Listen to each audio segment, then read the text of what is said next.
Kiai Haji Ahmad Dahlan, pendiri Perserikatan Muhammadiyah yang memiliki spirit mencerdaskan, mencerahkan, dan berkemajuan sejak dulu hingga sekarang. Buya Hamka, sosok ulama intelektual bangsa yang menginspirasi kami membentuk generasi muda yang unggul dalam kecerdasan spiritual, intelektual, emosional, dan sosial.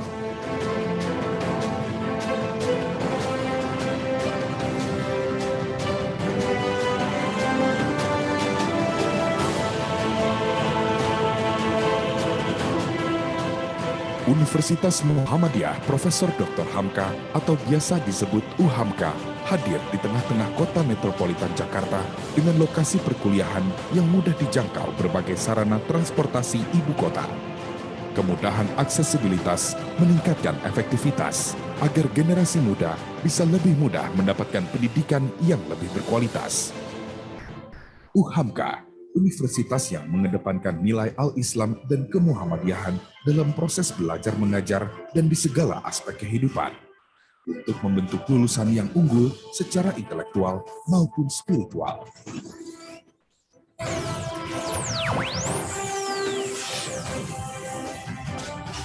Bismillahirrahmanirrahim. Assalamualaikum warahmatullahi wabarakatuh. Dengan lisensi akreditasi A yang kami miliki, lulusan UHAMKA bisa dengan mudah memasuki dunia kerja yang serba kompetitif maupun sukses dalam berwirausaha. Karena UHAMKA membekali pribadi setiap lulusan berkarakter, cerdas, kreatif, dan inovatif di era industri 4.0 yang serba digital. UHAMKA memiliki 10 fakultas dengan sarana dan prasarana perkuliahan modern seperti Fakultas Farmasi dan Sains, didukung oleh tenaga pengajar ahli dengan sarana dan prasarana perkuliahan yang modern untuk mencetakkan lulusan yang handal dalam penelitian kesehatan. Alasan saya memilih UHAMKA adalah karena alat-alat yang lengkap dan tenaga-tenaga pengajar di sini adalah dosen-dosen yang profesional.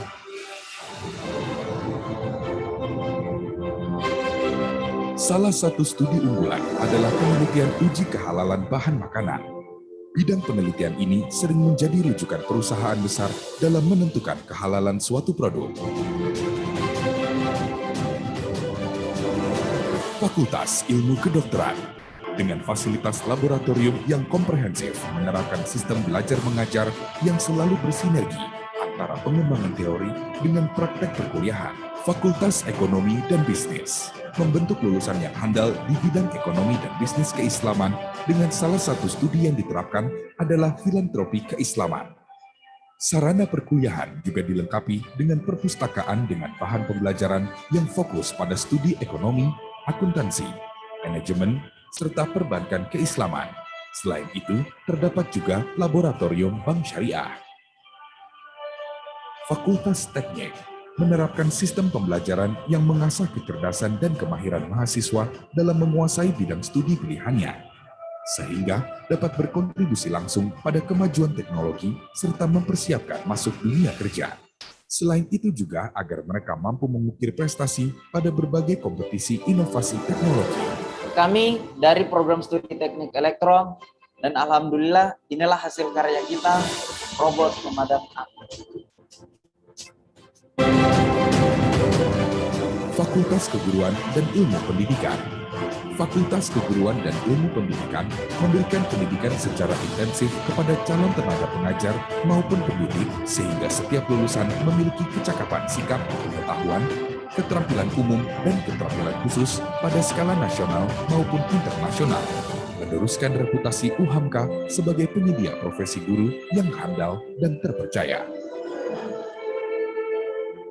Alasan saya kuliah di sini karena akreditasi A. Lah di sana segala gitu, daftar di UHAMKA. Dalam mencetak profesi guru yang profesional, proses perkuliahan didukung oleh fasilitas dan metode perkuliahan terkini, mempersiapkan tenaga pengajar yang dapat berkontribusi langsung pada kesejahteraan masyarakat, membentuk masa depan generasi muda bangsa yang cerdas. Fakultas Agama Islam. Fakultas Agama Islam hadir membentuk tenaga pengajar pendidikan agama Islam yang juga mampu mengelola lembaga berbasis keislaman. Fakultas Psikologi mengembangkan ilmu psikologi yang terintegrasi dengan nilai Islam untuk menghadirkan lulusan yang unggul di berbagai profesi ilmu psikologi. Fakultas Ilmu-Ilmu Kesehatan menghasilkan tenaga kesehatan yang unggul melalui pengembangan ilmu-ilmu kesehatan untuk meningkatkan kesejahteraan serta kesehatan masyarakat. Fakultas Ilmu Sosial dan Ilmu Politik dengan program studi utama ilmu komunikasi membentuk lulusan yang unggul di berbagai bidang ilmu komunikasi dengan dukungan pengajar profesional serta fasilitas perkuliahan yang dibuat sama dengan dunia kerja nyata. Sehingga setiap lulusan dapat kompetitif memasuki dunia kerja sekaligus mempunyai jiwa entrepreneurship dalam upaya untuk meningkatkan kesejahteraan masyarakat. Saya mengambil jurusan ini karena fasilitas di FISIP UHAMKA sangatlah menunjang kebutuhan mahasiswa. Masuk UHAMKA, kalian nggak akan nyesal. Sekolah Pasca Sarjana UHAMKA. Sekolah Pasca Sarjana UHAMKA menjawab tantangan para mahasiswa dan pekerja yang ingin mengejar jenjang pendidikan yang lebih tinggi, juga untuk meningkatkan profesi dan kompetensi bekerja. Saya memilih UHAMKA karena untuk menunjang pendidikan dan karir saya ke depan. Dan karena terakreditasi A, sehingga membuat saya yakin untuk memilih kampus ini. Assalamualaikum warahmatullahi wabarakatuh. Pusat Neuroscience UHAMKA adalah lembaga yang mengkhususkan diri untuk mengkaji bagaimana ilmu tentang otak dan perilaku manusia diaplikasikan di berbagai bidang, seperti leadership, marketing, edukasi, dan sebagainya. Pusat Neuroscience UHAMKA adalah satu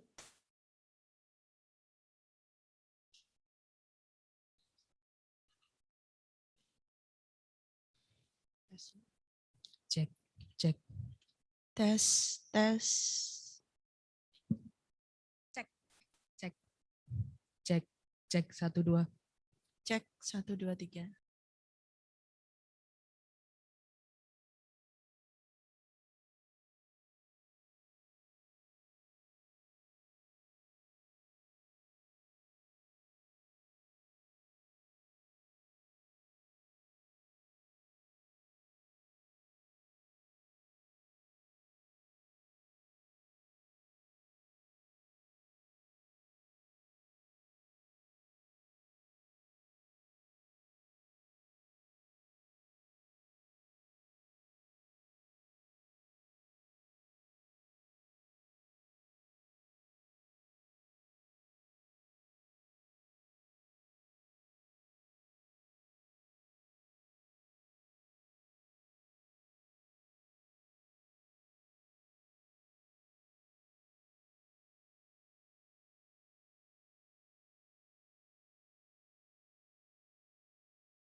Assalamualaikum warahmatullahi wabarakatuh.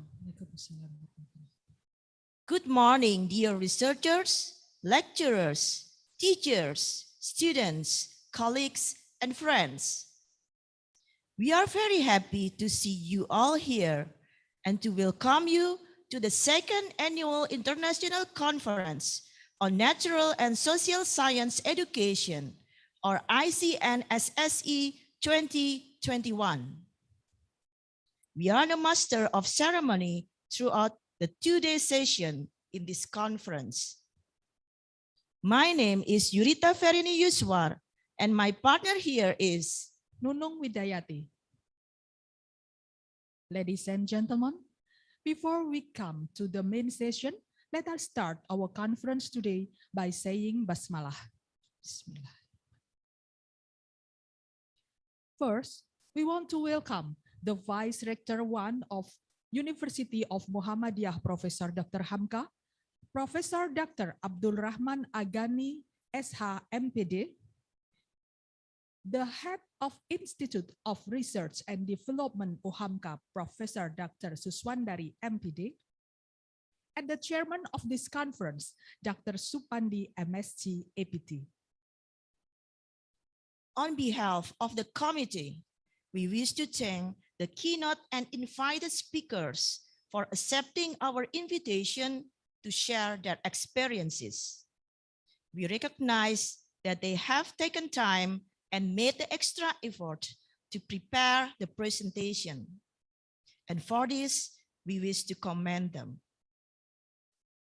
As the title says, our theme of this conference is Embracing Educational Change and Transformation, Revisiting the Basic. So our presentation from keynote speakers, invited speakers, and registered presenters will discuss different topics and that are related as our topics. We appreciate all presenters and participants who are joining this conference. We hope that our conference today and tomorrow will help us to think not only on what we are doing, but also how we are doing in some issues related to natural and social science education. Ladies and gentlemen, this is the agenda of the conference. This event will be divided into 3 sessions. In the first day, we are going to have 2 sessions, Session 1 and Session 2. In Session 1 and 2, we will have presentations from keynote speakers, and on day 2, which is Session 3, we will have the presentations from invited speakers and the registered presenters. In the first session, the presentations are the keynote speakers. There are Dr. Craig Mettler from Arizona State University, USA. Professor Dr. Suswandari for University of Muhammadiyah, Professor Dr. Hamka, Indonesia. Dr. Melinda Parupen from Central Bicol State University of Agriculture, the Philippines. And after the lunch break, we will have the second session. The second session is presentations from Dr. Heather Stewart from Griffith University, Australia, Thomas Mayers, PhD from Tsukuba University, Japan.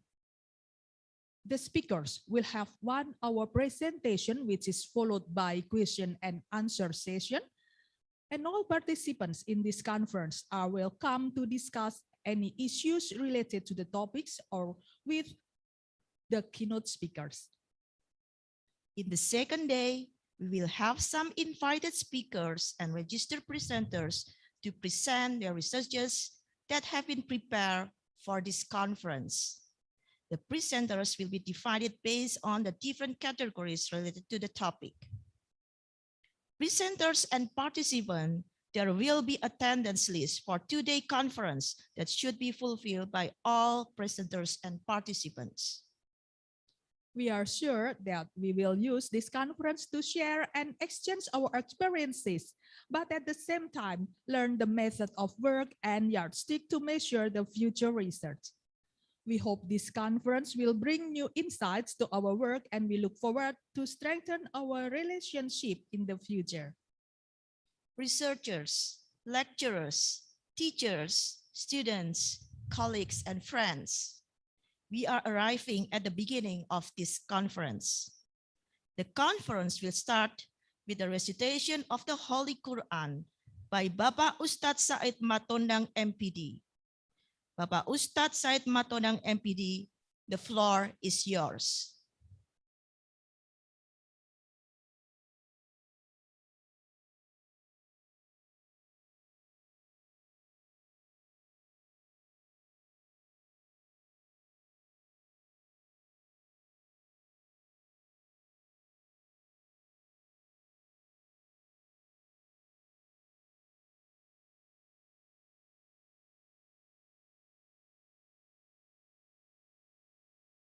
Assalamualaikum warahmatullahi wabarakatuh.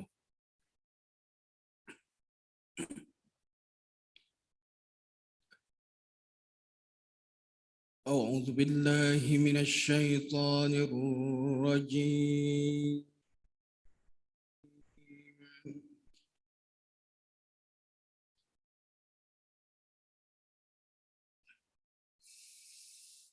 Bismillahirrahmanirrahim.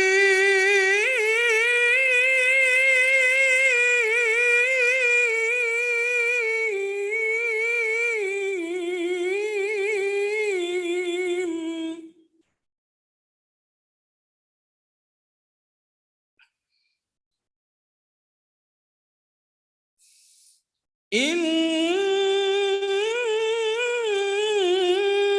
hadzal Qur'ana yahdi lillati hiya aqwam.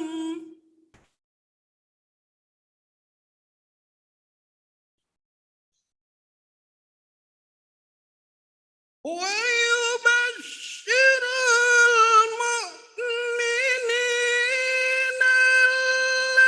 الذين يعملون الصالحات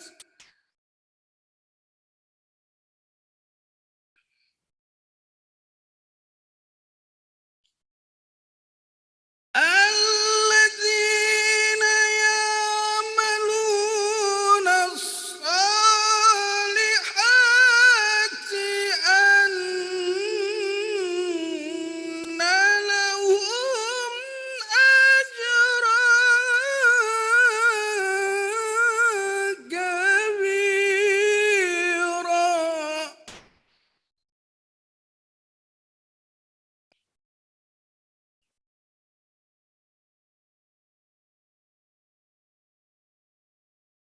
وأن الذين لا يؤمنون بالآخرة أعتدنا لهم عذابا أليما.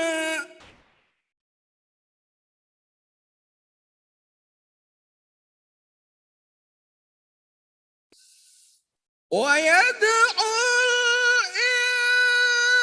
الإنسان بالشر دعاءه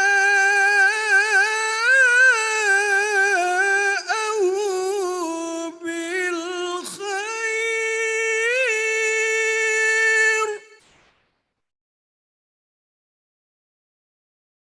وكان الإنسان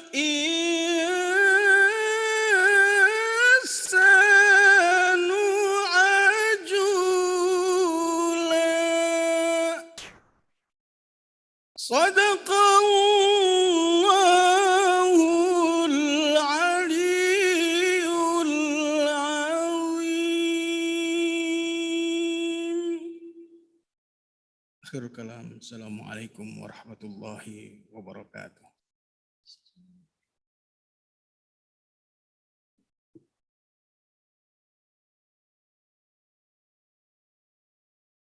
We will continue the session by listening to the Indonesian national anthem, Indonesia Raya, and followed by the March of Muhammadiyah.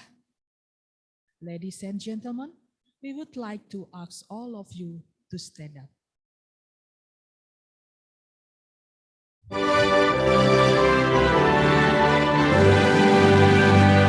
Indonesia tanah airku, tanah tumpah darahku. Di sanalah aku berdiri, jadi pandu hidupku. Indonesia kebangsaanku, bangsa dan tanah airku. Marilah kita bersatu, Indonesia bersatu. Hiduplah tanahku, hiduplah negeriku, bangsaku, rakyatku semuanya. Bangunlah jiwanya, bangunlah badannya untuk Indonesia Raya. Indonesia Raya, merdeka, merdeka, tanahku, negeriku yang kucinta. Indonesia Raya, merdeka, merdeka, hiduplah Indonesia Raya. Indonesia Raya, merdeka, merdeka, tanahku, negeriku yang kucinta. Indonesia Raya, merdeka, merdeka, hiduplah Indonesia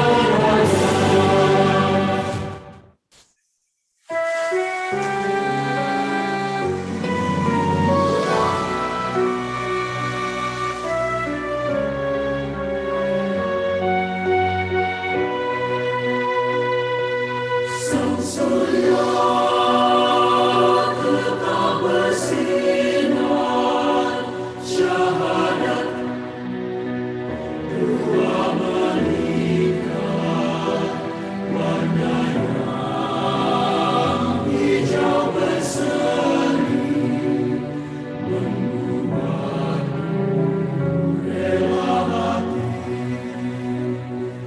Ya Allah, Tuhan Rabbiku, Muhammad junjunganku, Al-Islam agamaku, Muhammadiyah gerakanku.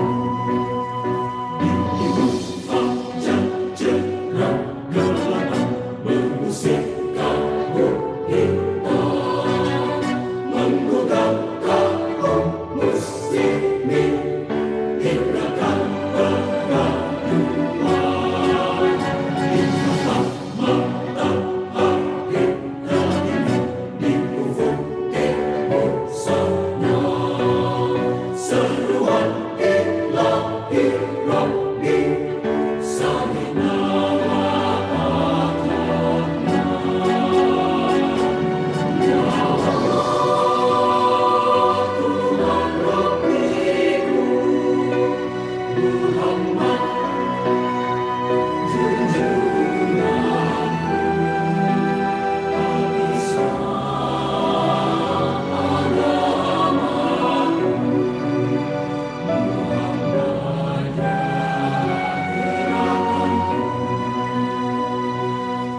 Muhammadiyah gerakanku. Muhammadiyah gerakanku.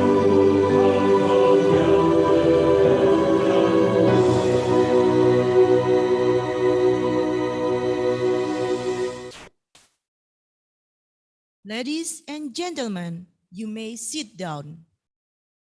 The next session is a report speech by the chairman of this conference, Bapak Dr. Supandi, MSc, APT. Bapak Dr. Supandi, MSc APT, the floor is yours.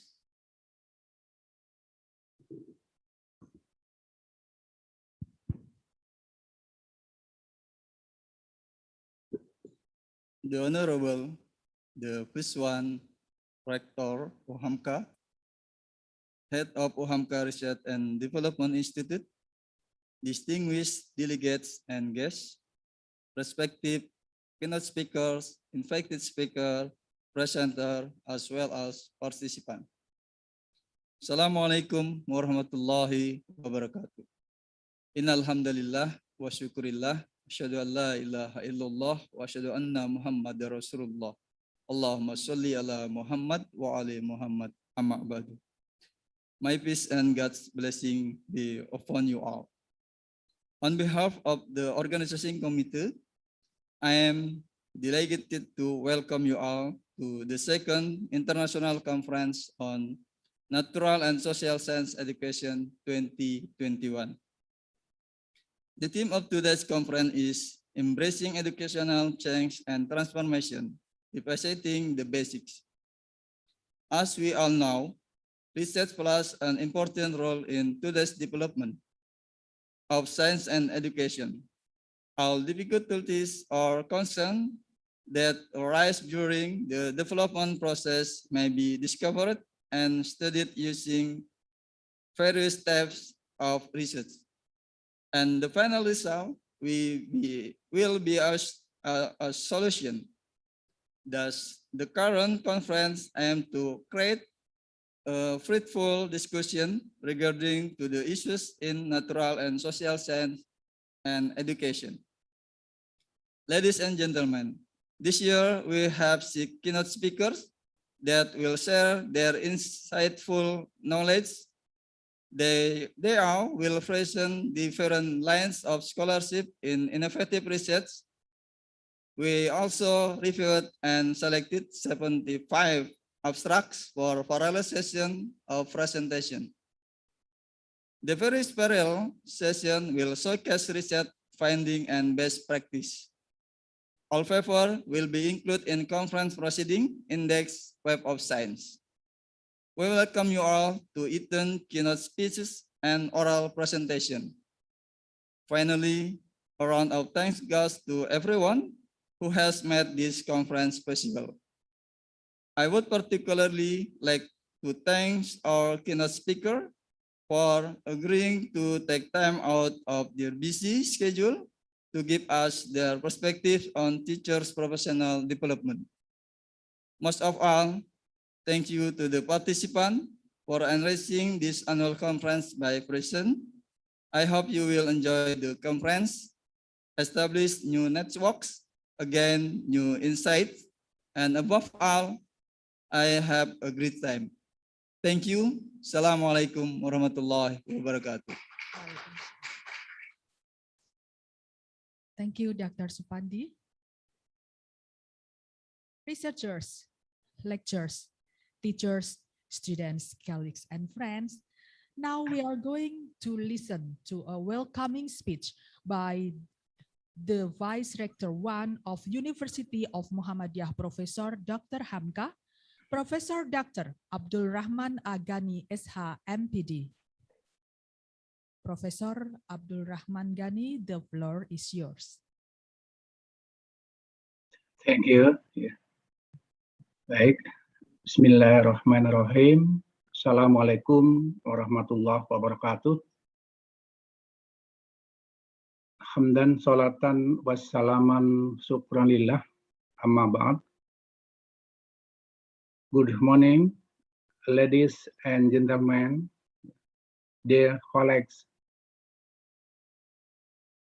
It is my great pleasure to welcome you to the second International Conference on Natural and Social Science Education under the theme Embracing Educational Change and Transformational,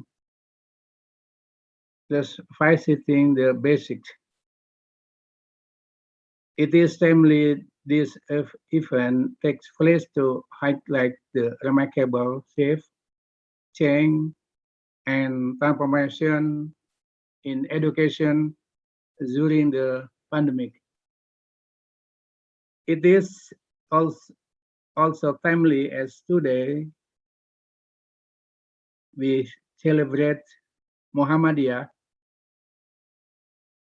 109 anniversary and UHAMKA 64 anniversary. Ladies and gentlemen, please, I can present from Rector UHAMKA, Prof. Dr. Gunawan Suryaputro.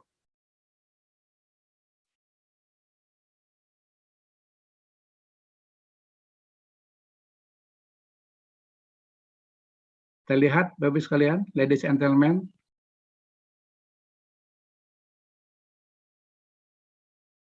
Oke, ya.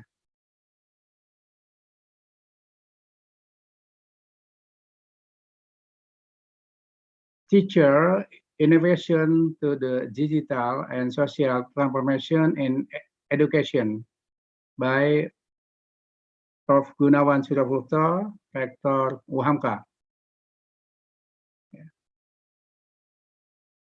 Ladies and gentlemen, yeah, COVID-19 pandemic and education transformation, yeah. COVID-19, yeah, 19 transformation, digital education, social interaction and communication, and economy and other change. Ya, jadi COVID-19 ini mengalami banyak perubahan, ya, baik digital dalam pendidikan, sosial interaksi dan komunikasi, juga ekonomi juga ada yang lain besar. Ladies and gentlemen, and impact digital education, social interaction and communication, economy and other change. Education change and transformation affect the school design and the learning environment. The design should promote progressive, pupil-centered, and quantitative learning. Innovation in learning environment is critical and thus required. Ladies and gentlemen, yeah, the transformation in education, digital technology should not be framed not only as a transformation tool or instrument, rather it should be understood as a living environment that offers new learning opportunities. The development technology in modern world emergent in parallel with digital transformation process, and this requires students to improve their knowledge, skill, competence, and adapt with new types of activities. And teacher this needs to prepare the student to be creative, able to collaborate in other, able to think, critical, and integrate of the ability to address the current task.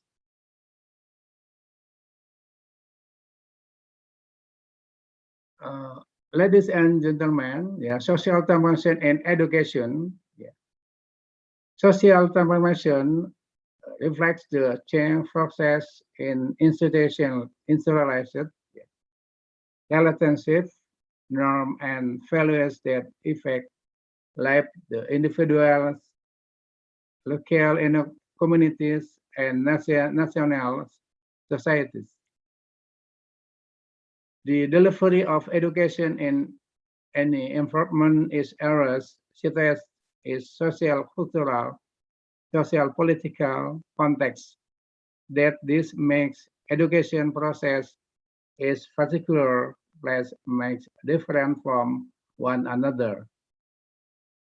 And social transformation may occur in education, and education can affect social transformation and society. Thus, in many school curriculum, education activity at school are driven to promote a social change of particular society. Ladies and gentlemen, teacher role is promotion, digital and social transformation.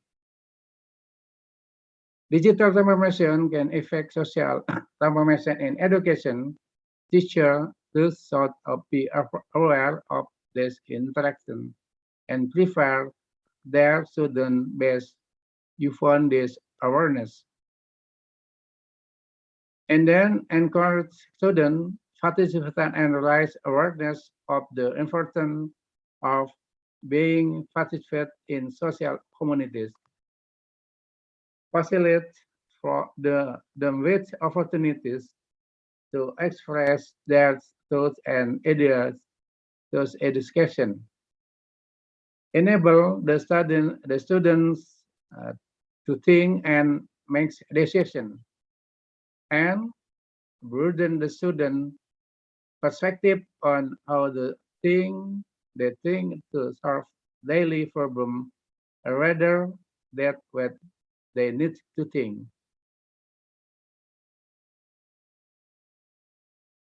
Hadirin, ladies and gentlemen, there's colleagues here, teacher in innovation. Innovation in pedagogy and teaching methodology, and innovation in creating learning improvement in supporting educational change and transformation, and innovation in curriculum design and evaluation.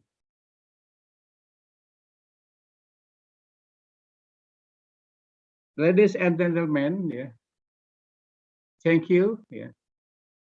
Namun, the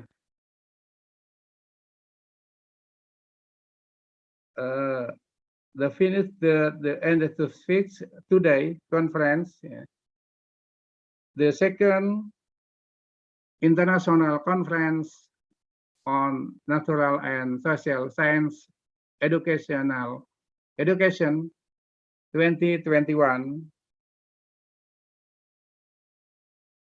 is officially open. Bismillahirrahmanirrahim. Thank you very much for your kind attention. Nasallallahu wa batun qarib wa basiril mu'minin. Wassalamualaikum warahmatullahi wabarakatuh.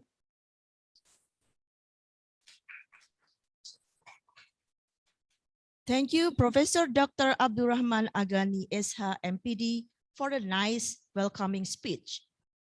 Next, we will have the slideshows about the activities of the Research and Development Departments, Journal Awards, and Conference of University of Muhammadiyah Professor Dr. Hamka. Ladies and gentlemen, enjoy our slideshows.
ladies and gentlemen, this is the end of the opening session. We will proceed to the next session. Let us preparing to contact with the first keynote speakers, Dr. Craig Mettler from Arizona State University, the USA. The moderator of this session are Ibu Siti Zulaiha, MA PhD, and Ibu Lisulfa Rosa, PhD. Before we start with the first session, we will read the short bio of Ibu Siti Zulaiha, MA PhD, and Ibu Lisulfa Rosa, PhD. Siti Zulaiha, MA PhD, is an associate professor of applied linguistics at the University of Muhammadiyah Professor Dr. Hamka Graduate School, where she teaches courses in language assessment, English linguistics, and research methodology. She holds an MA and a PhD in applied linguistics from the University of Queensland, Australia.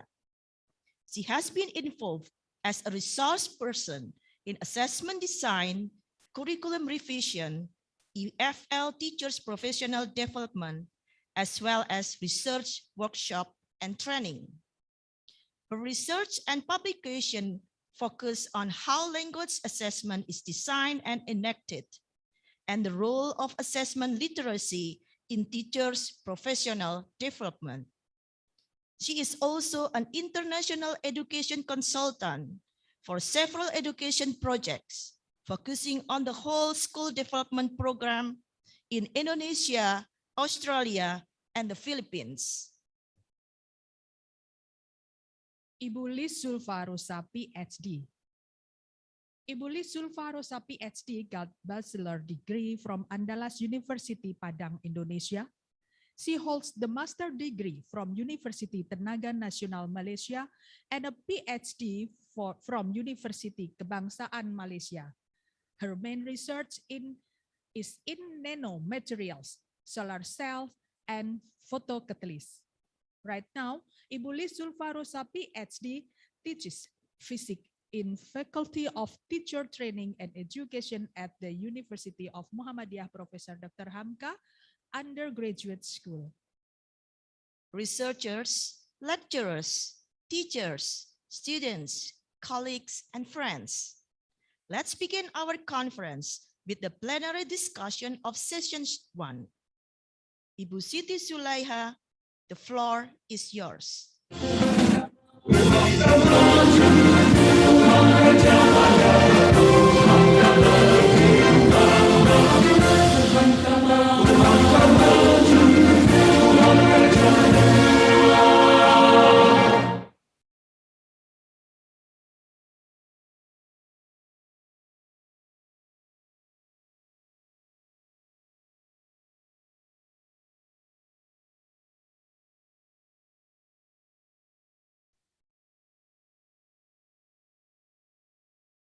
Visual face.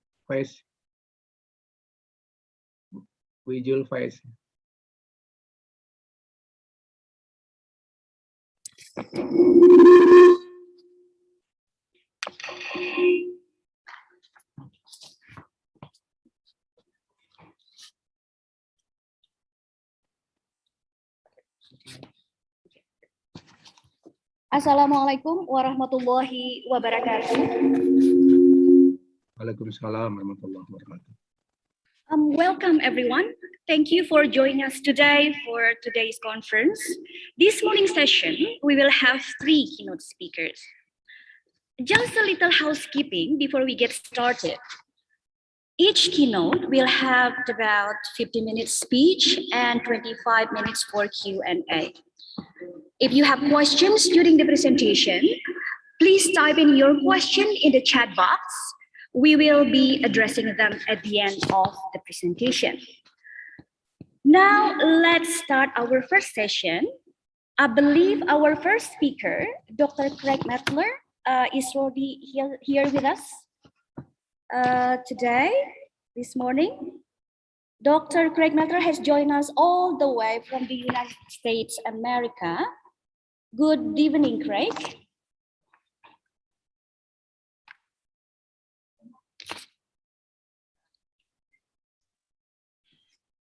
Hello. Hello. Good morning to you. Good evening It's to me. nice to have you. Yes, good evening to you. Now, thank you for joining us, Greg. Thank you. My pleasure. My pleasure. Let me now introduce our speaker. Dr. Greg Mettler, PhD, is currently an associate professor in the EDD program in Leadership and Innovation at Arizona State University. Trained as a research methodologist with 2 degrees in educational evaluation, measurement, statistics, and research methods, he has been an educator for 36 years, of those in higher education and 12 as an administrator.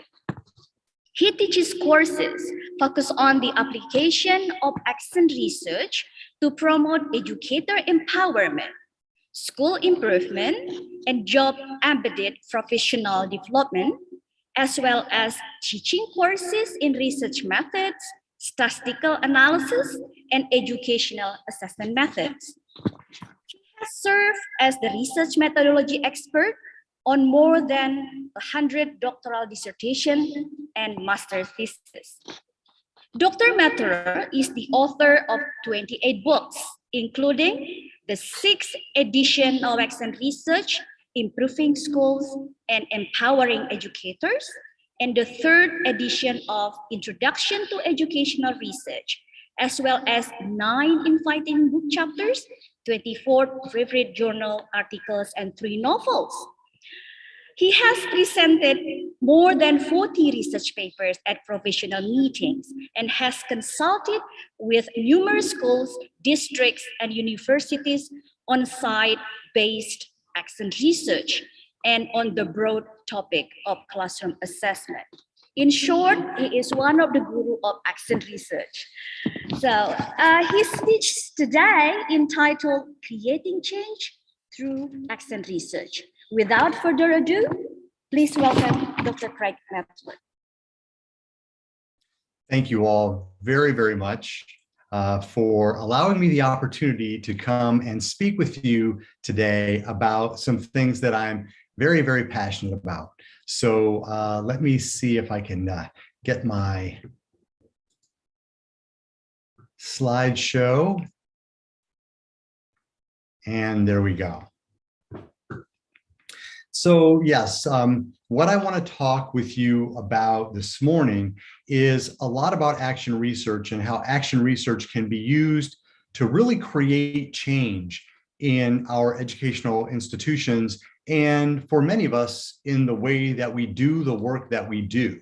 So before we get into a lot of that, let me just share a little bit more about you, or about myself with you. You heard a little bit about this in my introduction, but again, I've been a professor of education, primarily in the area of research methods for 26 years and an administrator for 12 of those 26. I'm currently at Arizona State University, and if you're at all familiar with the geography of the United States, that's in the southwestern part of our country. I'm the author of 10 textbooks. 3 of them are on the topic of action research, and you see those shown to you above my little caricature there. And that's going to be the focus of what we talk about today. I've done 2 other books on research methods and then 3 on assessment and data-driven decision-making. And I think a lot of those things feed into each other for me in the work that I do and the work that I like to share with others. So let me just sort of share with you what I want to talk with you about today and hopefully share with you some of my perspectives on primarily action research. So we're going to start off talking a little bit about what action research is and how that compares to some other terms that you may have heard of and that I will talk about in my presentation today, including things like practitioner inquiry, classroom research, and teacher research.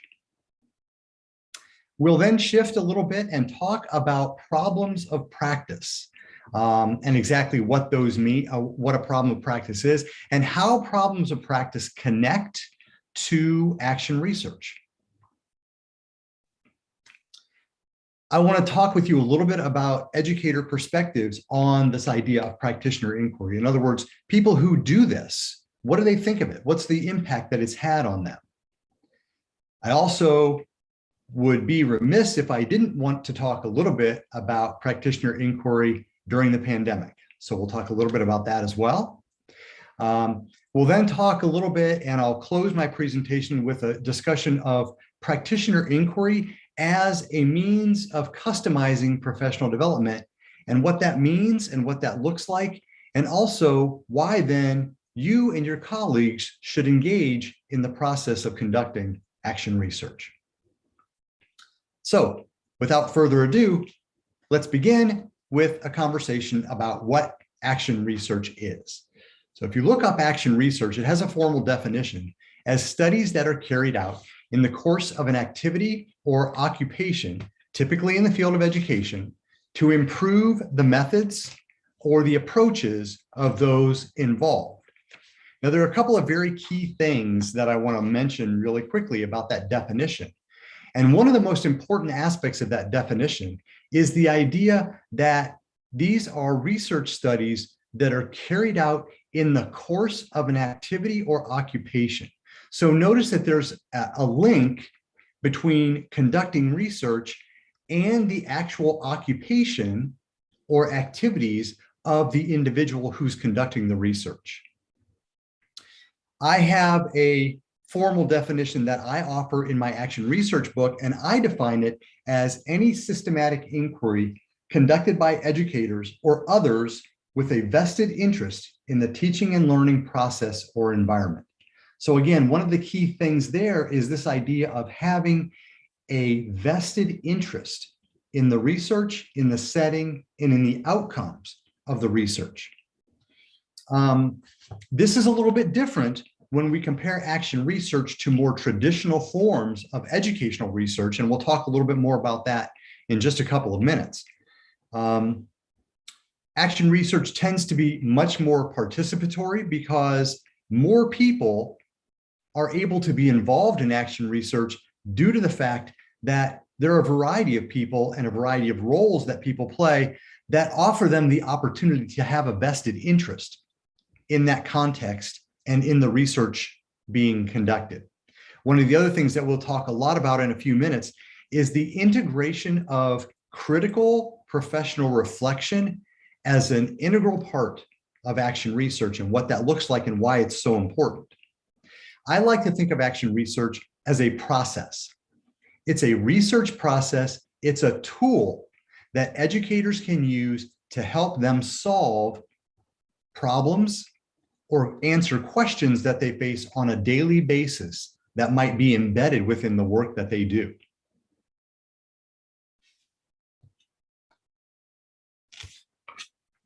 So let's take a little look at some of the characteristics that define what action research is and what action research isn't. And I'm going to talk briefly about each one of these.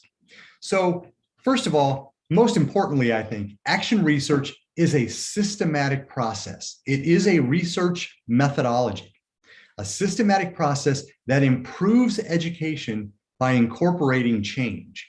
So a couple of important things there. The focus of action research is on trying to improve education, however we might be viewing or looking at education. And it does so by incorporating change, by changing things that we do on a regular basis in an effort to improve them, to make them better. It is persuasive and authoritative.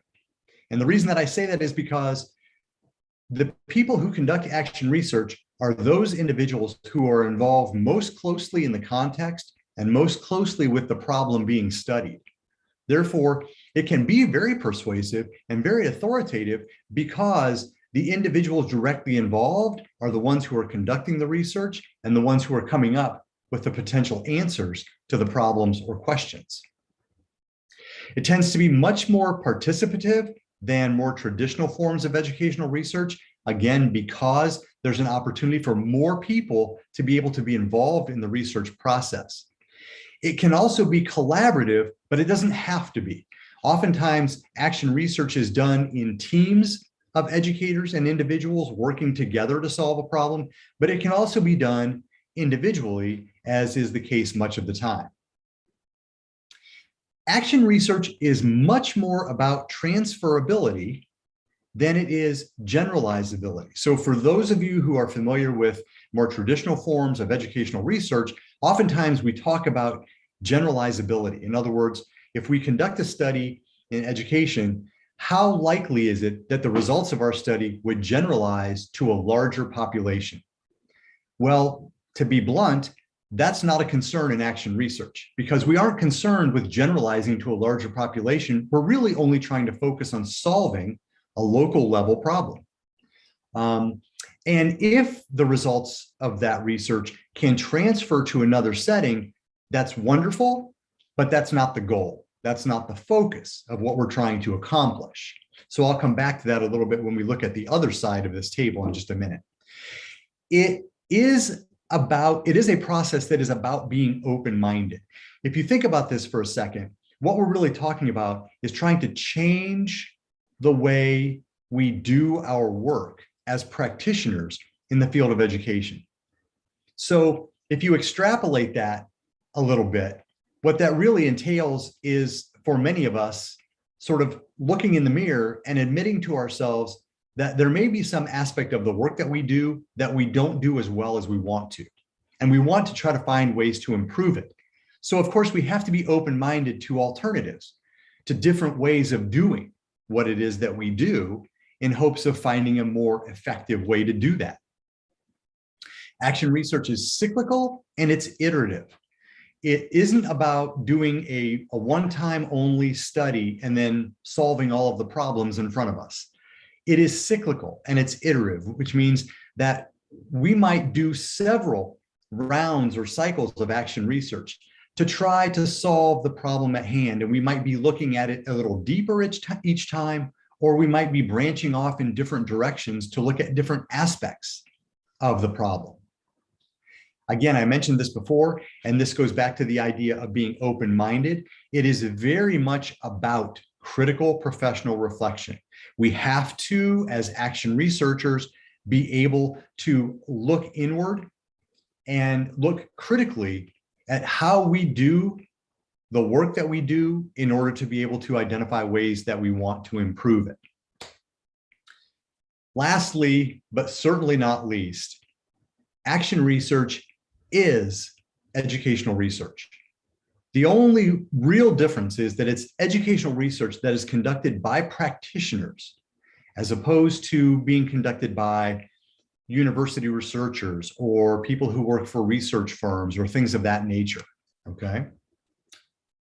Let's take a look then at some things that define what action research isn't. Action research is not simple trial and error problem solving. And I'm going to kind of combine this with the next bullet. It's not the usual thing that educators do when thinking about teaching. So for most of us, if we've ever worked in educational settings as teachers or faculty members, we all know that there are times that things that we may be doing with our students don't work as effectively as we want them to. And oftentimes we might try other things very quickly on the fly, so to speak. Okay. And if those things work, we keep doing them. If not, we cast them aside and try something else.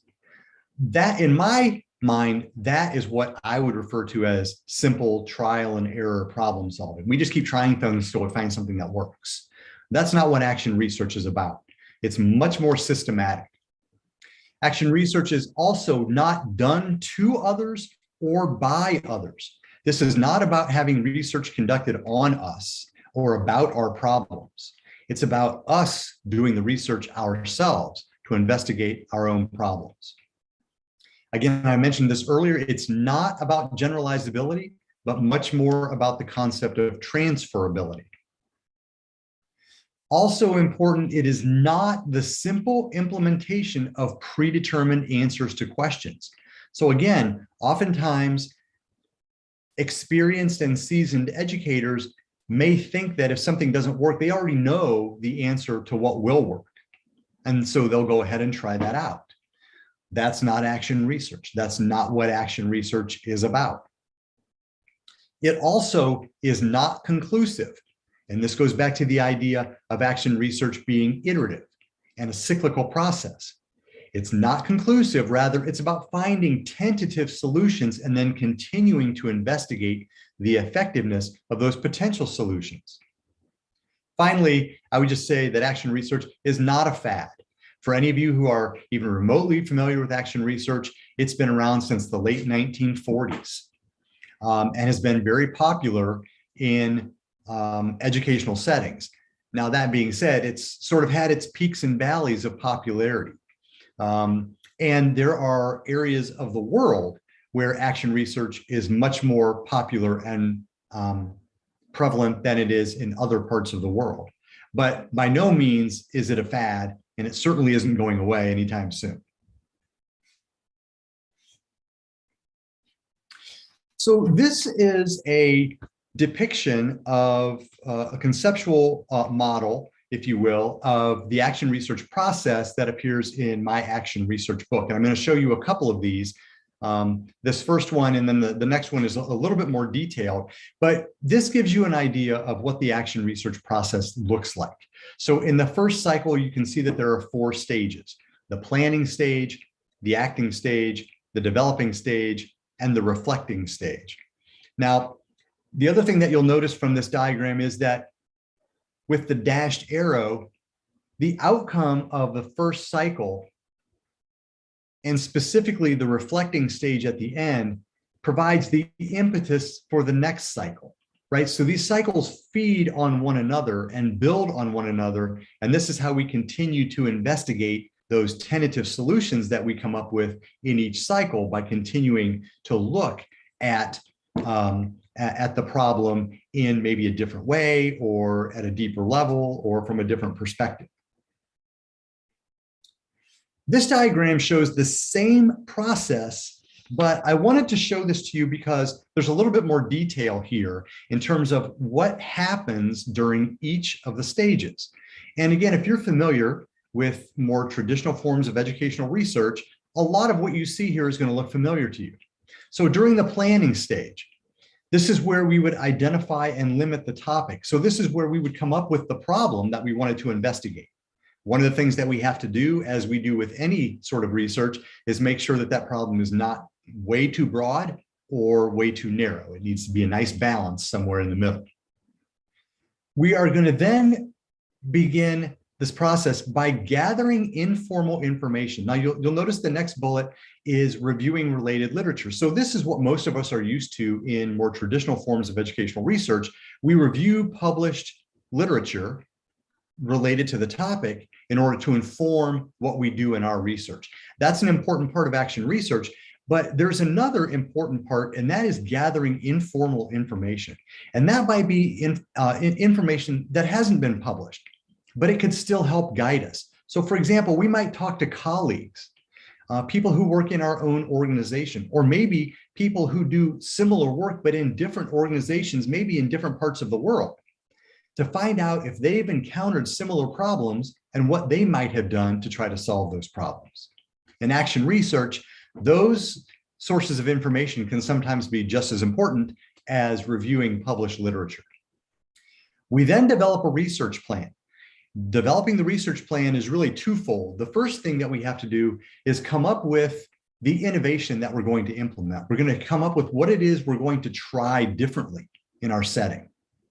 But then we also have to develop a plan for collecting data. What data are we going to collect? From whom are we going to collect those data?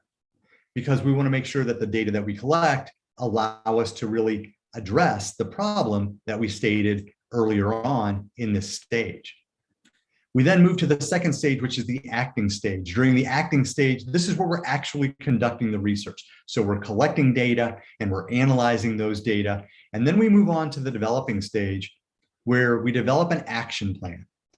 In action research, when we develop an action plan, we really develop an action plan for 2 things.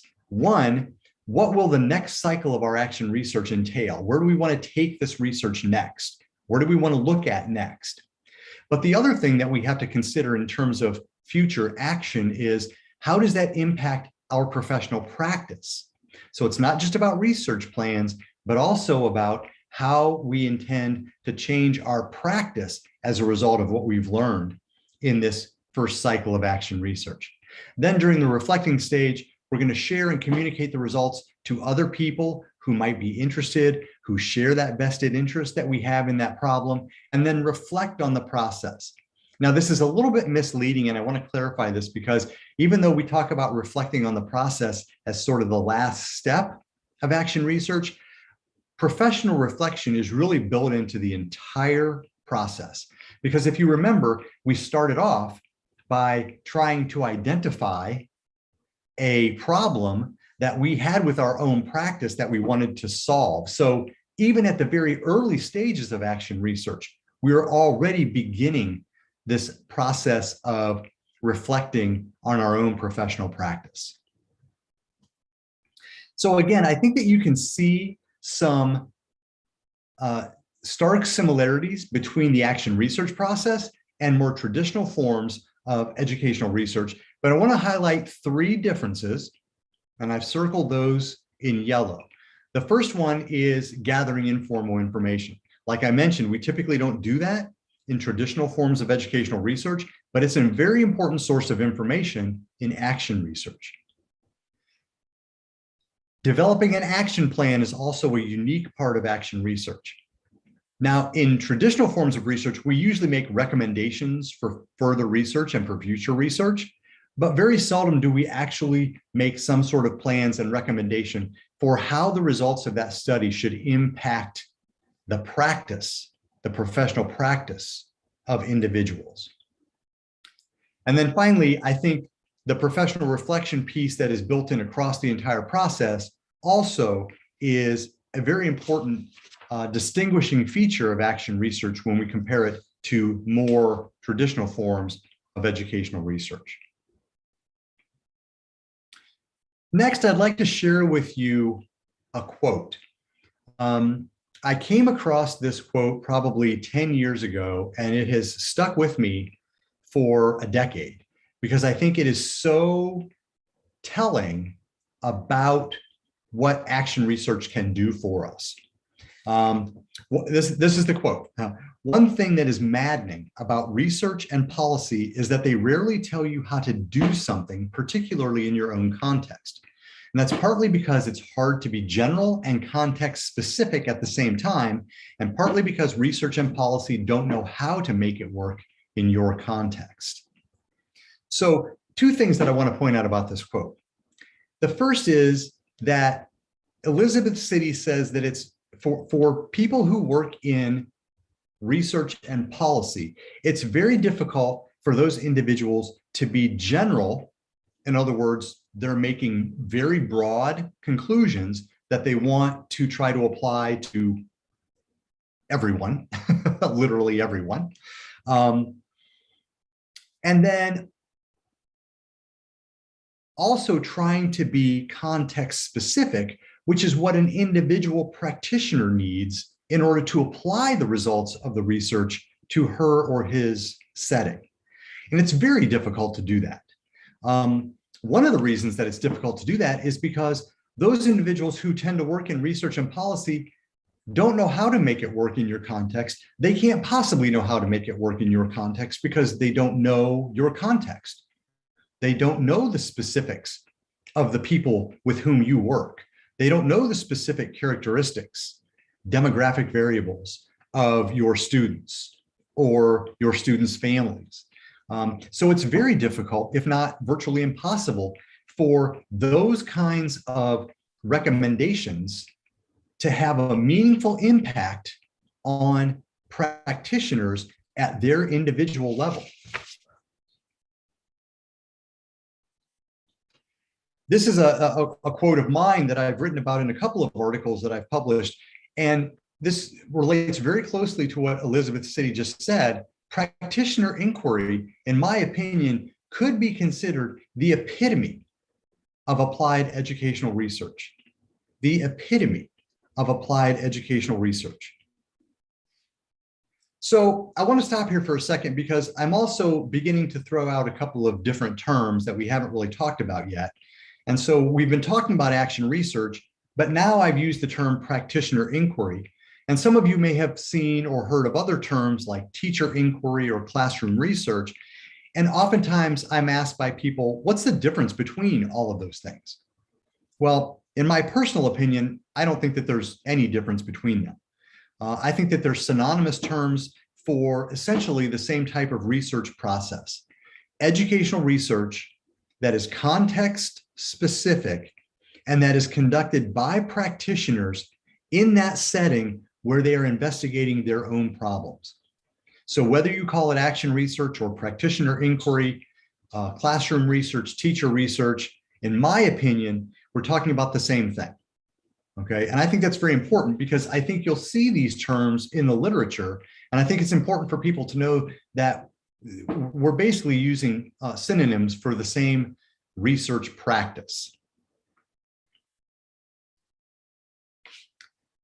And so in my opinion, again, getting back to this quote, I don't think that there's anything more applied that could be more applied than individuals who work in a specific context who've identified their own problem of practice and investigated that particular problem.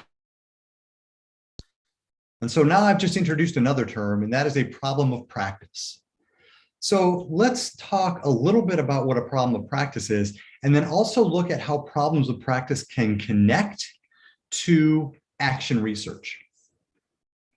So a problem of practice is a problem that is faced by a practitioner in her professional setting or practice that she wants to try to resolve or improve through a strategic, systematic, and scientific approach. So again, not the haphazard trial and error approach that I mentioned earlier, but she wants to solve that problem through a systematic, scientific research approach. Now, I think it's important to note that problems of practice are not the same things as educational problems. Educational problems tend to be very, very big, very broad, with a lot of sort of moving parts, a lot of pieces to that. Problems of practice are much more focused and they're manageable by an individual. Let me give you a very quick example. Several years ago, I had a student in my doctoral program who was beginning to investigate or define her problem of practice that she was going to focus on during her doctoral studies. I asked her what that problem was and to describe the problem to me, and she said that in her school district, she had noticed over the years that there was a huge achievement gap that had developed. Achievement across racial and ethnic lines was very, very different. And it had become very apparent to many, many people across the district. And as her problem of practice, she told me that she was going to fix this achievement gap and close it.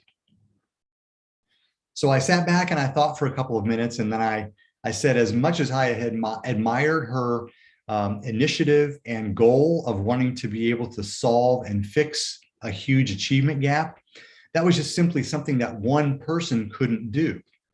The idea of an achievement gap is so big and broad and has so many different root causes that it would be impossible for one person to try to fix that issue. Now, one of the things that I mentioned to her is that maybe what she could do is look at her own classroom to see if there were things that were going on in her classroom that might contribute to that achievement gap, and that could be a starting point for her. So that would be a problem of practice as opposed to the much broader educational problem. I think you see these things kind of play out a little bit when you look at the definition of a problem of practice that has been developed by Henriksen, Richardson, and Mehta about 4 years ago. And I've sort of adopted this as my go-to definition for a problem of practice because I think that it's so indicative of what a problem of practice should be. Let me read it to you, and then I want to talk about various aspects of it in more detail. A problem of practice is a complex and sizable, yet still actionable problem, which exists within a professional sphere of work. Such problems connect to broad or common educational issues, but are also personal and uniquely tied to an educational context and its variables. Thus, they must be navigated by knowledgeable practitioners. So you'll notice that I've underlined numerous different parts of this definition. First of all, a problem of practice is complex and sizable, yet it has to be actionable. So again, it needs to be meaningful. It can't be a trivial kind of problem, but it has to be the size of which an action researcher or a practitioner could take action on, right? So it's that balance between a problem being way too broad or way too narrow, right? It needs to strike a nice balance in the middle. It needs to be within a professional sphere of work. Another way of saying this is that it needs to be within the locus of control for an individual. So if you think back to my student who wanted to solve the big district-wide achievement gap, that was not within her control as a classroom teacher. However, something that might have been going on only in her classroom would be something that would be within her locus of control and her sphere of work. Problems of practice connect with broad or common educational issues, right? So what she would do in her classroom would connect to the broader issue of the achievement gap, but they also have to be personal and uniquely tied to the educational context and its variables. So in other words, what she might do in her classroom related to the achievement gap might be very different than the teacher who teaches in the classroom next door, because their teaching styles are different, their students are different, their content might be different. So it's not the same. It's very uniquely tied to the context. Therefore, these things can really only be navigated by knowledgeable practitioners, people who understand the problem, people who understand the context.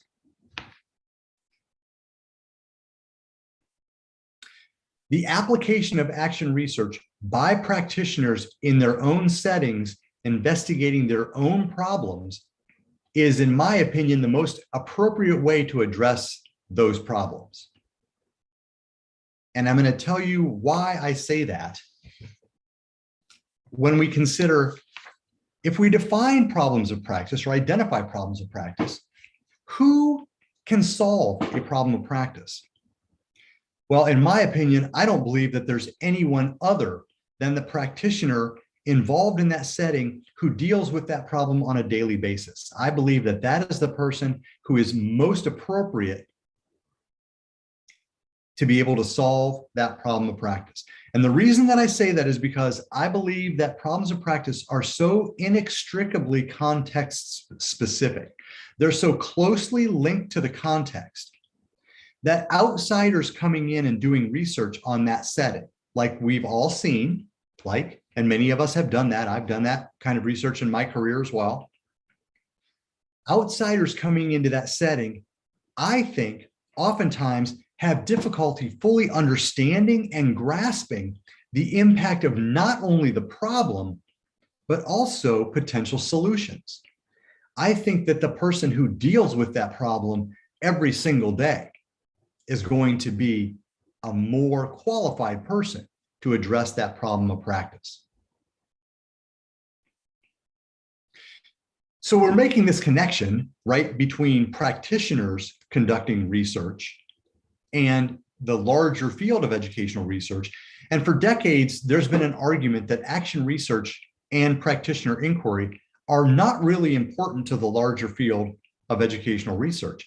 And I respectfully could not disagree with that argument more, because I think that they are very, very important to the larger field of educational research. And I'll give you two reasons for that. First of all, I think that practitioner inquiry gives voice to professional educators.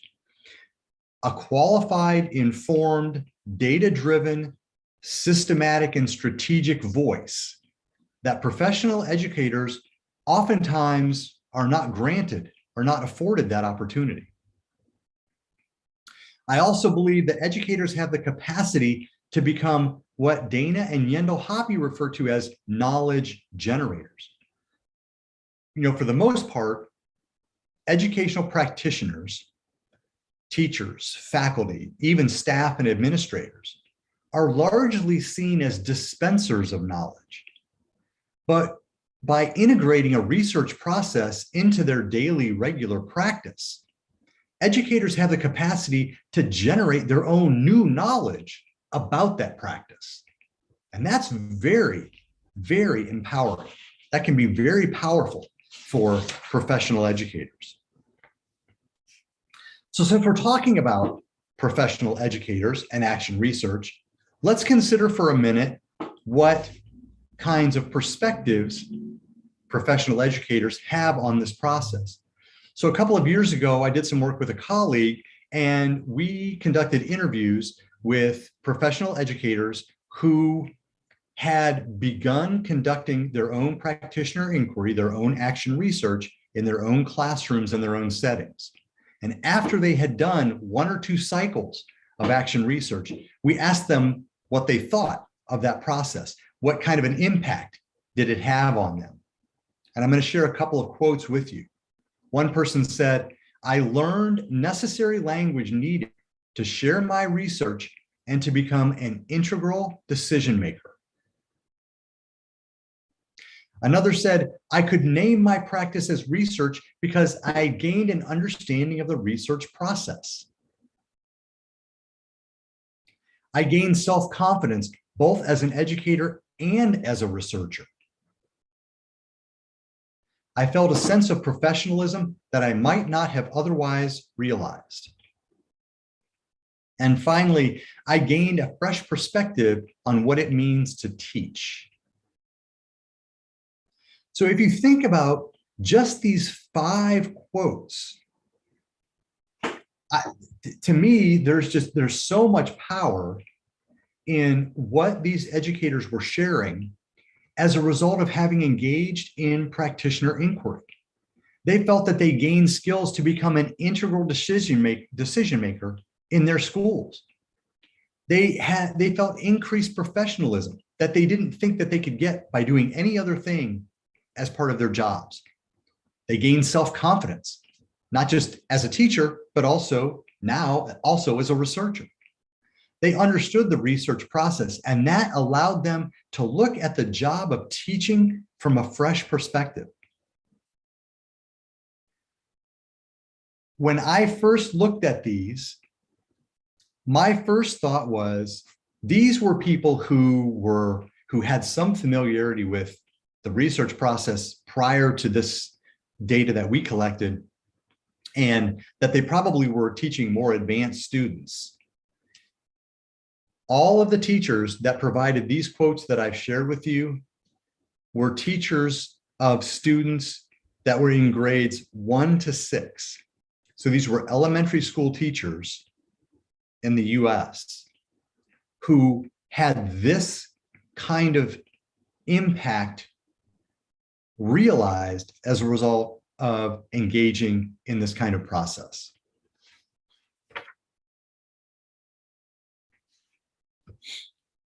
So let's then talk a little bit about real-time practitioner inquiry. The idea of practitioner inquiry during a global pandemic. One of the things that I've written about and argued is that I think that COVID-19 showed us just how professional a lot of our professional educators could be, because worldwide, within a matter of a week or 2, schools everywhere went from face-to-face, personalized instruction to virtual instruction. And many of the teachers, the classroom teachers, as well as the administrators who were now doing this, had never received any kind of training in how to do it. So they had never received training in how to teach virtually. They had never received training in how to support students or families in a virtual context. And so they were literally learning as they went along. But what they were forced into were situations where things that they were used to doing in their classrooms, for example, maybe having large group discussions with 24, 25 students, simply could not work when they were all on Zoom or Google Classroom. You could imagine when this happened, just as a very quick example, my wife was a second grade teacher. And I'll never forget the first couple of times she tried to have a Google Classroom meeting with 25 second graders. It was chaos, muting and unmuting and video cameras on and off and all kinds of stuff going on camera that, when people didn't know the cameras were on. And it was just very, very challenging. So I think what happened was that many professional educators were forced to try so many new things to try to accommodate new teaching and learning situations. And what they ended up doing was trying things out and then assessing how well they worked. They engaged in some professional reflection. Did this work? Or maybe aspects of it worked. Well, let's keep the aspects that worked and let's go back and change the things that didn't work and try them again. For some of those teachers, depending on the situation, they may have been able to try them again the following week. But the things that they were trying may have been so big and so broad that they didn't get the opportunity to try them again until the following fall, when we again did not return to face-to-face instruction and we were still in virtual settings for the most part around the world. So one of the things that I sort of found myself thinking as I was seeing professional educators engage in these kinds of processes was, could some of these new strategies that these teachers had come up with, could they remain in place once learning returns to normal? And if that's the case, then this is just another indication of the fact that they were looking very critically at their own practice and ways to improve their practice, not just for today or tomorrow or until the pandemic ends, but long-term, possibly for the rest of their careers, doing something different that works differently, but better than what we had done before. Obviously, none of us wanted the pandemic. And we've all suffered incredible losses and stress as a result of the pandemic.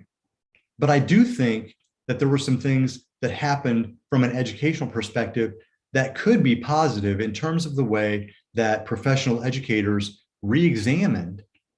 And for that matter, I'm just going to say educators everywhere. We all have re-examined what we do and how we do it in the hopes of being able to do it better moving forward, even post-pandemic.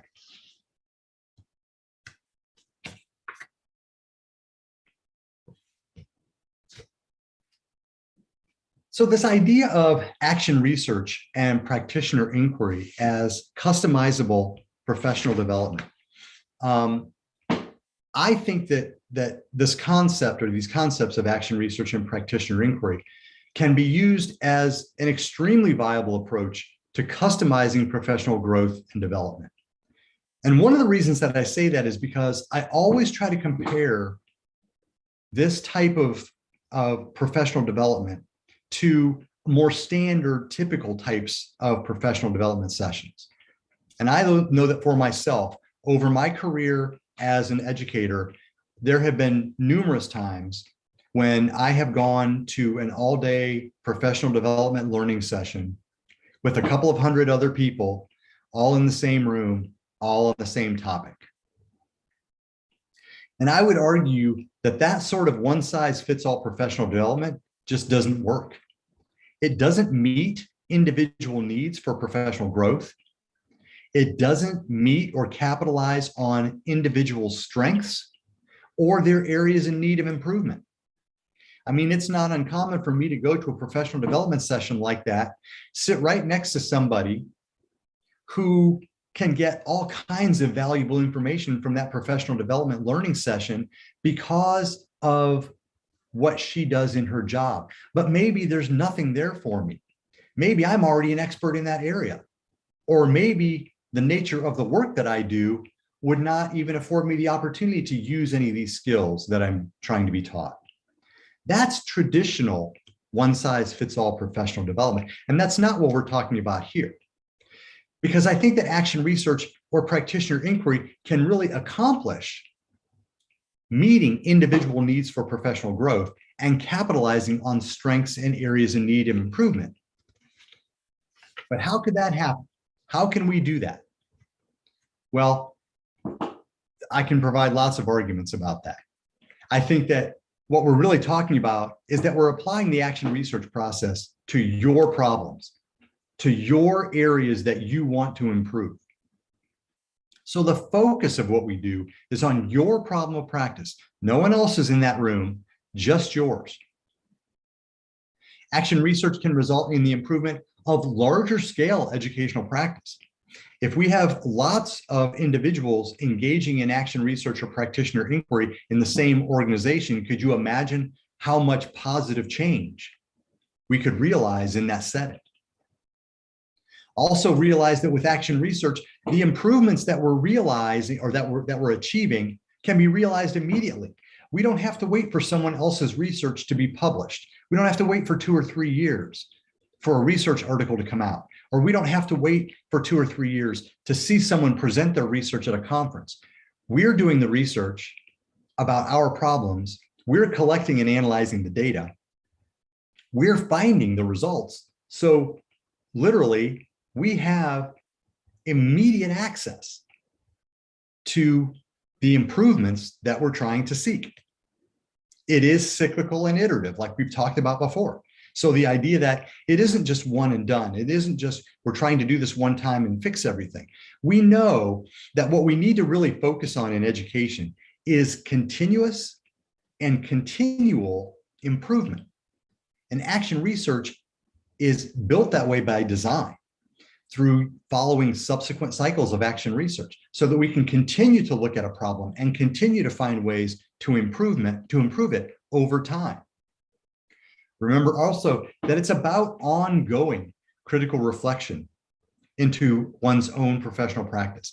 And the reason that I think that this is so important is because we've sort of been talking about teachers and faculty, but regardless of the position that you hold in an educational organization, action research can be used to improve your practice. That goes for staff and administrators as well. Over my career, I have worked with so many faculty and teachers to try to improve their practice through applying action research. But I've also done the same kind of work with people who work in staff positions, people who they advise students or they counsel students, people who serve as administrators. Regardless of the role that you hold in an educational organization, action research can help you customize your own professional learning. And again, finally, it's not haphazard trial and error. It is educational research, just educational research that's being conducted by those individuals on the ground, so to speak, and in that setting. I believe that action research is, in and of itself, the catalyst for growth and change and for job-embedded, customizable, and meaningful professional development. There are a couple of things that I want to point out. It's job-embedded. This is not go someplace, receive some in-service training, and then go back to work and hope that you can find ways to embed it into what you do. This is research that you are conducting on yourself during the course of the work that you're doing. I think that in and of itself makes it both customizable and meaningful. Now I'm going to diverge here for just a second because I want to tell you about how I think action research is not just something that's valuable for us in our professional lives, but it can be that way in virtually any area of our lives that we want to improve. So a little known fact about me is that I enjoy playing golf, and I especially enjoy it if I get to play it right next to the ocean like I am in this picture. But one of the things that I try to do oftentimes is connect different aspects of my professional and personal life. So as passionate as I am about action research, I started thinking one day about a possible connection between action research and golf. And I started thinking about professional golfers. And one of the things that I admire about professional golfers is that they're always trying to improve their game. They're always trying to improve their scores. But they don't try to improve from a 75 to a 65. They try to improve from a 75 to a 74 to a 72 to a 70 to a 68. Do you see what I'm getting at? It's that gradual improvement, that continuous improvement. And how do professional golfers do that? They try different things. They assess how well they work. They collect data. Then they try something different if that's not working. One day I was sitting thinking about these two things, and I had this sort of epiphany that golfers are action researchers, because action research as a tool and as a process can literally be used to help us improve any aspect of our lives, not just our professional practice. And I think it's that important as a technique and a tool that we can look at it from a variety of perspectives and find ways to apply it, in particular to our professional practice.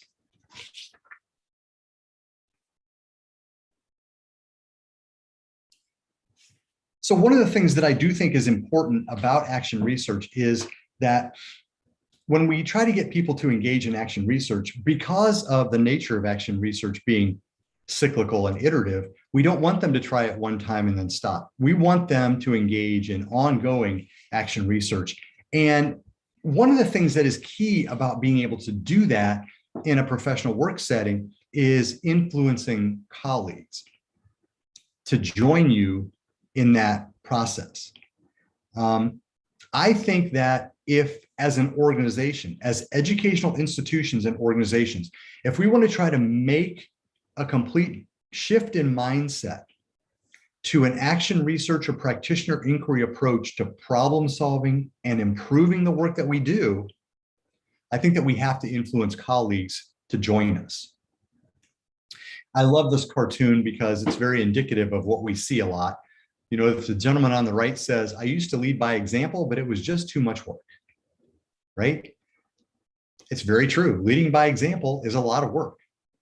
But I would argue that when colleagues see other members of their organization engage in action research and realize the kinds of improvements, it tends to become a little bit contagious. And other people want to join in that process. But you'll always have some people who are naysayers in that process. So one of the things that I think that you always have to be prepared to do as you try to engage in action research in your workplace setting is be prepared to answer these two questions from others with whom you work. The first question, why should I become involved in an action research project, especially with all the demands and responsibilities placed on me as an educator today? And secondly, if the benefits of action research are so substantial and so wonderful, why doesn't everyone do it? So I'm going to provide you with a handful of responses to these questions that you could share with colleagues. So the first question, why should you become involved when you're already busy with so many other responsibilities? That is true, and action research does take time and energy to do, and I won't kid anybody about that. But it's important to let people know that action research deals with their problems, not someone else's. Action research is timely. Again, you don't have to wait for answers. You get the answers to the questions that you have immediately because you're looking at your own practice and your own problems. Action research and practitioner inquiry provide opportunities to better understand your own practice. And when you better understand your own practice, for most of us, that means we have the opportunity to be more effective at what we do. I also believe that action research and practitioner inquiry can be used to promote stronger relationships between and among colleagues, and that's very important. I finally think that action research provides alternative ways for viewing educational questions and problems, and obviously providing a different way of tackling those problems and those questions. As far as the second question is concerned, I do think that one of the reasons that more people don't do action research is because for many people and many professionals, it's still relatively unknown, especially compared to more traditional forms and more traditional ways of conducting research. So I think if you ask a lot of practitioners about conducting their own research, their first reaction is, well, I can't set up an experimental study with control groups and that's not what we're talking about. But that's because there sometimes is a lack of understanding about what action research is and what it looks like. And admittedly, like I just said, it can be a little bit more difficult to conduct, and it does take time because you as the practitioner are the individual who is responsible for identifying the problem, conducting the actual research, and then ultimately implementing the changes that you develop as a result of your research.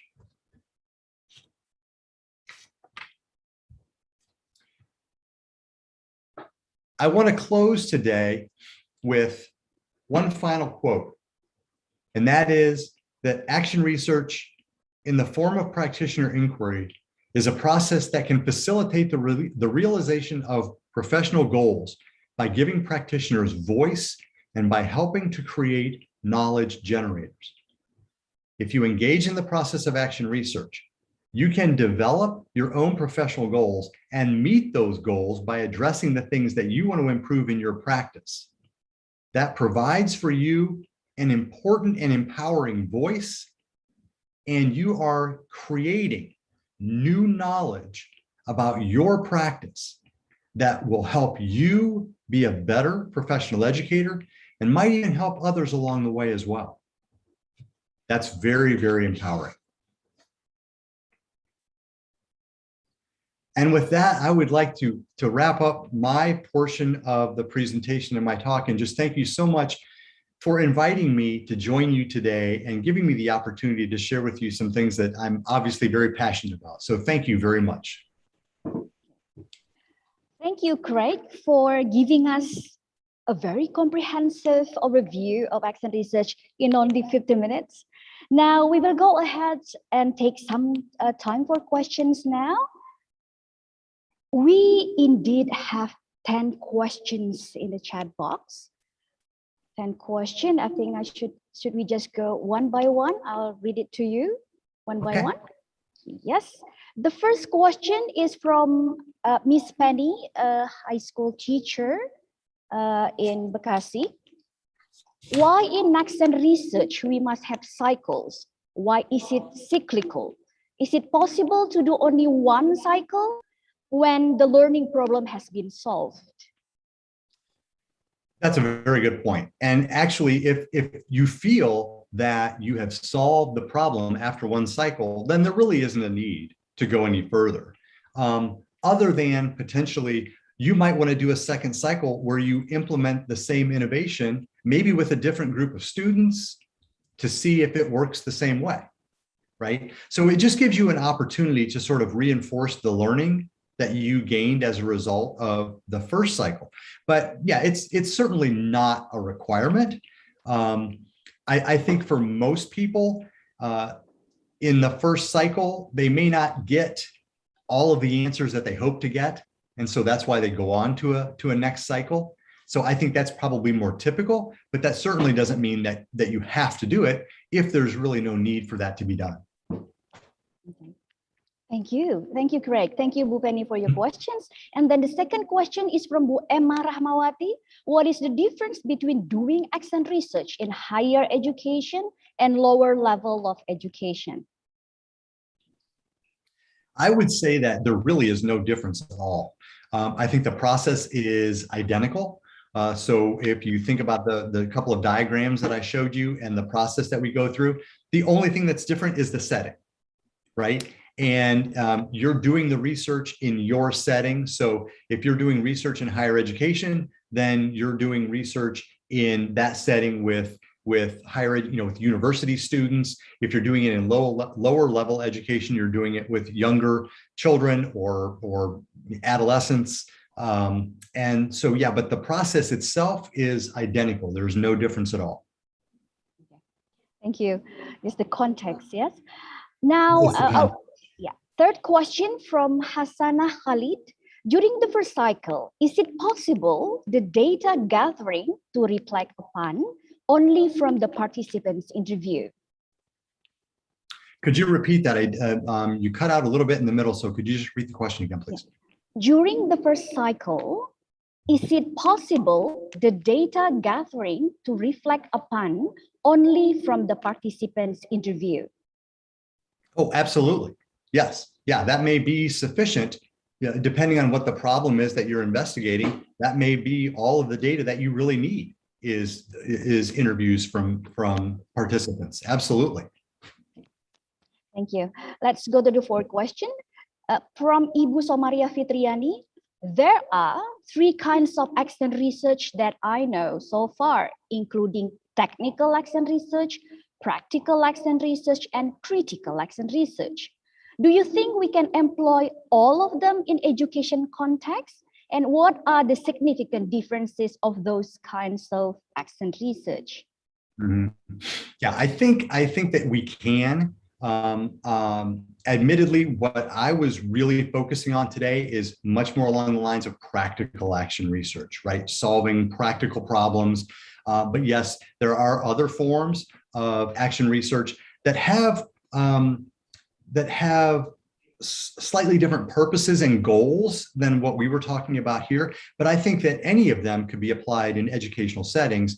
It's just very important then that in the early stages of designing the action research, you're very clear with yourself about what the problem is, what the purpose of the action research is, and then because that really guides where you take that research. And so, but all 3 could certainly be done in educational settings. Thank you, Craig, and thank you, Bu Somaria. Question number 5 from Pak Diki Ramdhani. In doing the accent research, do we have to use only one group of participants for several cycles that we will conduct, or we have to use another group of participants for the next cycle? And what methods can we use for collecting the data in accent research? Those are great questions. Yeah, you can use one group that you follow through a couple of cycles, or you might do it with different people. You might even have multiple groups in the same cycle where you're comparing. So if you think about, again, if you're familiar with more traditional research designs and you think about quantitative designs where you might have 2-group comparison or something like that, you can do that in an action research setting, right? So a lot of times those kinds of decisions might be dictated by the length of time that you think a cycle should operate. So if you are going to implement something different and collect data, and you can do that in 2 or 3 weeks, then you could certainly, a few weeks after that, do another cycle on the same students. But if the cycle is a much longer period of time, what you're implementing as an innovation is going to take months and months to implement. And by the time you collect data, the school year is over. Then obviously the next time around, you might have to do it with a new set of students. So it really comes down to how you design the study and sort of what your goals are, but how you envision the length of that cycle. Thank you, Craig and Padiki. Question number 6. Can accent research be conducted with students with disabilities? Oh, absolutely. Yes, absolutely. Yes. Yeah. I think, again, the focus of action research is going to be on the problem that you define and that you you define the scope of, right? So you would just want to make sure, and I would say this regardless of who the participants were in any study, is that you just want to make sure that what you are doing with those participants and what you're asking them to do are things that they are capable of doing and providing back to you in the form of data. So I would say the same thing if somebody said, can we do action research with 5-year-olds? You absolutely can. Can you do action research with 25-year-olds? Absolutely. They're not going to look the same, right? Because you're going to guide, sort of gear that action research toward the problem and toward the group of participants that you want to focus on. But I know lots and lots of individuals who have conducted action research in classrooms with students who have learning exceptionalities. Thank you. Question number 7 from Atik Puspitarila. 2 set of questions, short one. Can action research be quantitative? And how to avoid researcher bias in conducting action research? Okay, those are both good questions. Yes, action research can be purely qualitative, purely quantitative, or using mixed methods. Any of those is appropriate. I think what you tend to see most often is that people who conduct action research usually use a mixed methods approach so that they get some quantitative data and some qualitative data. But again, I've worked with individuals who have done purely quantitative action research studies and others who have done purely qualitative action research studies. Again, I think what's important is that you have to let the nature of the problem that you're trying to solve and the data that you need to collect in order to solve that problem guide the decisions that you make about the kinds of data that you need, right? And then, the second question was about bias. Yeah. That's always a critical one. That's always an important question in any research. But that's, it's difficult to explain to people how to do that. But if you remember, one of the things that I talked about early in my talk was the idea that action research by its very nature is open-minded. And when we engage in action research, that's one of the things that as action researchers, we have to be able to do. We have to be open to thinking about alternatives. We have to be open with ourselves. And we also have to be honest with ourselves about biases that we have. That's all part of that process of reflection, right? So we have to sort of identify, hey, before I begin an action research project, what biases might I have? And again, this is that idea of critical professional reflection that's the critical piece, right? Is that you really have to look at yourself and sort of decide, what can you do? What do you have to be cognizant of before you go into that action research study? But I would probably say make that same comment to people doing any kinds of research, right? It's just that we're human beings and we all have biases, and we have to try to check those biases at the door before we start engaging in action research to the best of our abilities. Okay. Thank you, Craig. Next question from Jihan Fakhira. I have curiosity on the difference between action research and a case study. If we refer to the action research and case study approach, based on my understanding, they both employ action to gather and analyze the data. So what is the difference between both of them? I think that I would describe the basic difference between them. There are some similarities, but I think I would describe the basic difference is that with a case study, I don't know that the initial focus is necessarily on a singularly identified problem. And that is the focus of action research. So I think there's a fundamental difference there. And with case studies, there are certainly specific designs that we can follow in case studies that are a little bit more narrow in terms of the options that we have. Whereas with action research, we have, I think, a little bit more of an open door of possibilities that we could follow in terms of research designs and things like that. Thank you. Now, the next question is from Bu Alindriana. How to justify the use of action research for thesis and dissertation? That's always a challenge.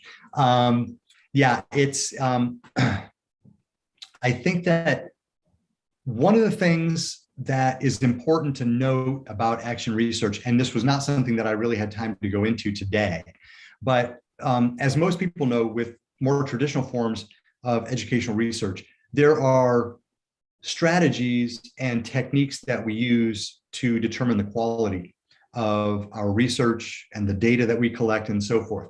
And so when we talk about quantitative research, we talk about validity and reliability. When we talk about qualitative research, we look at things like trustworthiness of the data and dependability and accuracy of the data, right?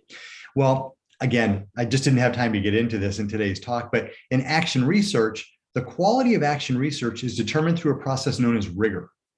And there are several strategies that action researchers can employ to increase or enhance the rigor of their action research studies. For example, the longer that you spend, the more time that you spend in a setting collecting data will add rigor and enhance the quality, right? If you collect data for 2 days versus 2 years, right, there's going to be more confidence in the data that you collect over a 2-year period than a 2-day period. You can really be very persistent in how you observe or gather data, so that it isn't just sort of a single point in time data collection, but that you're collecting over an extended period of time. There are several other strategies that you can use. I write about them extensively in my action research book, but that's one of the things that you might want to use as a mechanism to try to establish or justify the use of action research, is the fact that there are processes that exist that help to enhance the quality of the research that you're doing. And it's very similar, and like I said, sort of runs parallel to similar techniques and strategies that we would use with qualitative research or quantitative research. Thank you. We still have more or less 9 minutes, and we only have one more question to go. Okay. Can we, from Pak Nasruddin Akhyar, actually too, from Pak Nasruddin Akhyar, can we as teachers and also the researchers in the research use our own method or strategies which have never been done or searched before? It's like post-method pedagogy. We have our own strategies in action research, but our method cannot be widely considered due to no research before. Mm-hmm. Yes, yes, you can do that. And I think that, again, it's just a matter of sort of explaining and justifying how those strategies are helping to address the problem of practice that you identify at the beginning or the outset of action research. I think if you do that, then the strategies that you use, even if they're your own strategies, are perfectly legitimate approaches to take, especially from an action research perspective. Thank you, Craig and Pak Akhyar. And I just want to come back to, since we still have time, come back to Pak Diki Ramdhani's question. What methods can we use for collecting data in action research? That's right. I didn't answer that question. You're right. You know, the easiest way for me to say that is anything that you would use in more traditional forms of educational research can be used in action research. So if you want to collect quantitative data, you can use surveys, questionnaires, you can use classroom assessments, you can use opinions, you can use any kind of scaled instrumentation, standardized tests, anything that give you numerical data, you can certainly use. Qualitatively, interviews, observations, focus group interviews, even artwork, photographs, anything like that can be used. So, I mean, almost literally anything that you would use in a traditional quantitative research study or a traditional qualitative research study in terms of data can also be used in action research. There's no limitations there at all. Oh, thank you for the questions from the participants, and thank you, Craig, for a very concise and on-spot answers. It looks like we have covered all the questions. Is there anything else you wanted to cover before a wrap up? Well, I would just like to say again, thank you for the opportunity to come before all of you and talk about action research. It's something that I've grown very passionate about over the last 10 or 15 years. And it really is the focus of the work that I do, the teaching that I do, the research that I do, the publishing that I do. The reason that I do that is because I think it is there's so much power and potential that lies in the application of action research by practitioners at any and all levels that I constantly try to encourage people to engage in the process, because I think that if you do it, and especially if you do it a couple of times so that you can get used to sort of the process, I think that you'll just be amazed at the kinds of things that you can learn about your own practice, about your own setting and context, about your own organization, and that all of those things, you know, it's sort of like knowledge is power, right? The more things that we know about those things, the better we can help our practice become, the better we can help our organizations become and our institutions to become. It makes us better professionals and the people with whom we work. If they're students or if they're staff colleagues, it rubs off and it helps to improve everybody's practice across the board. And I don't think, honestly, I don't think that I'm overselling that. That's how strongly I believe in its potential and its practice. And I would hope and encourage all of you to give it a try and look into it a little bit deeper. I think you'll be pleasantly surprised. Thank you, Craig, for your enlightening speech. You have provided us with insightful coverage of action research method that we can use in our everyday instructional practices and classroom activities. You have also emphasized the importance of professional reflection throughout the process. I think that's just something that we sometimes we forget and miss. And action research is job-embedded professional development. Once again, on behalf of everyone here today, thank you. Thank you so much. I appreciate it. Round of applause to Dr. Thank Craig you. Metzler. Bye-bye. Thank you.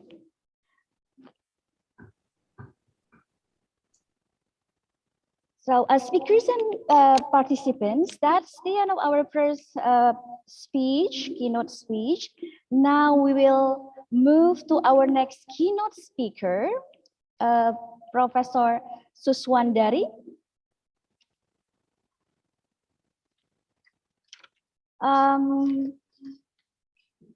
Prof. Suswandari is already here with us. Good morning, Prof.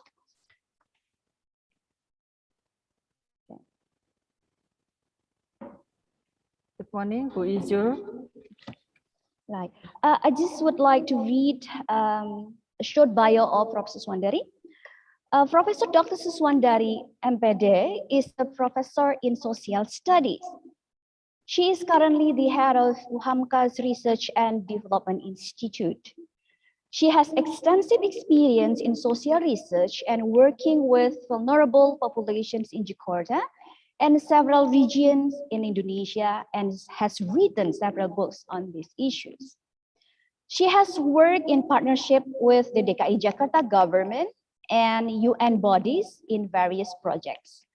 For more than 17 years, she has been a consultant for women's and children's empowerment at the Integrated Service Center for Women's and Children's Empowerment in the DKI Jakarta Provincial Government Service. Her research and publications focus on social science education, ethnicity, gender, and multiculturalism. Her speech today, entitled "The Values of Local Wisdom in Indonesian Culture as the Spirit of Sustainable Development." Let's welcome Prof. Suswandari. Thank you, who is your?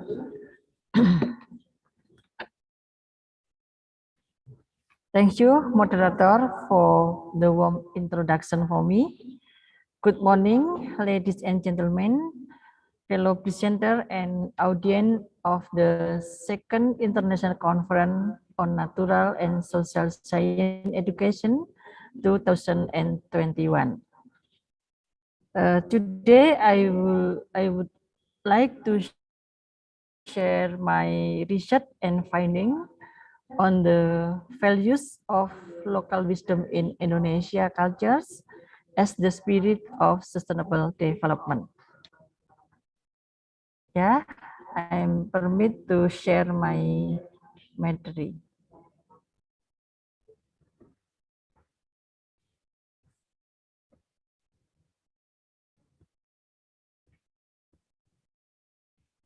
Yeah. The values of local wisdom in Indonesian culture as the spirit of sustainable development. That is my research in another location in Indonesia.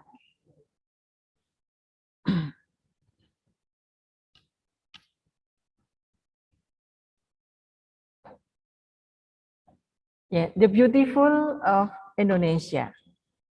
It is common knowledge, the two citizens of the world, that Indonesia is a beautiful country with its diverse of culture, with weather, beautiful landscape, and nice people.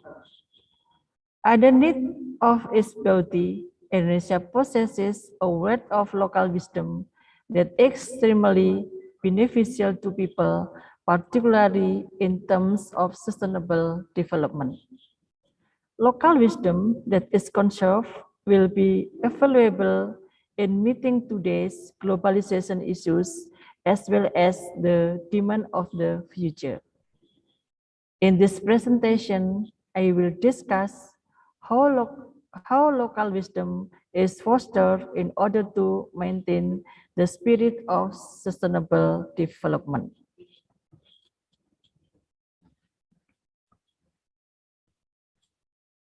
And you can see from the map of Indonesia. Indonesia is a unitary state consisting of islands and sea. Indonesian territory is located in strategic position between the continents of Asia and Australia and between the Indian Ocean and the Pacific Ocean, linking the East-West Spice Trade Route that dates back to the 14th century. Indonesia lands is beautiful area, rich in natural resources and a diverse range of cultures. The diversity and define Indonesians' identity. The richness of the land of cultures had attracted various nations to colonize Indonesia for more than 350 years. Indonesia was a colony of Netherlands for 350 years and Japan for 3.5 years. Indonesia became independent nation, free to determine its destiny, development, and welfare on August 17, 1945.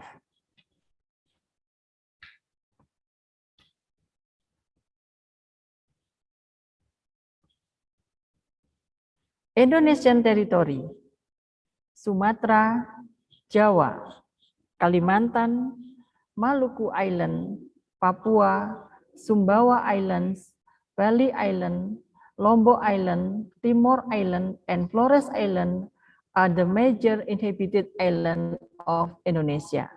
Indonesia has total of 16,771 islands, both inhabited and uninhabited. The country makes up of 34 provinces and 514 districts or cities, administrative cities, and administrative districts. There are approximately 714 ethnic groups and more than 13,000 sub-ethnic with 1,001 local languages. Several local languages are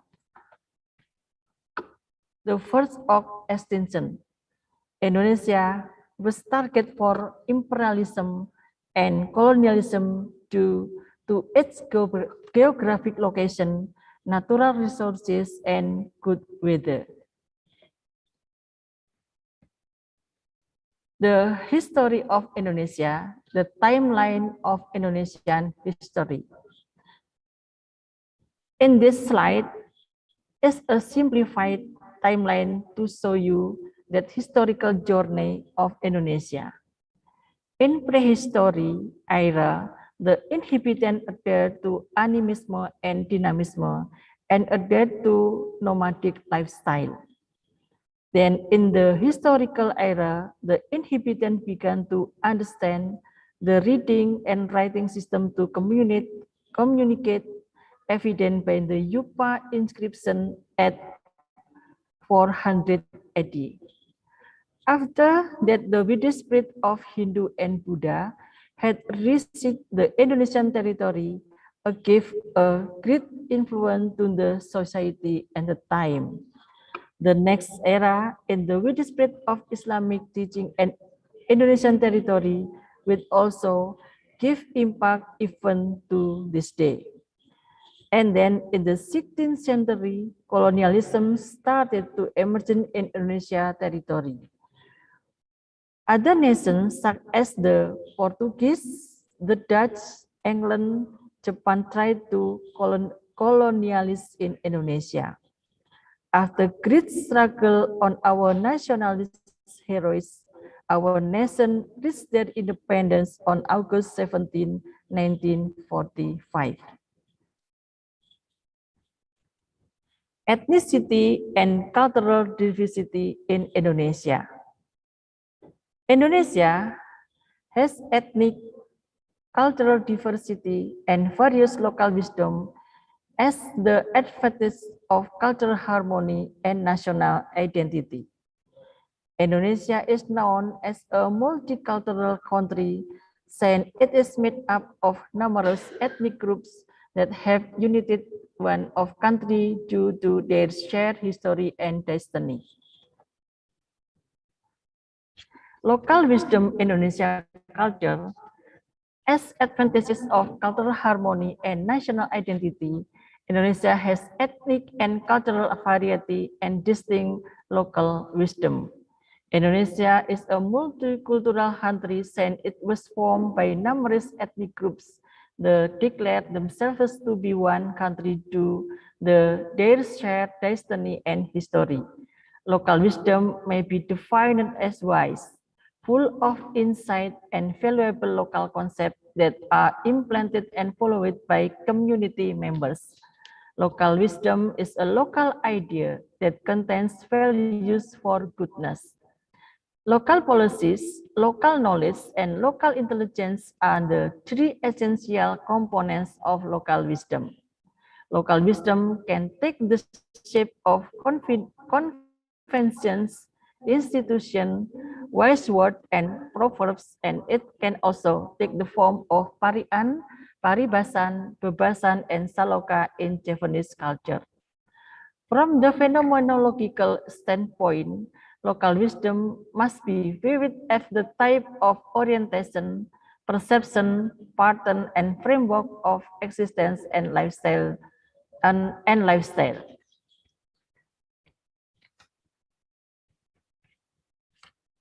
Characteristic of local wisdom.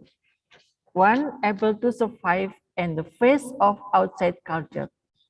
Has the ability to adapt to external cultural influences.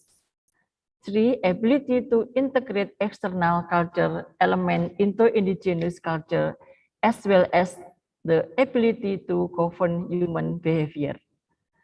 Capable of guiding the cultural development. Scope of local wisdom. 3 scopes local wisdom. Number 1, relationship between human and their good. 2, human interaction with another human. Relationship between human and their environment. Instead, the local wisdom, number 1 is God, natural science, environment, agriculture, building houses, education, birthing and wedding ceremonies and funeral, food and beverages, cycle of human life, their behavior, health, and natural disaster. Local wisdom insists knowledge, technology, art, employment, belief system, religion, and social organization. Following Meso, new variety of local wisdom applied by Indonesian people within the region, ethnic group, and community. Smong in Aceh in Simalu Island.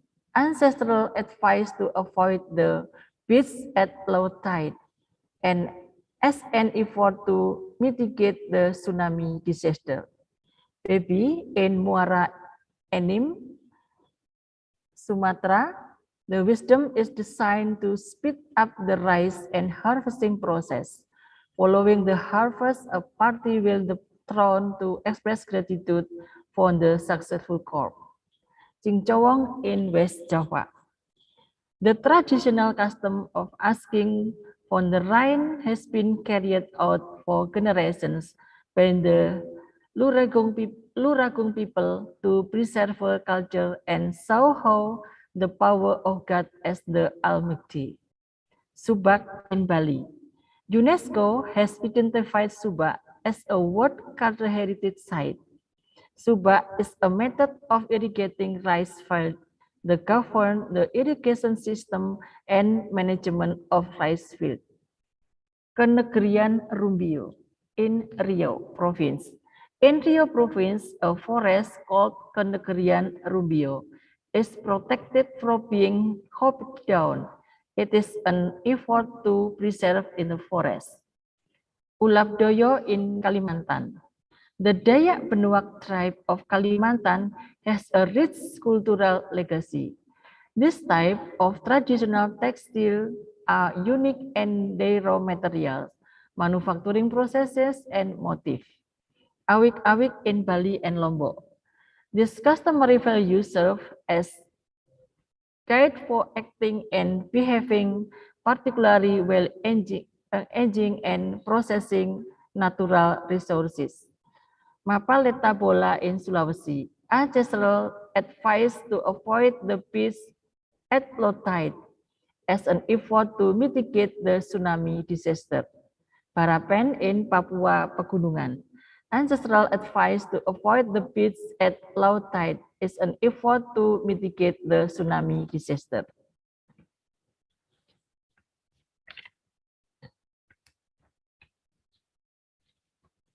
The core function of local wisdom. Local wisdom is the specific practices and strategies of indigenous peoples in dealing with natural disasters. Local wisdom is defined as a set of practices and policies that foster community participation in overcoming challenges. By providing important information about the local context, local wisdom aids in the implementation of community empowerment projects.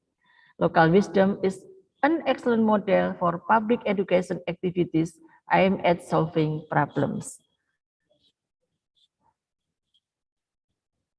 The function of local wisdom in traditional societies. For the community, local wisdom serves as a moral and spiritual direction. Local wisdom is the knowledge that helps people live better lives because it comprises the value system and a knowledge system that promotes environmental sustainability and the preservation of living things.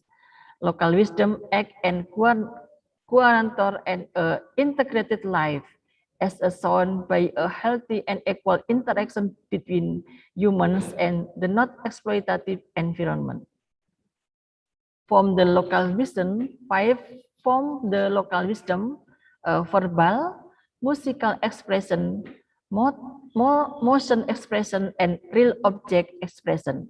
Verbal, for example, symbols, time telling and direction, mythology, folklore, prose and verse, and proverb. musical expression, for example, folk music, instrumental music. Motion expression, instead the folk dance, play, drama, and traditional dance.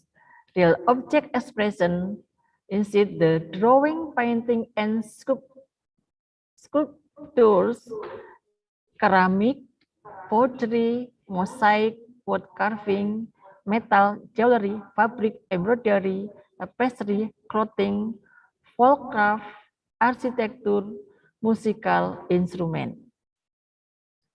Type of local wisdom. Number 1, ecological local wisdom. For forbidden forest system in Kampung Naga, by example. Theological local wisdom, Serentahun ceremony in Sudanese society, by example. 3. Local wisdom for energy and water security. It's say the Satkertih Balinese philosophy of managing and preserving water. 5. Local wisdom related the architecture, traditional house construction. 5. Local wisdom to prevent and dealing with conflict. Pelagandong custom in Maluku. Local wisdom for disaster mitigation. Smong, the oral story of the Simelu Acehnis people about the tsunami. Dimension of local wisdom. Local knowledge, which is the ability of the community to master nature in order to adapt to that environment. For example, people of the Bugis ethnicity have marine knowledge without modern technology, and the people of Palue ethnic in Sika district can read sign when Mount Rokatenda will drop. Local values. There is a unique weakness to the values, act, or behavior in a group. They are not necessarily agreed upon or accepted by other community group. For example, tattooing and piercing is a various part of the body in an ethnic Dayak practices. The Leo ethnic group protect the environment from fire, catastrophe, and state in the saying, Ki kapa, mae jenggi, kuru tu'u, mae, dutu ola bura, nora, sagili ola. Do not burn reeds and dry grass because they can cause fires everywhere. Local talent are associated with effort to satisfy survival needs in the face of natural difficulties, depending on the place and conditions. Decision-making mechanism. A local government body with charisma due to its history and serve as a role model for the community in sustaining common life harmony. For example, a Mosalaki is an ethnic figure of Leo Ende, which serves as a decision maker for the ethnic. Solidarity of local community group. Social interaction principles sustain solidarity and avoid conflict. For example, in Javanese community, Pelagandong in Maluku Bugis, people uphold the advice of Reba Sipatokong, Mali Siparape, Malilu Sibawange, which means when you fall, you rise, when you drive, you save, when you forget, you recall. Local wisdom as the base of sustainable development. Sustainable development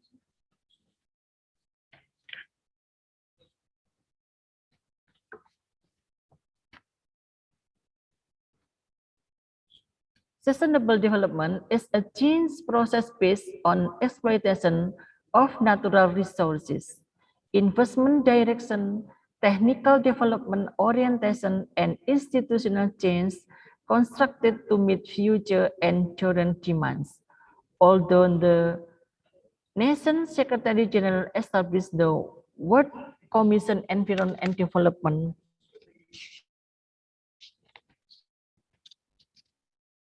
orientation, and it was until 1983 the World Commission Environment and Development was established. And in June 1992, United Nations Conference Environment and Development resulted in the implementation of Agenda 21.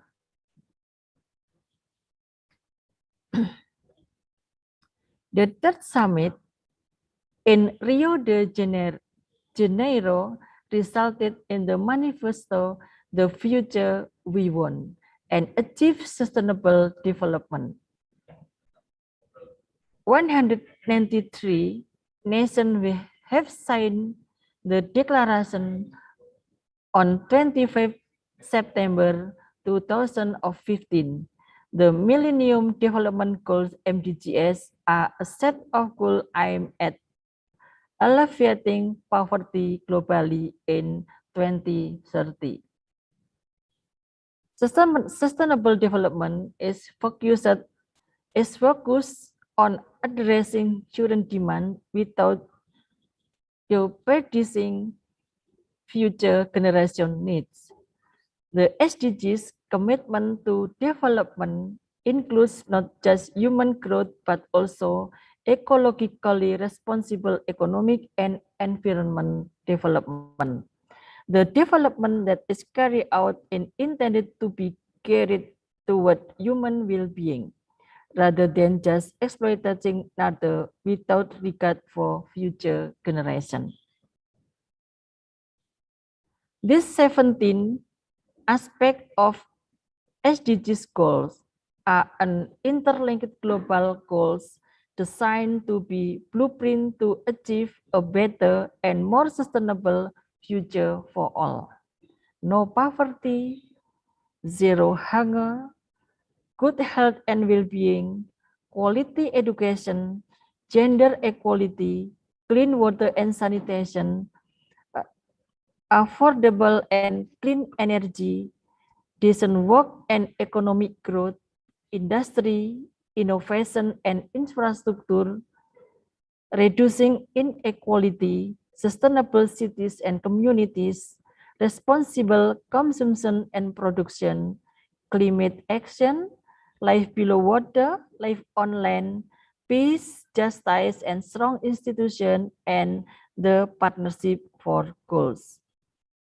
Sustainable development is a movement that encourages all parties to actively engage and collaborate based on their roles, responsibilities, and talent.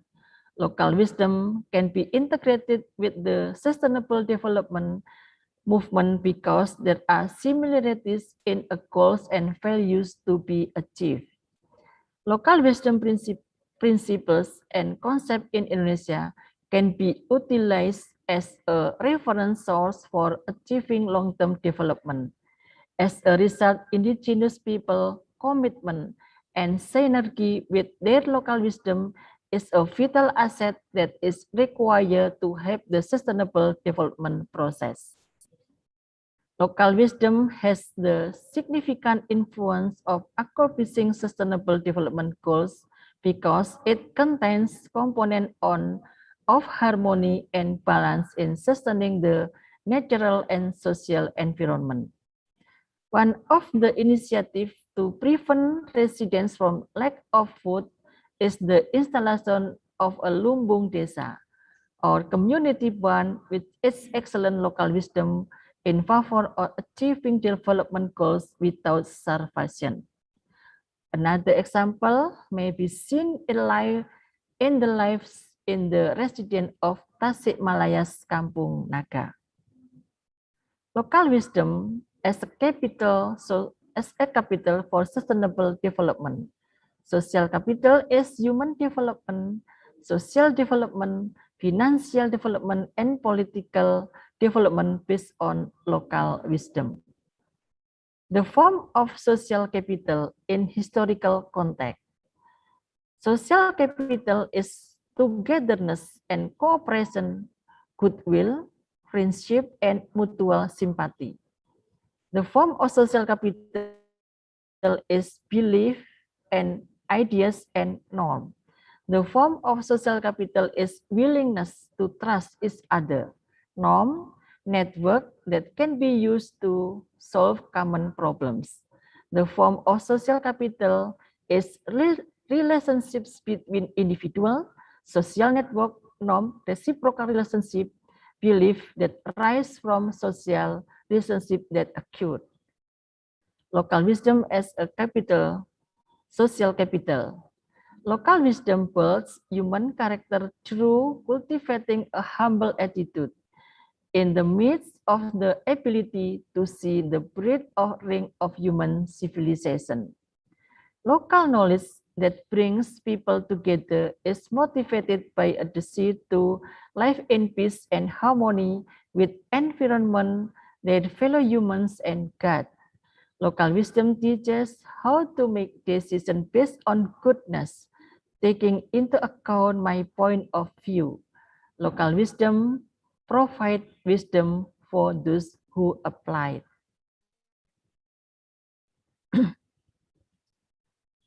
Understanding local wisdom is an essential aspect of respecting and appreciating the nation's cultural values.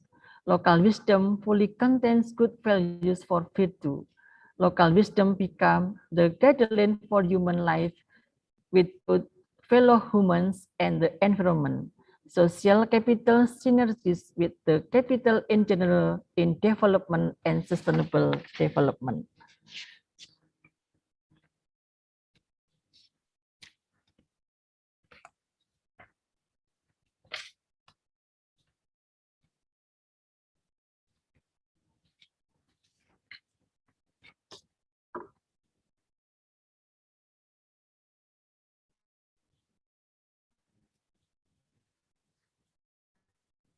Thank you, Bu Isul.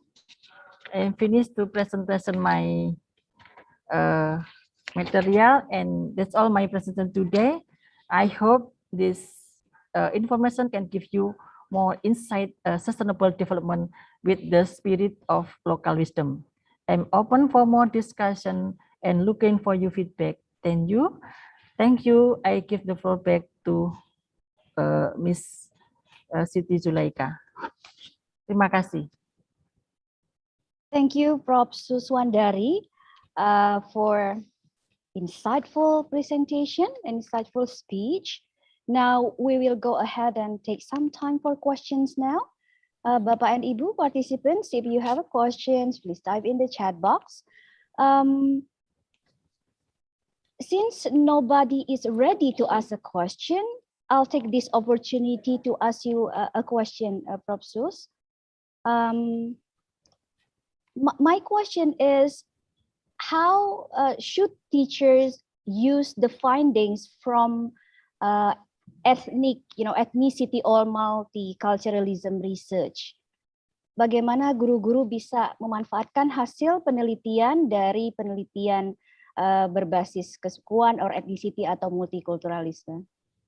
Ya, mohon izin Bu Izul, saya jawab pakai bahasa Indonesia ya.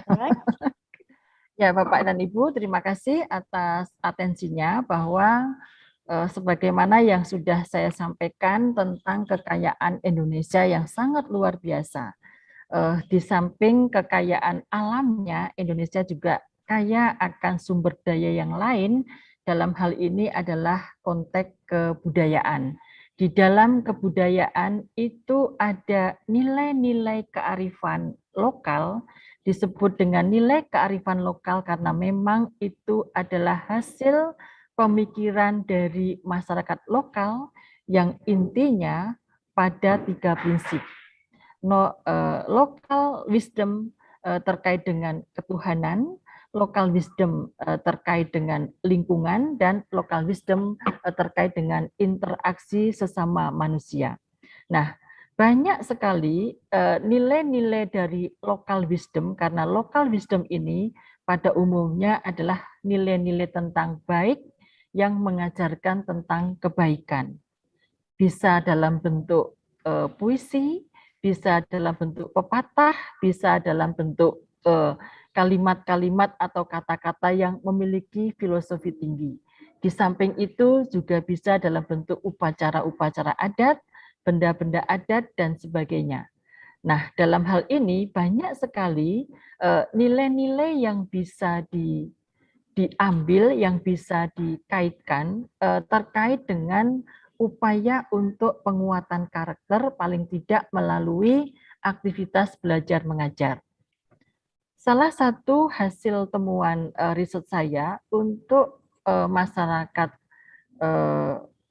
di pesisir Kabupaten Sika, yaitu khususnya yang disebut dengan orang-orang Tidung, yaitu orang-orang yang berasal dari Pulau Sulawesi, seperti orang-orang Bugis, orang-orang Bajo, dan juga orang-orang Bugis, Bajo, kemudian orang-orang Makassar misalnya, mereka bisa melaut tanpa didampingi dengan teknologi canggih, misalnya kompas.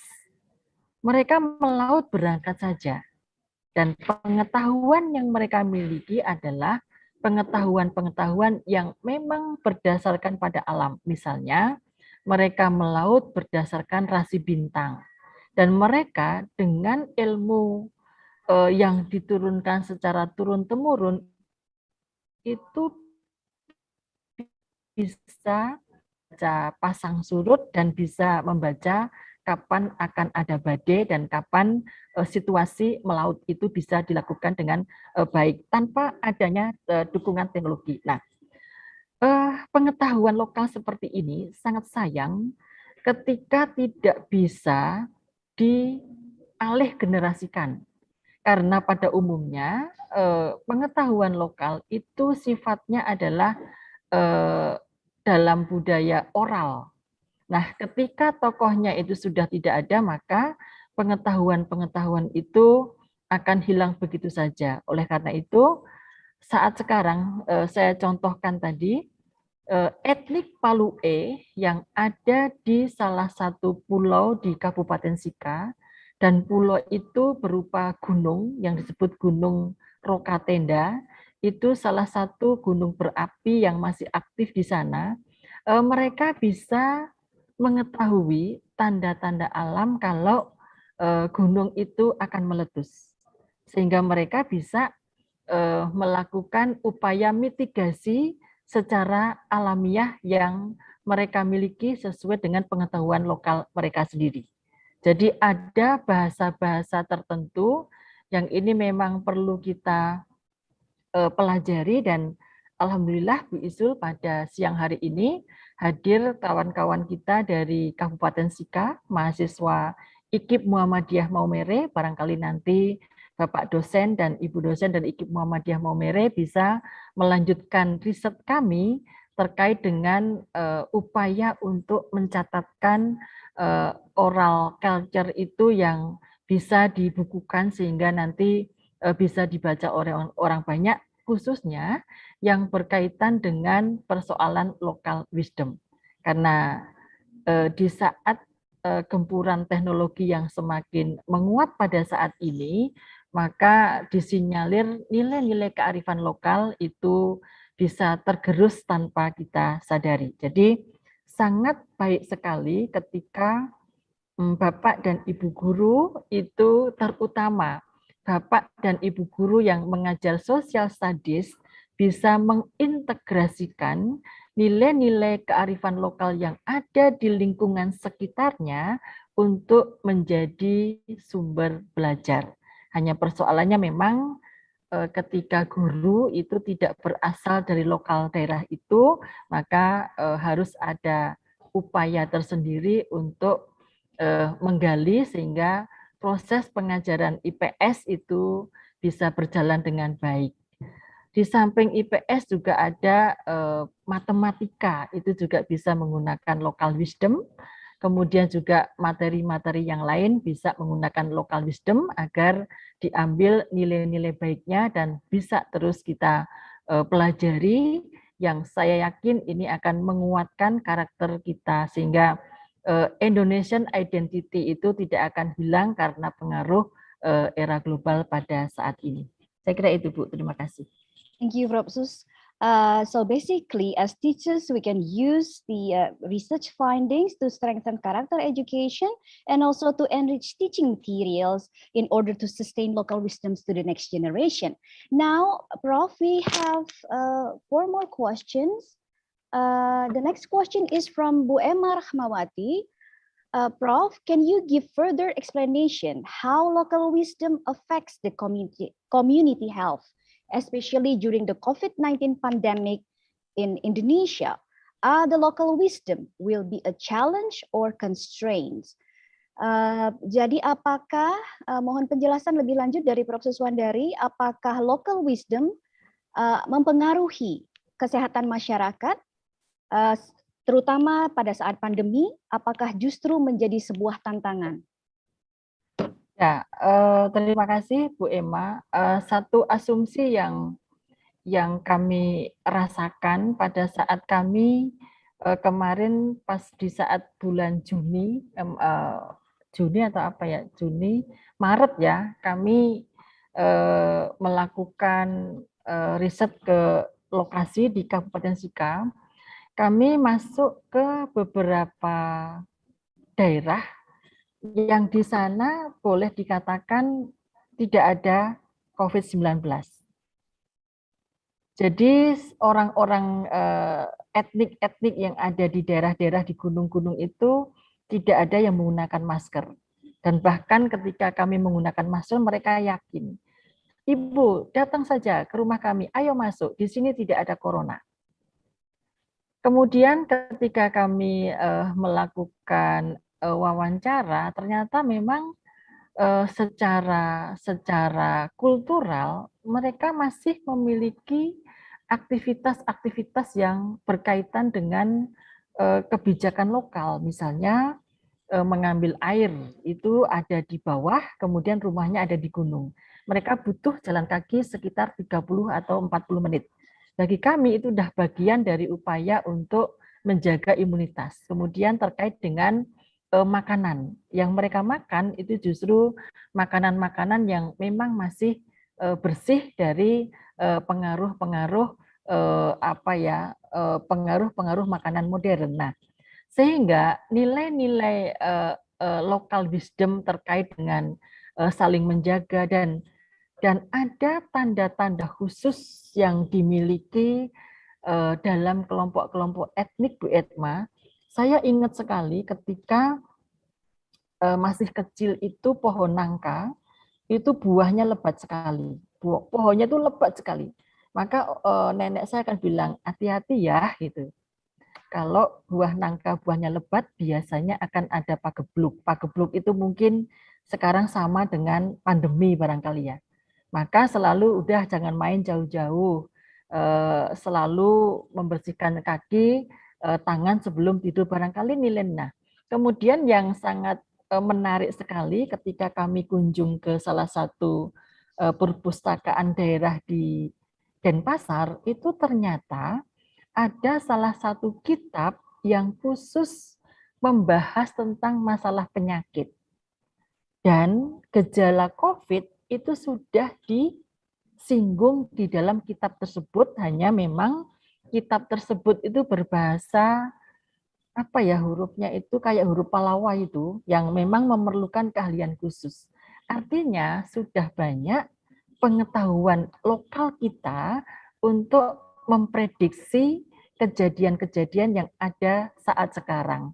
Hanya persoalannya sekarang ini adalah bagaimana alih generasi dari nilai-nilai local wisdom ini yang semakin menipis, terutama kehidupan di kota dan juga pengaruh budaya kota yang masuk ke daerah-daerah pedesaan. Sehingga ada kata-kata larangan itu selalu disandingkan dengan logika yang memang kadang-kadang dalam local knowledge atau indigenous knowledge itu ada beberapa hal yang memang tidak bisa diperdebatkan dengan menggunakan logika pada saat ini gitu. Itu ada seperti itu. Contohnya ketika orang-orang Bugis di orang-orang Bajo yang ada di daerah Wuring di Sika itu, mereka selalu bilang jangan membuang air kopi di laut, jangan membuang sisa sambal di laut, tidak boleh membuang air jeruk di laut. Itu kalau ditanya kenapa gitu ya nggak ada yang jawab. Tapi ketika itu dilanggar akan terjadi sesuatu.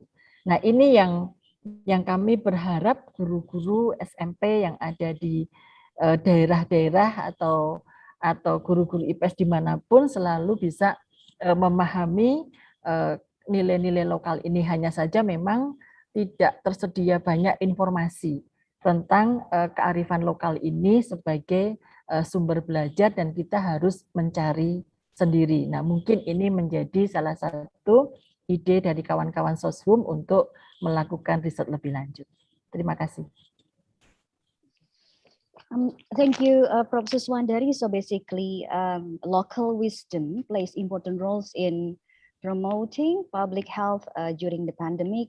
For example, when society or people conducting independent anticipation together, as we call gotong royong, and with local wisdom that they do together in a community.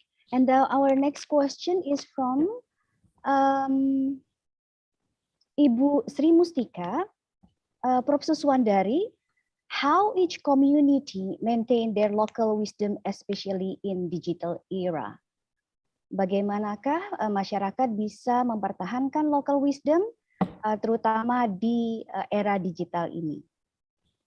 Ya, terima kasih Bu Ika. Dan ini yang menjadi tantangan berat untuk kita bersama, khususnya kita yang ada di dunia akademik. Untuk masyarakat lokal itu yang peduli dengan local wisdom ini semakin menurun. Bahkan ini menjadi problem para tokoh adat dan mereka mengatakan kepada siapa saya harus menyampaikan ini. Ini juga saya sampaikan kemarin ketika saya menyampaikan materi untuk workshop guru-guru yang ada di Kabupaten Sika. Ketika kami membayangkan Sika, itu pasti kami akan ketemu dengan perempuan-perempuan Sika yang berambut keriting dan kulitnya hitam, karena itu menjadi salah satu identitas orang-orang Sika. Tapi sekarang mahasiswa di Sika, gadis-gadis Sika rambutnya sudah lurus semua. Jarang yang rambutnya keriting, sehingga kadang-kadang wah ini lama-lama nanti identitasnya akan menjadi hilang gitu. Jadi ini menjadi pekerjaan yang sangat berat sekali, bahkan justru yang care dengan local wisdom ini adalah orang-orang di luar Indonesia. Oleh karena itu kami mengajak, kita semua mengajak untuk bisa berkontribusi menyelamatkan bahasa saja sudah beberapa yang hilang, bahasa daerah tadi, dan ini khawatirkan nanti local wisdom kita hilang. Tadi Bu moderator sudah menyampaikan ada gotong royong tentang bagaimana ada ini Bu Emma untuk menjaga gizi itu di salah satu wilayah ada budaya sasi yang berkaitan dengan pelarangan untuk mengambil ikan di suatu sungai tertentu yang nanti boleh diambil melalui upacara adat di tahun-tahun tertentu. Kemudian kalau mau menebang pohon harus melalui tahapan-tahapan upacara tertentu. Ini mengarah pada upaya jangan sampai terjadi pengundulan hutan. Bahkan orang-orang Tanah Ai itu membagi hutan dalam beberapa wilayah. Ada hutan yang khusus untuk menjaga air, ada hutan yang khusus untuk menanam makanan. Itu betul-betul sampai sekarang masih ditaati untuk wilayah di Tanah Ai. Jadi 3 hal prinsip local wisdom yang berkaitan dengan ketuhanan, kemudian dengan menjaga lingkungan dan hubungan antar sesama itu paling tidak dalam menjaga tentang kehidupan yang harmoni, itu intinya. Jadi sangat perlu sekali ini diintegrasikan dalam pendidikan. Di Bali, riset kami juga itu terkait dengan local wisdom, Trihita Karana untuk orang-orang Bali juga memiliki prinsip yang sama terkait dengan kehutanan, ketuhanan, kemudian sesama manusia, dan juga terkait dengan bagaimana menjaga kelestarian lingkungan. Nah, sekarang Bali sedang membangkitkan lagi pariwisatanya dengan Ideaton Bali Kembali, dan tim kami melakukan riset untuk di Local Wisdom Bali Aga di salah satu desa di Kabupaten Buleleng. Itu mengarah kepada bagaimana local wisdom untuk masyarakat Bali Aga yang ada di daerah pegunungan. Ternyata mereka memiliki ketaatan yang luar biasa dengan local wisdom yang sudah disepakati. Dan sampai hari ini alhamdulillah juga alam di sekitar kawasan Bali Aga itu masih sangat baik gitu. Terima kasih. Thank you, Prof. Su. So, in general, there are challenges, of course, to maintain the local wisdom in digital era. We can all take part in maintaining our local wisdom, such as, for example, to integrate the local wisdom as teaching and learning resources, and also to conduct research, to conduct more research on local wisdom, just what Prof. Suswandari and the team has conducted. Yeah. Okay, and our next question is from Bapak Fajar Abdillah Ahmad. We know that Indonesia has a variety of diversity ranging from ethnicity, culture, and religion. How do we maintain Indonesian culture so that is not controlled by other parties? Jadi Indonesia mempunyai diversity, jadi agama dan sebagainya, kultur, kesukuan, bagaimana kita bisa mempertahankan ini sehingga tidak dikontrol atau diambil alih oleh orang-orang lain, pihak lain.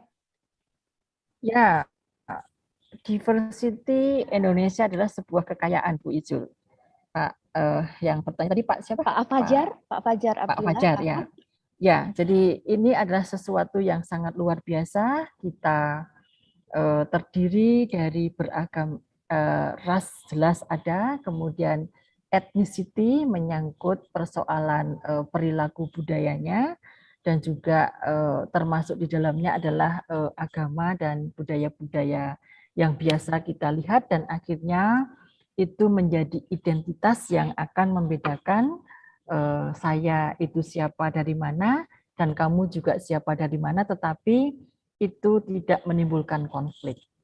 Kalau kita tarik ke belakang, ternyata di negara Kertagama yang disusun oleh Empu Sutasoma dari Kerajaan Majapahit sudah menggambarkan itu.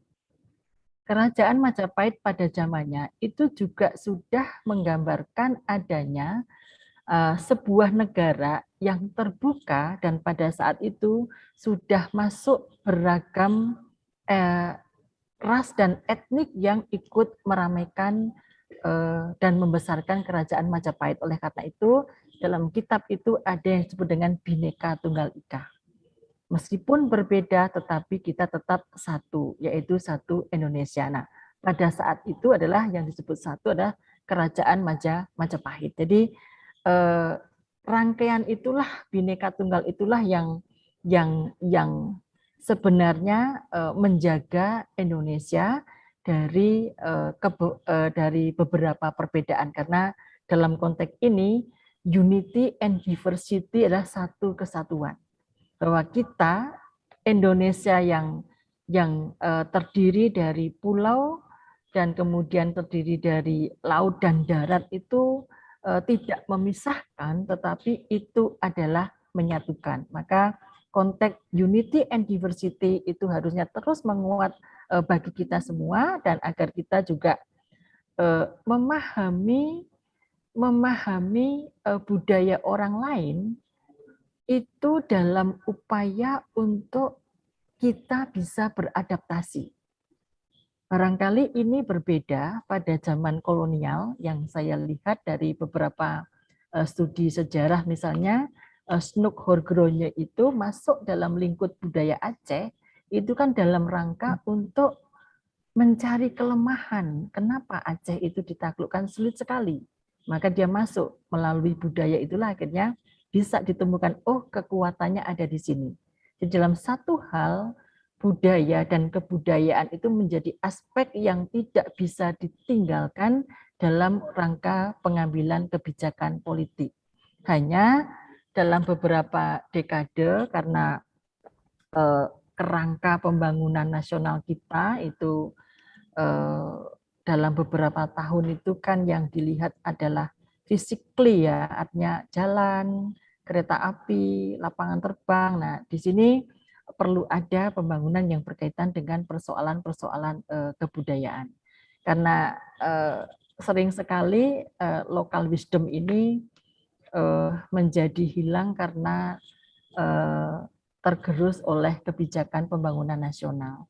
Dan kadang-kadang kebijakan nasional itu sering sekali mengambil kebijakan tidak berdasarkan budaya yang ada. Jadi untuk masalah-masalah kita banyak sekali yang kadang penyelesaiannya itu konflik diselesaikan secara politik. Nah, ini yang barangkali perlu kita kaji kembali bagaimana keterlibatan ahli-ahli kebudayaan di dalam menyelesaikan masalah bangsa ini. Terima kasih. Thank you, Prof. Sus. Thank you, Pak Fajar, for the question. So again, in terms of maintaining the Indonesian culture, we all should work together, including the policymaker, to consider local wisdom or research finding about local wisdom, to inform or in making on designing policies, appropriate policies for the people. And also, we have a next question from Atik Puspita Rila. How to instill Indonesian local wisdom in English language teaching in terms of literacy, especially for Generation Z. Bagaimana menerapkan local wisdom dalam pengajaran bahasa Inggris, terutama untuk literasi pada generasi Z, Prof. Ya, saya kira tadi tidak hanya bahasa Inggris saja, tetapi juga bisa material-material yang lain untuk pembelajaran. Nah, kita dekatkan misalnya dalam bahasa Inggris, kita bisa melakukan belajar conversation dengan mengambil tema permainan-permainan lokal. Dengan mengambil tema-tema tradisi upacara perkawinan lokal. Nanti dalam tradisi upacara itu ada kalimat-kalimat apa yang diungkapkan secara adat. Permainan-permainan apa yang memiliki filosofi secara pengetahuan lokal. Jadi sangat memungkinkan dan tidak begitu sulit untuk mengintegrasikan kearifan lokal itu di dalam berbagai material pengajaran di sekolah. Saya kira itu. Yeah. So just use local wisdom as learning resources, yeah, Prof. So just go back to that point. And now the next question is from Pak Diki Ramdhani.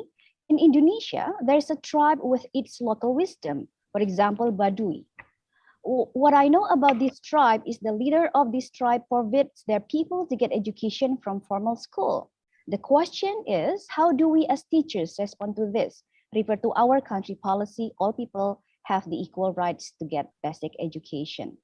Jadi seperti Baduy misalnya, ada tribe kita, ada suku Baduy yang melarang masyarakatnya untuk mendapatkan pendidikan formal. Bagaimana kita sebagai guru merespon ini, Prof? Ya, tidak hanya Baduy ya, termasuk yang paling dekat itu Madura. Dari beberapa literatur yang saya baca di Madura itu juga ada tradisi yang karapan sapi itu dengan hokinya itu biasanya anak-anak. Nah, anak-anak itu memang sudah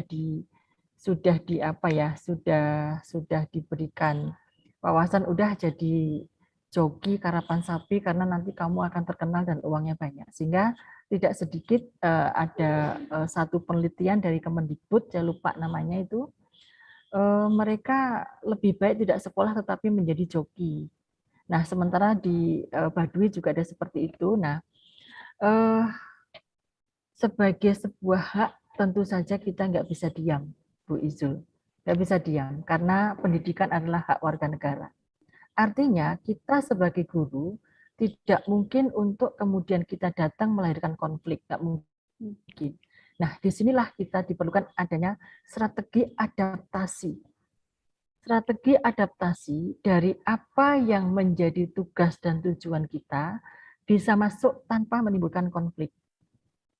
Seperti itu kalau kita dalam local wisdom kan mengambil rambut dalam gabah, tetapi gabahnya tidak berserakan. Itu kan juga kata-kata bijak, ya kan, melakukan sebuah inovasi tanpa menimbulkan sebuah konflik. Karena sebuah inovasi itu juga memerlukan waktu khusus untuk bisa terimplementasi.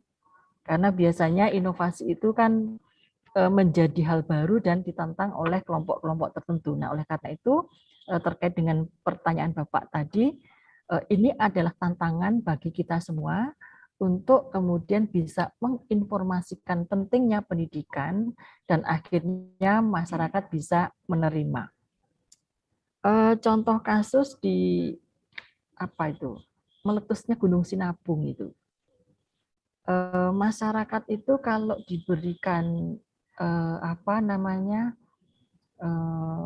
pengetahuan tentang mitigasi, disuruh berkumpul itu sulit sekali dengan berbagai macam alasan. Tapi ketika tim mitigasi itu mencoba memanfaatkan musik daerah, sebelum mereka datang disetelkan dulu musik daerah, nanti beberapa orang yang ahli situ diberikan kesempatan untuk menyanyi, setelah itu baru masuk ke materi mitigasi bencana. Bisa berjalan dengan baik. Gitu. Kemudian adanya kentongan itu kan, itu untuk mengumpulkan orang. Bisa berita untuk mengumpulkan orang, bisa berita yang lain-lain tergantung dari irama yang telah disepakati. Jadi intinya kita memang memerlukan strategi adaptasi secara khusus untuk kemudian bisa memberikan inovasi pada hal-hal yang sudah dengan keberadaan local wisdom ini. Saya kira itu. Yeah. So to summarize Prof. Su's answers, we have to learn about their local wisdom and that local culture so that we can employ suitable adaptation strategies to embrace the issues without creating conflict. Just to educate the local people without creating conflict. Thank you, Prof. Thank you, Pak Diki. We still have time for one more question. The same question, Prof, from Bu Nur Amalia and Bu Koni Khairunisa. It's about the methodology of the research that you have conducted in this multiculturalism study or ethnicity study. Jadi Bu Nur Amalia dan Ibu Koni Khairunisa menanyakan metodologi research apa yang Prof Sus dan tim pergunakan atau pakai saat melakukan penelitian ini, ethnicity dan multiculturalism. Terima kasih, Bu. Gimana, Bu? Ulangi, Bu. Metodologi penelitian apa ya yang diterapkan, yang dipakai oleh Prof dan tim? Ya, terima kasih Bu Nur Amalia, Bu Koni. Dalam beberapa tahun terakhir ini saya memang terkait dengan metodologi yang saya pakai, tentu saya menggunakan metodologi yang sering digunakan untuk riset sosial. Nah, dalam riset sosial itu yang sering kita sebut dengan perspektif kualitatif. Dalam perspektif kualitatif itu juga berbeda-beda. Karena dalam riset saya itu kan selalu bertahap selama 3 tahun. Nah, untuk tahun pertama, kalau saya sedang menggali tentang keberadaan local wisdom, maka saya akan menggunakan etnografi sebagaimana yang dikembangkan oleh Spratley. Kemudian di tahun kedua, ketika mencoba membuat model, maka saya menggunakan kualitatif fenomenologi oleh Mile dan Haberman. Tapi ketika sudah menguji efektivitas, saya menggunakan statistik sederhana. Jadi tergantung dari manfaatnya saat kita mau menggali apa, dan rata-rata untuk local wisdom itu yang saya baca memang banyak menggunakan metode yang dikembangkan oleh Spratley ini. Itu, Bu. Ya, terima kasih Profesor Sawandari. I think we are pretty on time. That's just the last question. I'm sorry, Pak Nelis, we only have 1 minute to wrap up. Thank you, Profesor Sawandari, for your insightful presentation. You have provided Satu lagi ini Bu, tentang GESI. Oh, GESI. Ya, karena GESI ini juga menjadi salah satu isu dalam riset nasional. Saya kira sangat bisa terintegrasi ya Bu Nelis ya. Artinya local wisdom yang menyangkut masalah perempuan dan gender atau masalah gender ini masih perlu masih perlu dukungan kita semua untuk menggali tentang keberadaan kelompok perempuan yang pada umumnya saya memang belum menggali secara utuh tentang perspektif gender terkait dengan persoalan local wisdom. Tapi secara kasat mata dalam kelompok-kelompok etnik itu terjadi disparitas yang sangat tinggi itu. Perempuan masih menjadi bagian yang kedua. Meski di kawasan itu ada etnik yang menganut matrilineal yang saya amati, tapi perempuan masih the second sex gitu. Ada satu perempuan yang tidak bisa masuk ke rumah adat karena belisnya belum lunas. Sampai meninggal kalau belum lunas dia nggak bisa masuk rumah adat. Kemudian kepemimpinan itu juga rata-rata masih dipegang oleh laki-laki. Misalnya Pak Nelis Anhari bisa atau kita bisa join ya untuk melakukan ini terkait dengan GESI. Saya sangat setuju untuk kemudian melihat perspektif GESI terkait dengan local wisdom ini. Terima kasih. Terima kasih, Prof. Sus. So we need more studies, conduct more studies about gender equality and social inclusion, or GESI. Thank you, Professor Sawandari, for your insightful presentation. You have provided us with a different sense and perspective of the values of local wisdom. I'm sure we all take with us something to learn on and contemplate for in our professional development journey in relation to sustainable development. Again, thank you, Professor Sawandari. Round of applause to Professor. Ya, terima kasih. Speakers and participants, thus concludes the second presentation. I will now hand you over to Liz Zulfa Roza, PhD, who will facilitate our last keynote speech for the morning. Thank you. Assalamualaikum warahmatullahi Kalau mau ini wabarakatuh. gimana sih?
Bismillahirrahmanirrahim. Assalamualaikum warahmatullahi wabarakatuh. And good morning all. Dear participants of this session, I am Lizulfa Roza, the moderator of this session. I'm very happy to see you here and welcome all of you to this session. Ladies and gentlemen, Our speaker today is Melinda Paropan, PhD. She is one of the lecturers at the Central Bicol State University of Agriculture. Obtained PhD in Behavioral Management at University of Neva, Kakares, Naga City. Took a master degree in Science Education at Naga College Foundation, and taken a bachelor degree in Science at University of Neva. Her research interest in science education, quality management, and system and quality service. Before the presentation start, let me tell you how the presentation will be go. Firstly, Dr. Melinda will be invited to present the materials. After that, there will be a question and answer session followed by a conclusion. The audience can be write your question through the chat box. And now, let me allow to welcome the speaker, Associate Professor Melinda Parompan, to make her presentation. Dr. Melinda, the floor is yours, please. Okay, thank you for that generous introduction.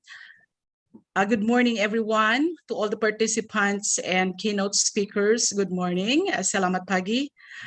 First, I would like to take this opportunity to extend my sincerest gratitude to Honorable Professor Dr. Gunawan Soryopotro, MHUM, Rector of UHAMCA, and all the men and women of this international conference on natural and social science education, research and development Institute, Universitas Muhammadiyah, Professor Dr. Hamka, and also to Professor Dr. Supandi, the chairman of my heartfelt gratitude to you. So before I start with my presentation, may I request for a few minutes to have this just a short activity. So in the chat box, please access a Mentimeter app and answer just 2 simple questions. Okay, so the Mentimeter app is already in the chat box. Kindly please access that. And there are 2 questions that you are going to answer. Okay, so we are already listening to the 3 great speakers, and just to take a few minutes from all the intellectual absorption, and let us look the other aspect of our well-being. So this is just a pause, and I encourage everyone to participate. Kindly please inform me if you already access the Mentimeter app in our chat box. Okay, the first question there is, what do you feel at this very moment? So I can already see, no, some of the answers, no. Oh, I'm sorry you're sick. I pray that you get well. Others are enthusiastic. Others are excited and happy. Okay, so they are thinking very hard. Okay, so they are excited. Some are confused. Others are enthusiastic. Very good. It's also good to know that others are healthy. Others are busy. Maybe you are also multitasking. Okay, there are also answers on full of curiosity.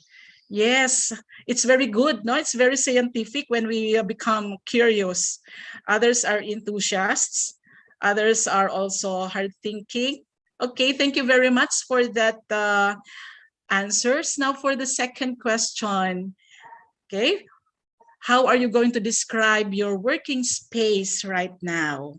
So just a description of your space. Wow, where are you right now?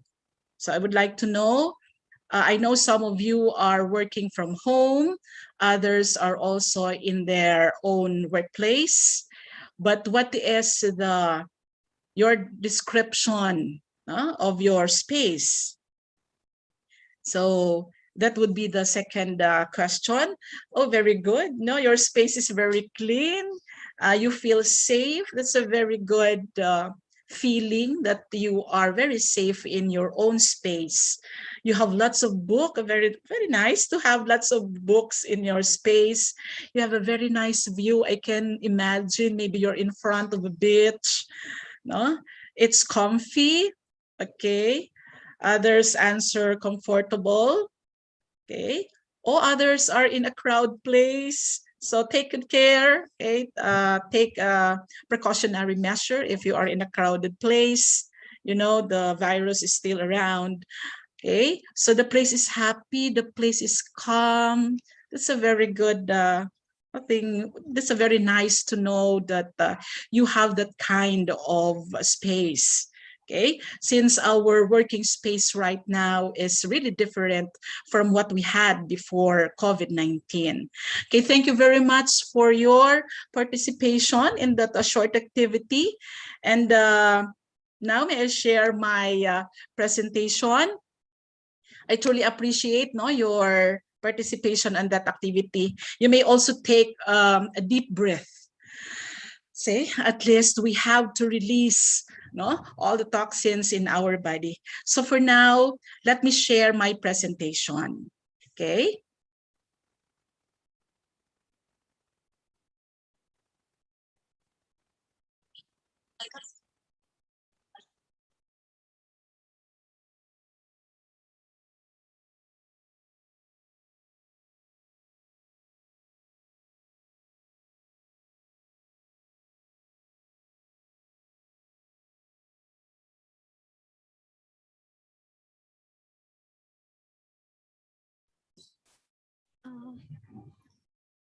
Forgive me, Dr. Melinda.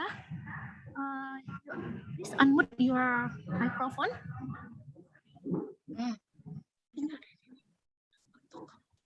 Okay, may I know if my audio in my presentation is audible? Ma'am? Naka-mute. Sorry for that, for the technical glitch. May I know if my audio is okay, ma'am? Okay. Okay, but my presentation, is it audible? I will share again. Okay. And please inform me if I am audible.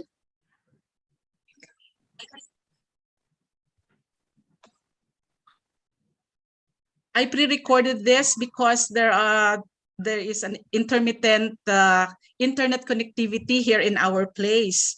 That is another challenge, in our technological environment in the Philippines. We have a very low internet connectivity sometimes, but sometimes it's also fast. But just to have a backup, I recorded my presentation. So may I share now? And please inform me if it is already audible. Great privilege to be invited as one of the keynote speakers in this academic engagement. Upon the receipt of the correspondence, I started to conceptualize the things I can share with all of you. Finally, I came up with this title, To Teach and How to Teach, Thriving with Change.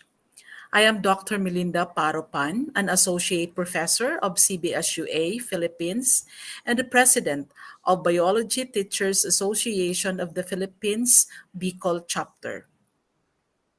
The overview of my talk will be identifying the changes in science teaching during pandemic. Second is to recognize the challenges in the delivery of science education in the Philippines. Enumerate the different opportunities brought about by the pandemic in science education, and know some thriving skills and strategies developed in conveying the science education in this trying time. The COVID-19 pandemic has been a threshold of limitations and possibilities in all facets of our life. Abrupt change has been very rough at first, as we all caught by surprise with the enormous number of infected and fatalities of the virus all over the world in 2020 and up to now. It is almost 2 years, but we slowly are adapting to the world we lived with COVID-19 virus. We are all praying and waiting as to how and when the pandemic has to be ended to move forward and go back to our basic daily lives, especially with the vaccines now available. The educator sector is one of the most affected industry which faced a great challenge during the immediate lockdown in all areas of our country. Philippines had woken up in March 15, 2020 with the announcement that we are on lockdown. The pictures shown are the two different scenarios before COVID and during COVID. In that instance, the questions popped in every educator as to what extent does it take an education industry to become bold enough in pushing for learning continuity. Educators have been tested to adapt to the new education normal and its dramatic changes and adversities. One of the most challenged courses in science and other fields of sciences with laboratory. On your screen shows the science activities being conducted in the chemistry and biology laboratories and with supervision of a teacher in one of the pictures. These things are no longer happening these days. What are the different changes we observed and experienced?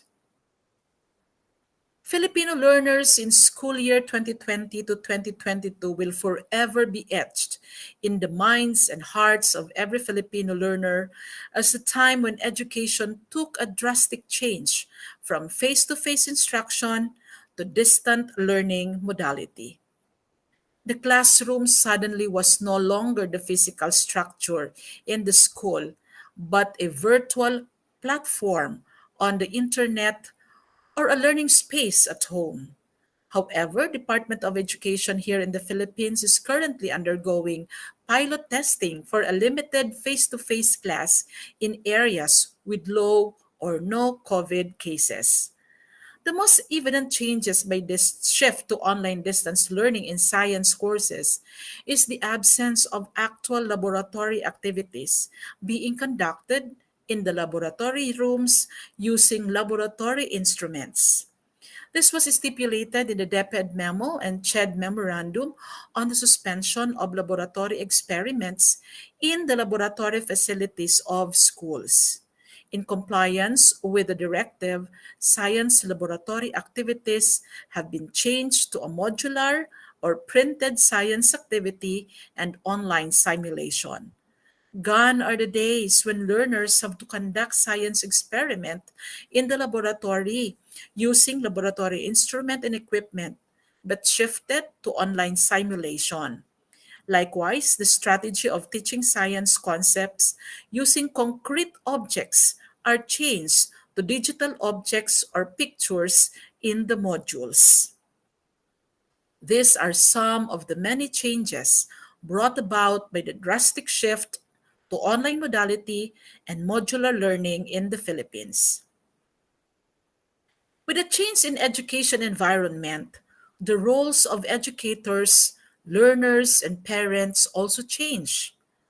Abhimanyu Saxena, the co-founder of Interview Beat and Scalar Academy, believed that there is indeed a change of role for educators around the globe, with learning shifting from the public spaces, which is the classroom, to a more personal area, the online or at home. As the demand for more personalized learning and online courses arises, educators are required to learn and upskill more than their students to deal with the new demand for future-proof courses. From a classroom teacher to a digital content developer, aligning the science concept and pedagogical approaches in place. As teaching and learning become more personalized, educators need to create on a case-by-case basis innovative teaching methodologies to meet the needs of the learner.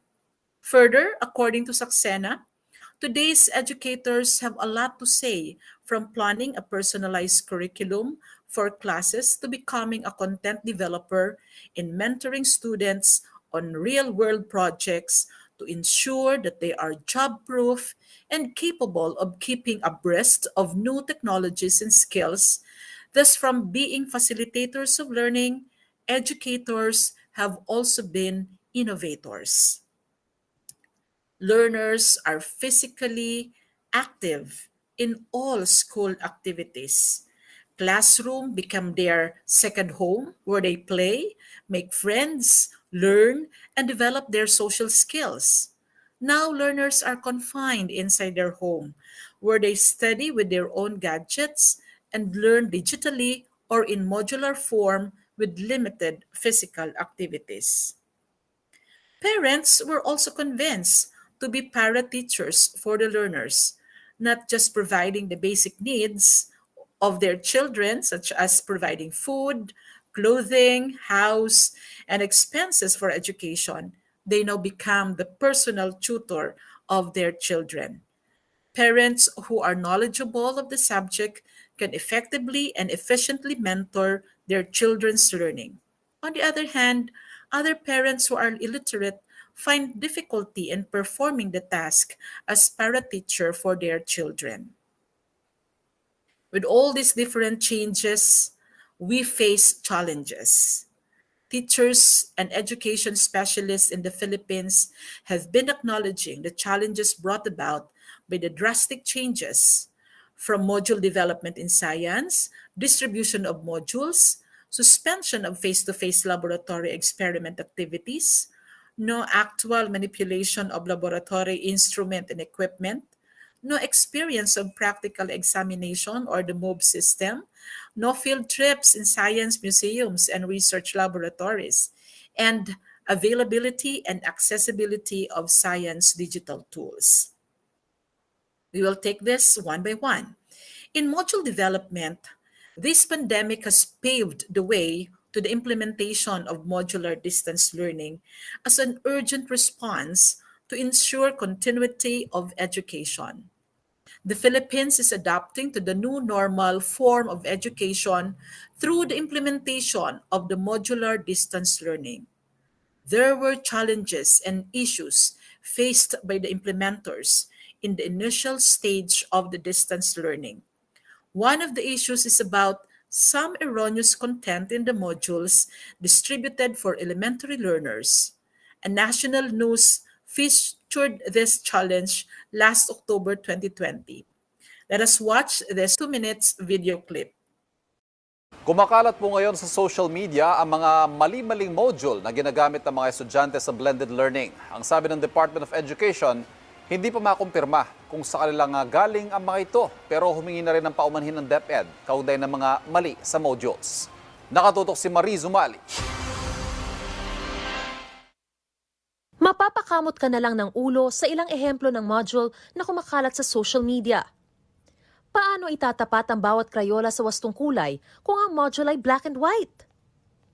At kung ang tunog na nililikha ng sasakyang ito, wala naman sa pagpipili ang sagot. Baka lubugan na ng mga tala ang anak mo sa kakaguhit ng hinihinging bilang na mga bituin. Saan hahanapin ang letrang L sa salitang rabbit? At ang pinangalan ng ostrich, mukhang owl? Ilan lang yan sa mga pagkakamaling lumusot sa mga ipinamahaging module sa mga learner. Sabi ng DepEd, hindi pa makumpirma kung sa kanila nga galing ang mga maling module na yan. Kasi yung lahat ng pinopost sa social media, ang perception ng tao, kasalanan ni DepEd. But may mga na-identify kami na hindi naman sa amin. Gayunman, humihingi sila ng paumanhin dahil lumusot pa rin daw ito sa kanilang quality assurance protocols. Sincerest apologies sa mga na-offend o sumasama ang loob na hindi namin ito na-perfecto. Sa ngayon po talaga, hindi pa operational yung pinaka-ideal naming quality assurance mechanism. Ayon sa DepEd, may mga Centrally Certified Self-Learning Module o SLM na ginagawa ng mga master teacher, supervisor at specialist ng mismong DepEd Central Office. Ang kaso, dahil kinapos na rin daw sa oras ang DepEd Central, iniatas na ito sa mga regional office. Pero dapat pa rin isumite sa Central Office ang mga module para masuri bago ipamahagi. Birth pains, tapos yun nga nagkukup lahat. overwhelming talaga. Hindi naman tayo nagrereklamo. Dami naming kailangang tapusin, kulang sa time. Nananawagan ng DepEd sa mga eksperto sa curriculum na magboluntaryong tumulong sa editing o pagwawasto sa mga maling leksyon. Tinawag nga nila itong Vigilantes for SLM o Self-Learning Module Errors.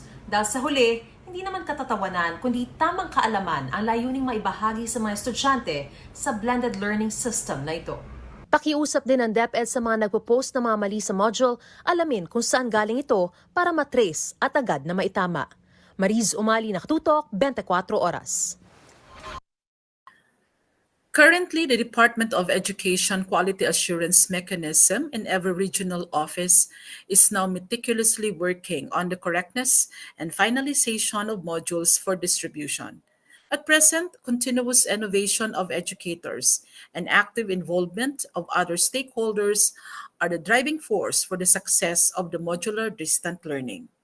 In our university, module development was seriously addressed by conducting a series of trainings and online workshops. Simultaneously, the university established its own LMS or Learning Management System, and we called it Virtual Learning Portal. Rigorous trainings were conducted to realize the objective of a continued delivery of education in an online modality. As a result, every faculty member in a university made their own online module in the VLP.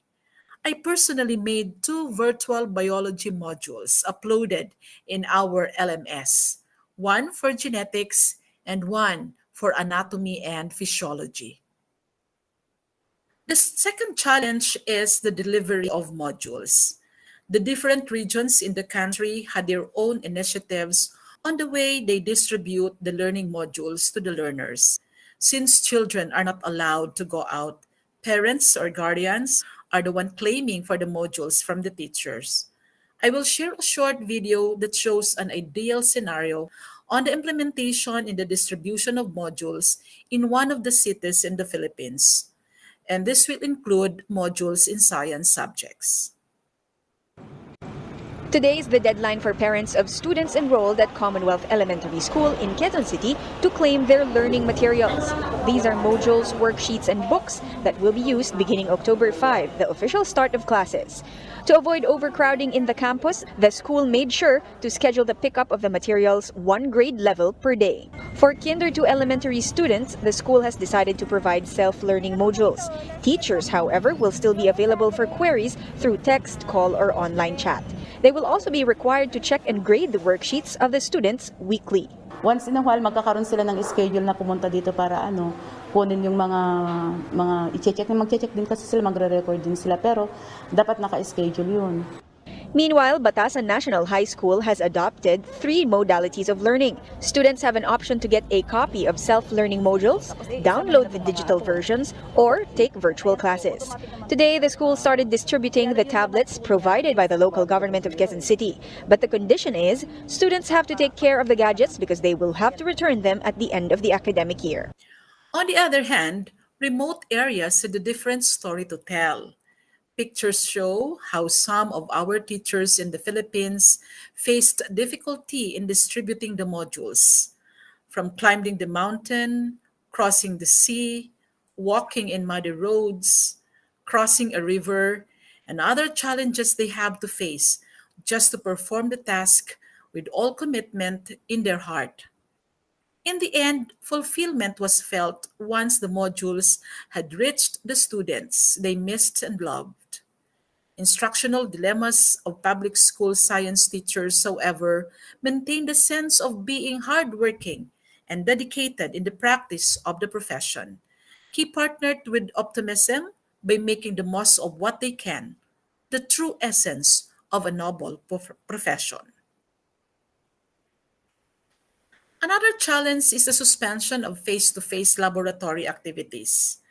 DepEd and CHED had released a directive that laboratory face-to-face activities are suspended. Science teaching with actual laboratory activities are essential in achieving the different competencies the course requires.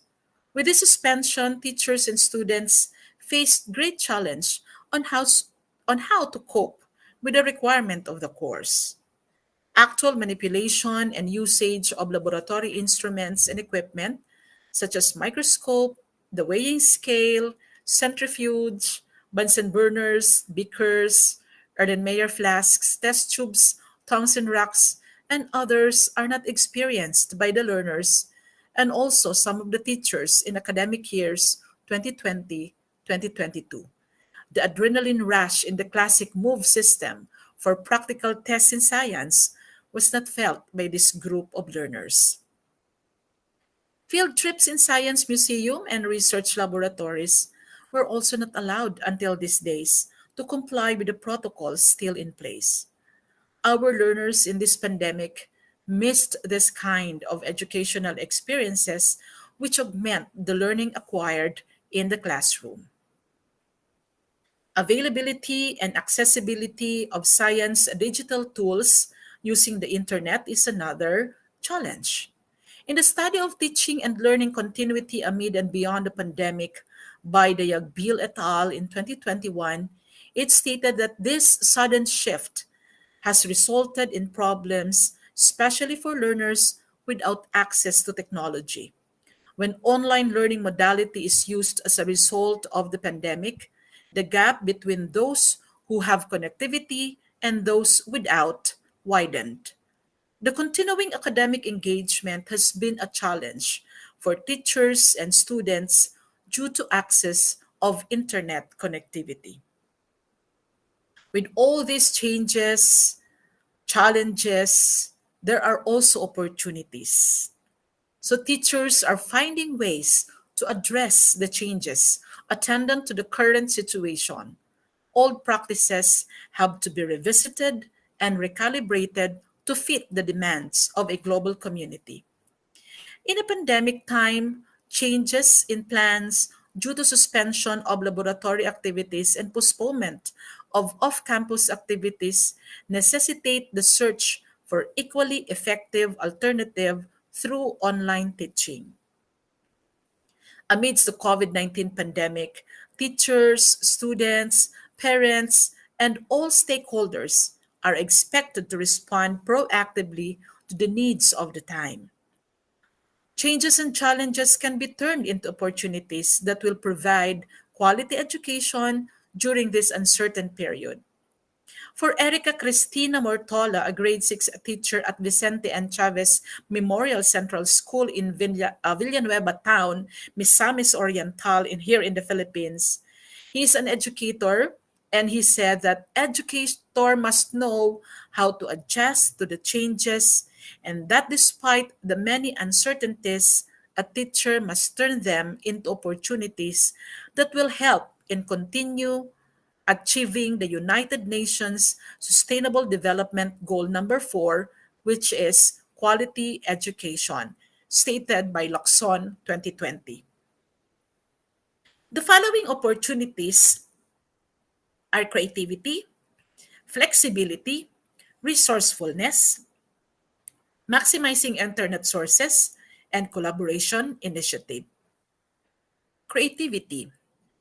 As outcomes-based education is the call of time, teachers became creative in coming up with projects which will reflect the learning of the students.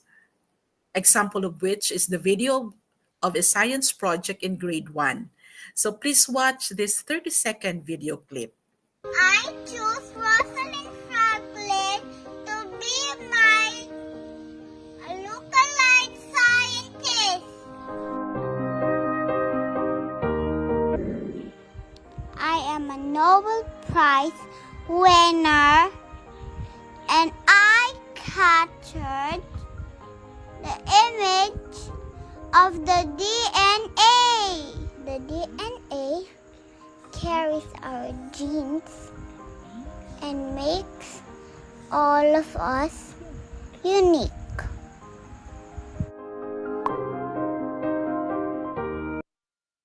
The video shows the creativity of a teacher to come up with a science project in grade 1 in a distant learning modality. Also, parents' creativity is evident in assisting the completion of the task of a child. We can see here how the parents are involved in the learning performance of the child, and in turn, the learner engagement is observed. If you have other experiences to add in creativity in teaching science during pandemic, you may share it in our chat box. Okay, resourcefulness is another opportunity. This in an online modality, resourcefulness had also been observed. Teachers became resourceful in coming up with science activities which will also create a resourceful skill of the learners. Example of which is the lesson on earth science, where students with the granite countertops in their kitchen or rocks in their garden may be asked to observe the individual crystal present in them, the colors, the size, the shape, and other observable characteristics. Natural resources such as energy and water that are sometimes taken for granted can now be more appreciated during community quarantines. Further, in teaching biology, plants growth and development topics have been fully optimized during quarantines when parents use any available learning material at home to teach the child. If you also have other things to add in resourcefulness in teaching science during pandemic, you may share it in our chat box. Another one is flexibility. So flexible learning also emerged as an option for online learning, especially in higher institution in the Philippines. Flexible learning focuses on giving students choices in the pace, in the place, and mode of students' learning, which can be promoted through appropriate pedagogical practice, according to Gordon 2014. The learners are provided with the option on how he or she will continue with his or her studies, where and when he or she can proceed, and in what ways can the learners comply with the requirements and show evidences of learning outcomes. The learner's engagement in the teaching and learning process in science needs to be taken into consideration in the context of flexibility. This is about the design and development of a productive learning experiences in science in a digital platform so that each learner is exposed to most of the learning opportunities. Schools also use flexibility by establishing strong family and community relationship to deliver robust distance learning, according to Squire in 2020. A flexibility is integrated into the key dimension of a teaching and learning. Another one is maximize internet resources. Online learning paved a way to widen the students' educational opportunities and is not constrained by place nor time, from Gilbert 2015. Online simulation like the PhET interactive simulation of the University of Colorado. I know some of you have access on that and it is just free in the net. And a virtual globes like Google Earth and Google Maps are readily available. Synchronous and asynchronous activities can be done with free online applications. For instance, the map observations can be done with Google Earth and other applications such as Google Maps and Feebox Fault Finder, and that is according to Landicho 2020, is just in the net.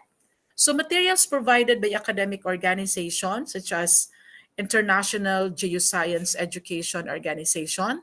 There is a website for that, a free online lecture notes, online database. There's also a link for that. And an educational videos can further enrich the teaching resources where parents can also access and utilize. Other activities like field trips may likewise be substituted by virtual tours through Google Maps with its three-dimensional view option, which can also be utilized by the school. Another opportunity is the collaboration initiative. So the online modality provided the students a borderless collaboration with their classmates and teachers because there is an easy access of communication and cooperation for a assigned task is possible. So faculty development activities, webinars, and professional conversation among science educators may provide opportunities to share best teaching practices during this pandemic.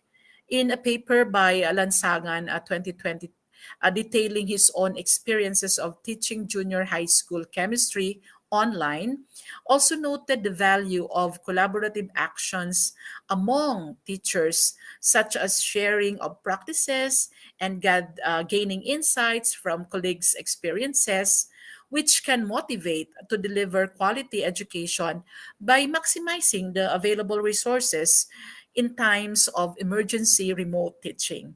Likewise, parents as para-teachers also share strategies or approaches in handling their children's education. These different changes, challenges, and opportunities in our current educational landscape, thriving strategies also emerged. The COVID-19 pandemic has drastically affected the global community and pushed educators to revisit their preparedness for online teaching. The following are thriving strategies which may be done or others are doing during this time.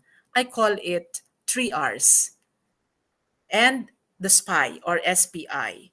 So, recalibration of curriculum, redesigning of lessons and assessments, reevaluate the readiness of existing education infrastructure such as internet connectivity, and the SPI is the synergy in delivering lessons through different modalities, parental support and engagement, and innovate educational engagement. Under recalibration of curriculum, educators believe that a more practical and skill oriented curriculum amidst the pandemic is still a key for high quality and challenges ready citizens for the society. It might be timely to review and recalibrate the teaching hours of science activities and the pedagogical approaches appropriate in all science curricula. Curricular review should be perpetually responsive to the call of time, which will ensure a better outcome ahead. The curriculum encompasses the recommended written, taught, or implemented, assessed, and learned curriculum, according to Glatthorn in 2000. Curriculum recalibration is not just about the content of what is to be learned and taught, but how it is to be learned, taught, and assessed in the context of the challenges brought about by the pandemic.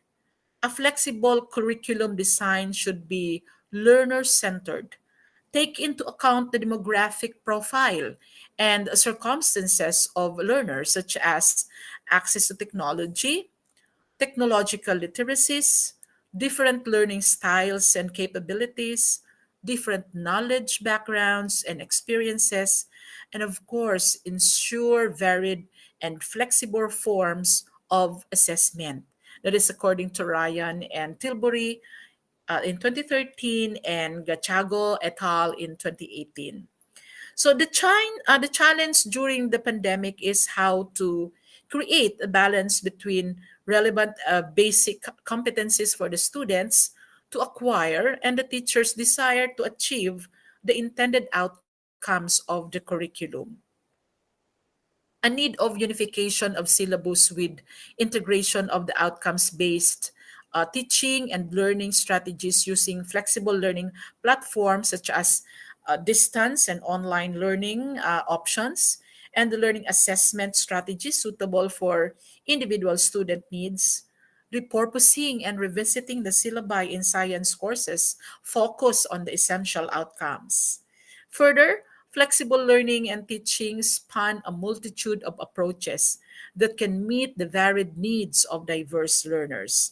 These include independence in terms of time and location of learning and the availability of some degree of choice in the curriculum, including the content, the learning strategies and assessment, and the use of contemporary information and communication technologies to support a range of learning strategies.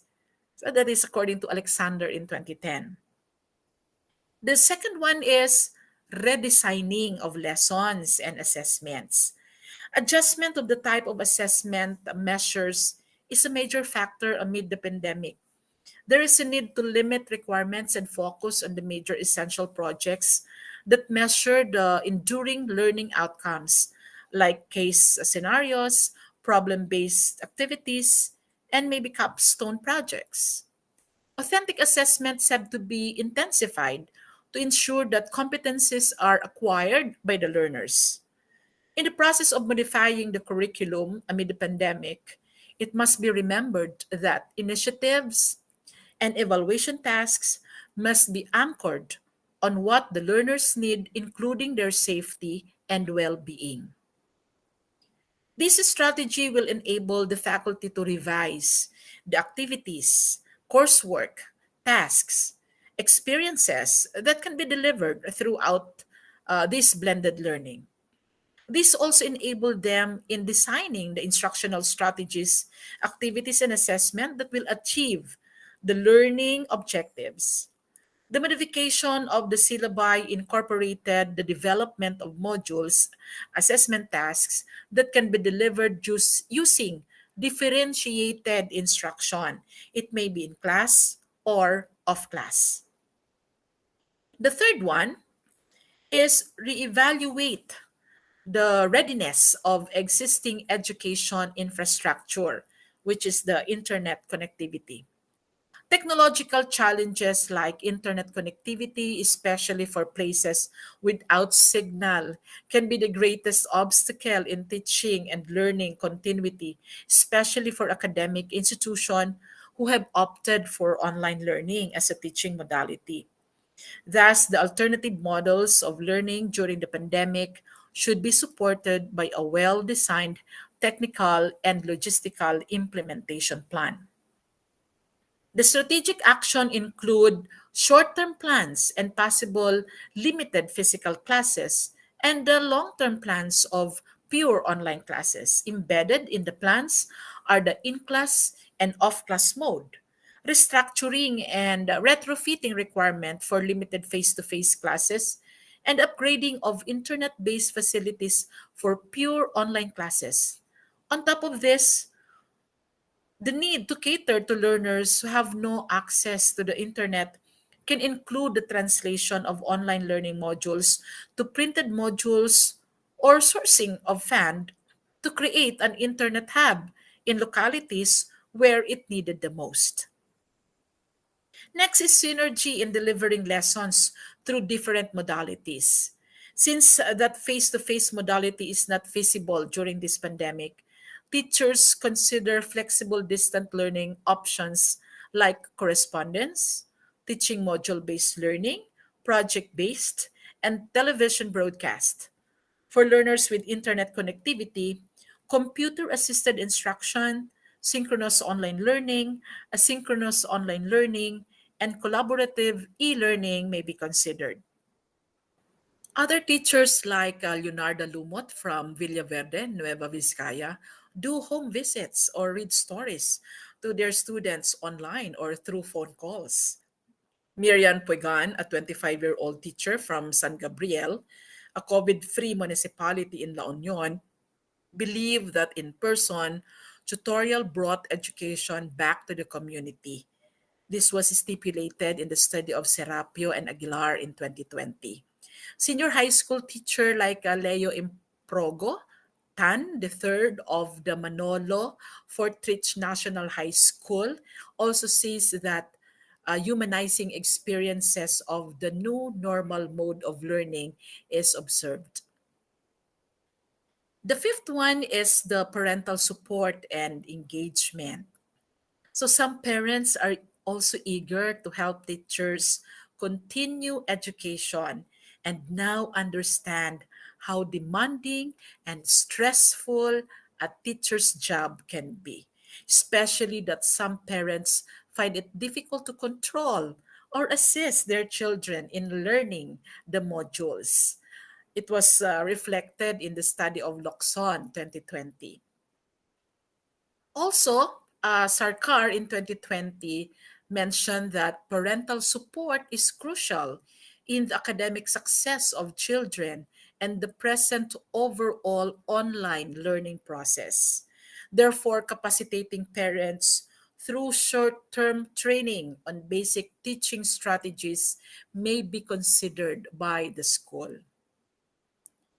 And the last one is an innovative educational engagement. The teacher's perspective are equally important as the learners since they are the ones providing and sustaining the learning process.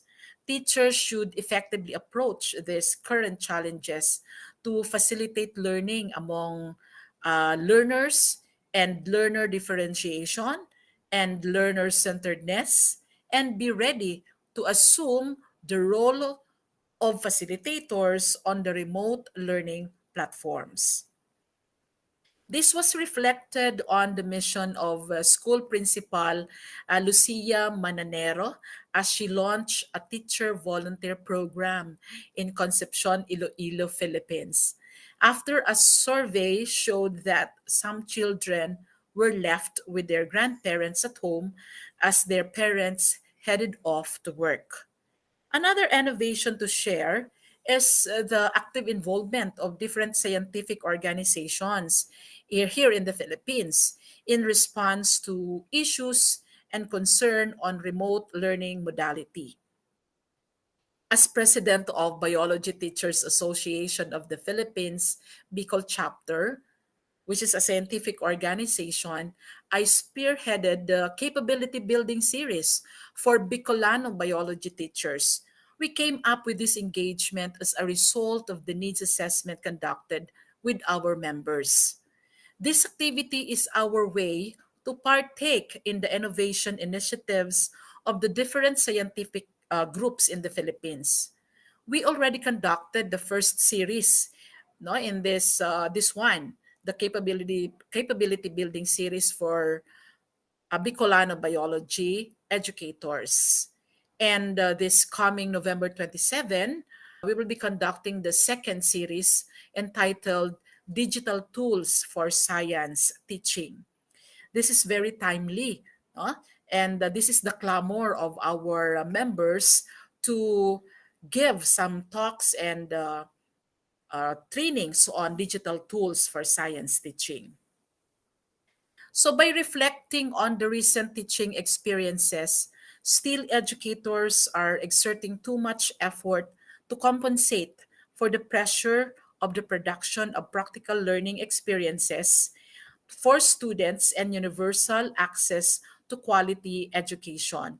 To ensure teaching and learning continuity amid the pandemic, higher education institutions need to migrate to flexible teaching and learning modality by recalibrating the curriculum, capacitating the faculty, and upgrading the infrastructure. These strategic actions have to be continuously assessed, modified, and enhanced to respond to the volatile, uncertain, and changing scenarios in time of crisis. COVID-19 has definitely changed the landscape of the teaching and learning process. Yet, with our collective resolve and resiliency, which is uniquely Filipino, we vowed not to let this pandemic stop us from making learning happen, from ensuring that our children get an education. Through the DepEd Basic Education Learning Continuity Plan, the government operationalized and concretized the vision and mission that the pursuit of quality education must continue despite the pandemic. I would like to end my presentation with a pronouncement from the Secretary of Education of the Philippines, Secretary Leonor Briones, during an interview on continuing education. Learning must continue. Education must continue. The children cannot wait. Education cannot wait. Dahil Indeed, we continue education and we thrive with change. With that, thank you everyone for listening. Terima kasih.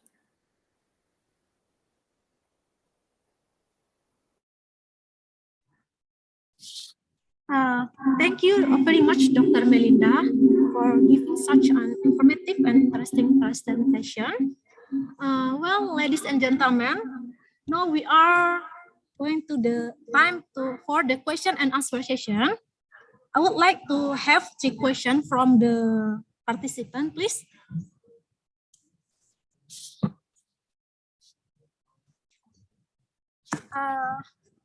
Well, Dr. Melinda, I have already one question from Ibu Yurita Yuzmar, and she asked about what are some typical assignment and tasks for studying science through online learning during pandemic. Okay, thank you very much for. Okay, thank you very much for that question. Okay, I mentioned a while ago in my talk, some of the examples, and I even show a video. It depends now on the creativity of the teacher. So in science, others are also giving assignment about botany or plants. They are trying to grow a plant, and then these students are being asked to observe the development of the plant. And another example is what I am doing in my biology subjects online.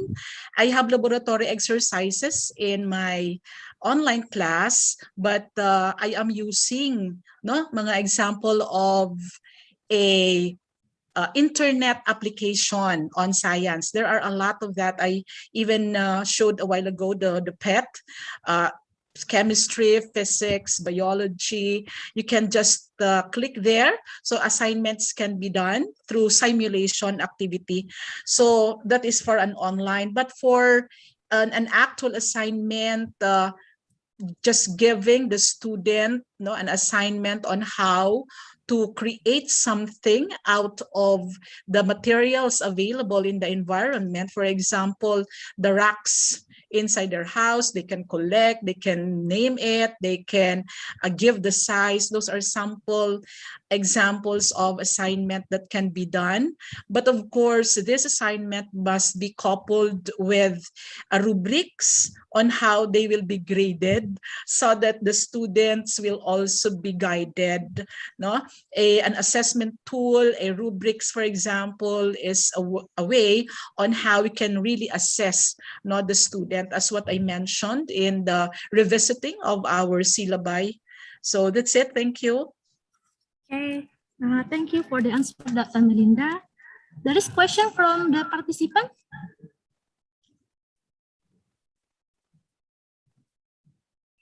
Okay, if there is no question from the participant, I will take chance to ask my question, Doctor. My question is, how we could identify or make sure the implementation of modular distance learning effective in our class to our students? Okay, so in implementing our distance learning in science, we really have to revisit our syllabi. We have to take into consideration the different situation our students are in right now. The differentiated instruction is a very good tool so that we can be able to understand our learners. We can have an ongoing assessment by group. They can even conduct investigatory projects, but they can do that online. So some students now are doing that even in the remote situation, but they can still, the collaborative aspect goes in there. Their creativity also is developed. Okay, thank you, Doctor. And now we move to the next question from Anindia Imanina. She asks, how do we can catch up with field practice learning in the laboratory, because there are many practical materials that cannot be studied in the theory, especially for health students? Yes, that's really very true. Thank you for that question. It's a very challenging scenario right now, especially in health aspect. For example, our nursing students and other medical fields, no? So currently we in the Philippines, slowly this medical courses is having now the actual laboratory exercises or experiments or an actual manipulation of the things that is being required. But in other countries, I do not know if this is already allowed, but this is still on a limited face-to-face cases, because you cannot really say do the for nursing students, they cannot just do the on how to conduct yung getting the blood pressure if you're not going to do it in actual. And in other areas in the science curriculum, there is something to cope with, so that this learning will still occur. So again, I will go back to that, revisiting the syllabi of the different courses, and the teachers should really look into an appropriate and a suitable learning activities for the students, especially in the field of sciences. Thank you. Okay, thank you, Dr. Melinda. Ladies and gentlemen, there is any question, because we have more time for one question, please.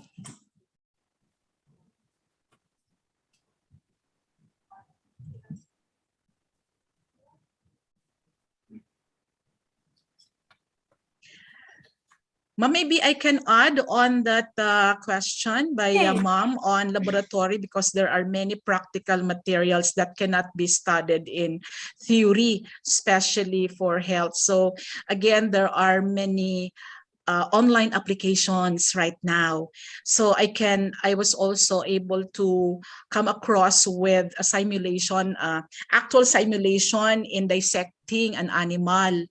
So you cannot really use, for example, in the field of medical sciences or medical courses, you cannot just easily have that materials on hand for dissection. But there are already online applications that as if you're actually dissecting a certain organism. So that is a very good response in this time of remote learning.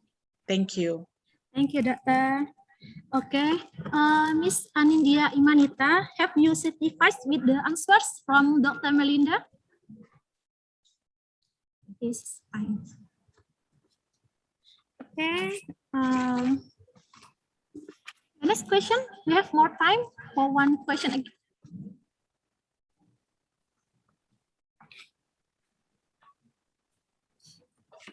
Okay, I think it's enough.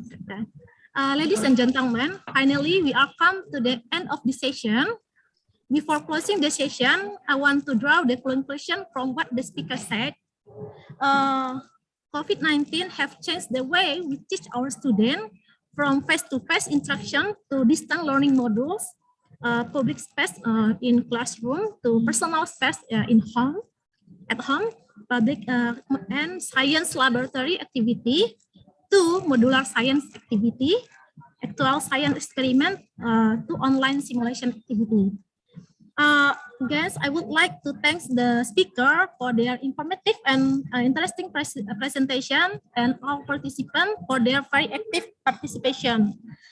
Finally, let's give applause to the speaker and all of you. Thank you, Dr. Melinda. Terima kasih. I will give the floor back to the master ceremony. Wassalamualaikum warahmatullahi wabarakatuh. Thank you, Dr.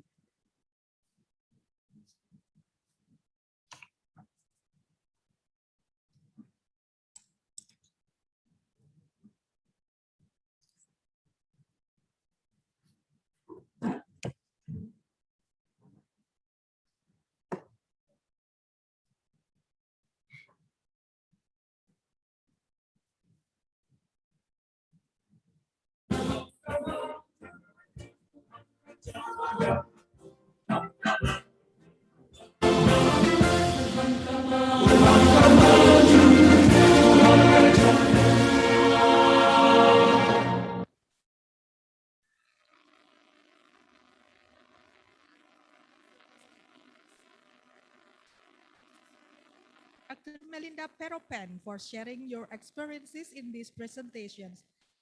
It was a very fruitful session. We surely learned so many aspects related to your presentations, and we hope it will enrich our knowledge about teachers' professionalism in teaching learning process. Ladies and gentlemen, this is the end of session 1. We will have a lunch break for 1 hour from 12:30 to 1:30. We would like to have you back to the conference virtual room for session 2 at 1:30 p.m. Session 2 will present Dr. Heather Stewart from Griffith University, Australia, and Thomas Mayers, PhD from Tsukuba University, Japan. Don't forget to fill the attendance list before you leave the room. Have a nice lunch, everyone. Thank you and see you at 1:30.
Researchers, lecturers, teachers, students, colleagues, and friends, welcome back to our conference.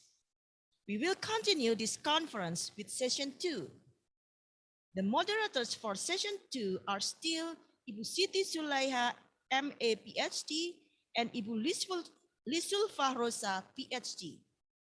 This session will present Dr. Heather Stewart from Griffith University, Australia, and Thomas Mayers, PhD, from Tsukuba University, Japan.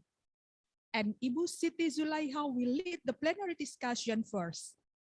Ibu Siti Zulaiha, the floor is yours. Thank you, MC. Assalamualaikum warahmatullahi wabarakatuh. Welcome to the afternoon session, everyone. We have 2 keynotes this afternoon. Just a reminder, if you have a question for the speakers later on, please be sure to type your question in the chat box. I will summarize and deliver them to the speaker. Our next speaker, joining us from Gold Coast, Australia, is Dr. Heather Stewart. Good afternoon, Heather.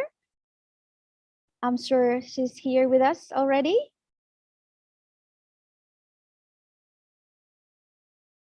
Dr. Heather Stewart is here. I believe she has, yeah.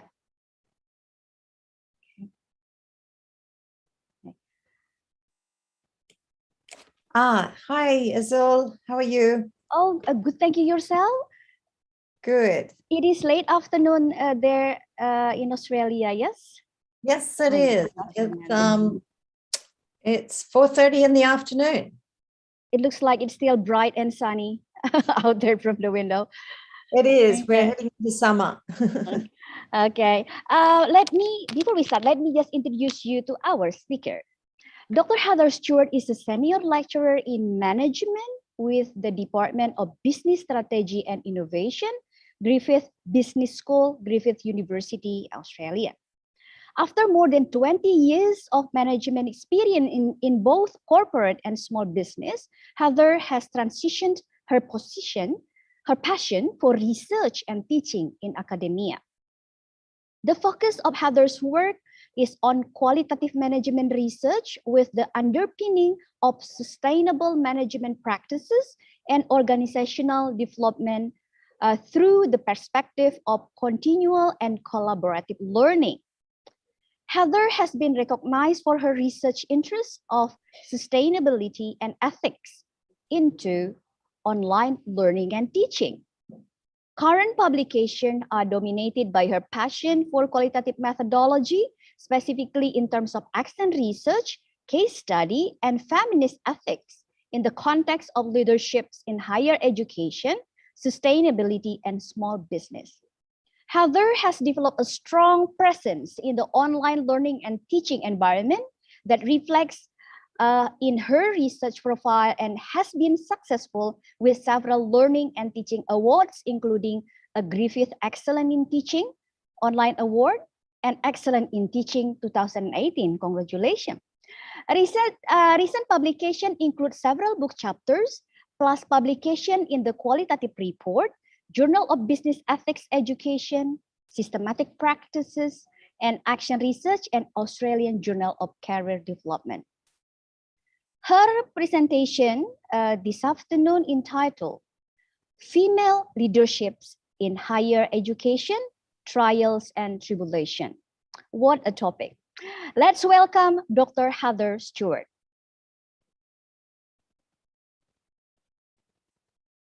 Okay. The floor is yours, Heather. Okay. Yeah. Thank you. And I'll just set this all up. Just bear with me a second. Take your time.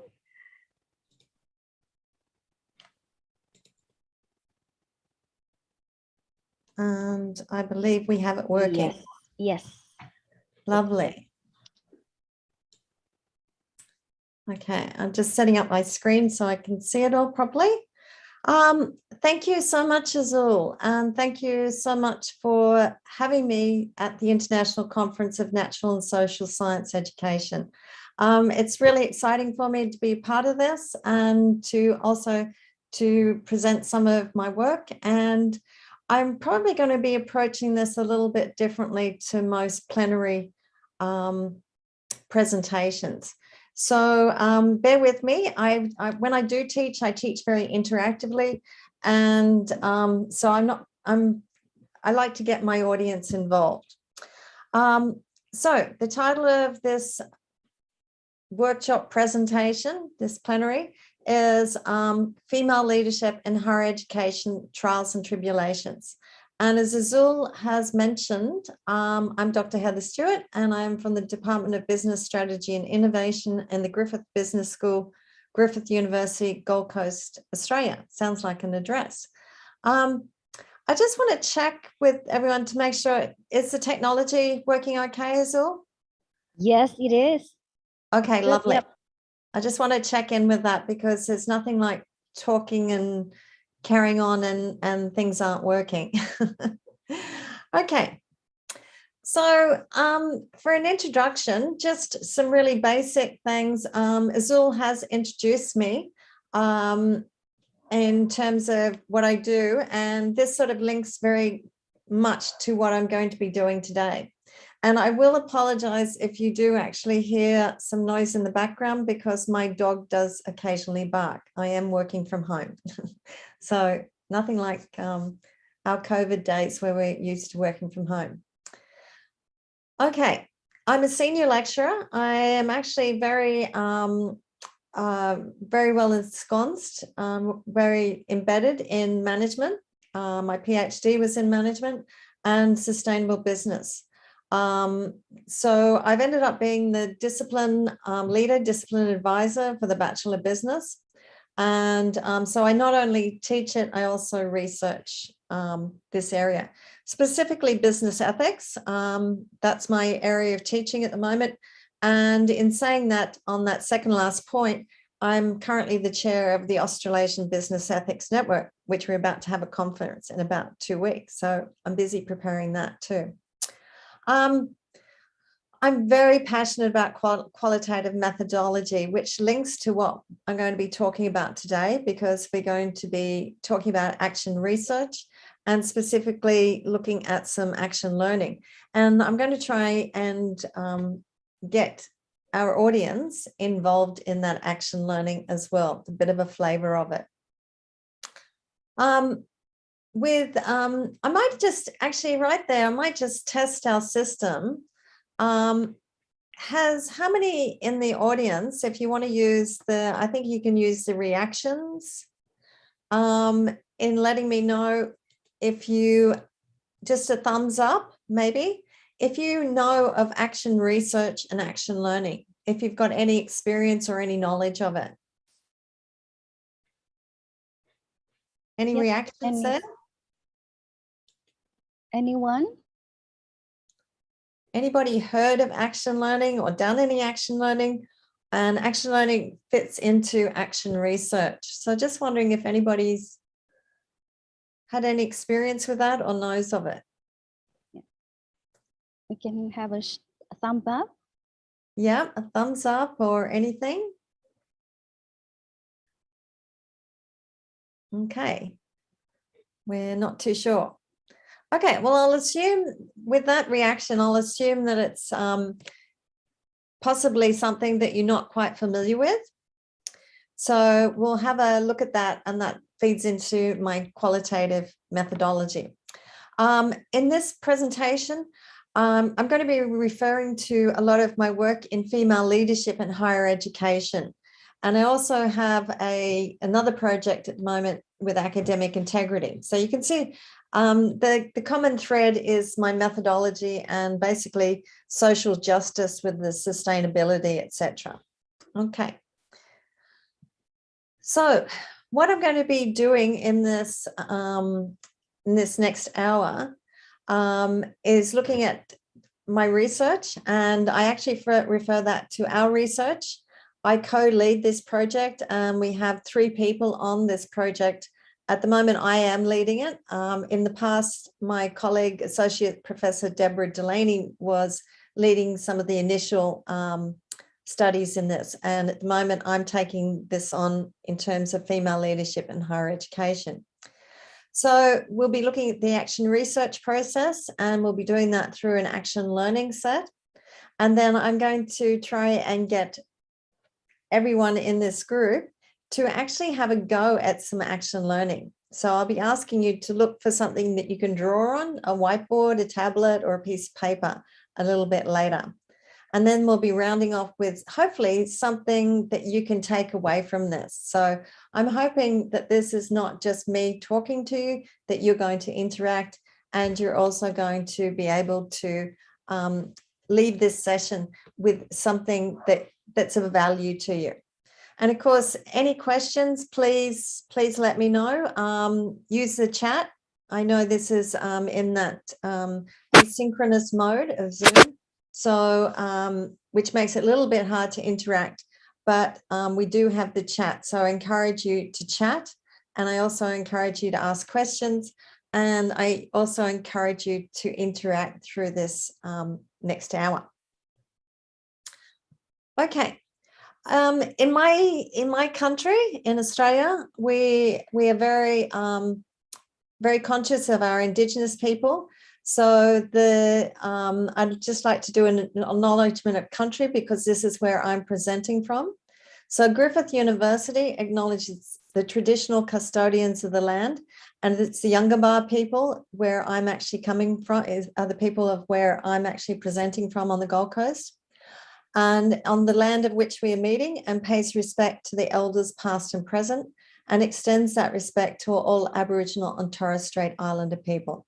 So we're just honouring, we make it a very, very explicit acknowledgement to our traditional owners of the land. Okay, so when I say our research, I'm talking about myself, and then my two friends, I'm lucky to call them my friends, but they're also my colleagues, Associate Professor Deborah Delaney, who is currently an adjunct professor with Griffith University. She has also more recently been with the University of Tasmania, and prior to that was with Griffith University as well. And then also Associate Professor Hirsch Suri, who is with Deakin University. So this project, our female leader in higher education, didn't actually start out as being female leadership in higher education. It was actually about professional development in higher education. And to initially do this project, Deborah and I led a team. Deborah was the lead because she actually had more experience at that time. And so she was the lead on this, but we worked pretty closely together. She got to do a lot of the administration on this first project as the lead, lucky her. So we actually got a small grant of 9,500 Australian dollars. I'm not too sure what that translates into Indonesian currency, but it's a small grant, but it gave us some capacity to do this research, and also it was a competitive grant, so we felt that this also gave it some credibility. This grant was to support, initially it was to support people going through professional development. The second level of it, we started to realize that it was more females that needed that support. So it morphed into being more about females. So the second level, which is point 1 here, where it's continued to the business school, is what I'll be talking about today. And I'll be referring back to it. That level of the project, that stage of the project is completed and finished, and we've got 2 publications from it. And just to give you on point 2, in the last 9 months, we've actually expanded that research to outside Griffith University, and we've expanded it to females of senior lecturer and above throughout Australia. And we've already got research, we've got interviews with 26 females, and that's our current research that we're actually analysing now. So I won't be referring to that, but that's where the research is actually heading. And we're pretty excited about that because that research, the people that we've been talking to are really, number one, we didn't have the people we approached for that research, not one said no to talking to us. And also they're very, very keen to see the results and see this research written up. So that's pretty exciting for us as researchers on this project.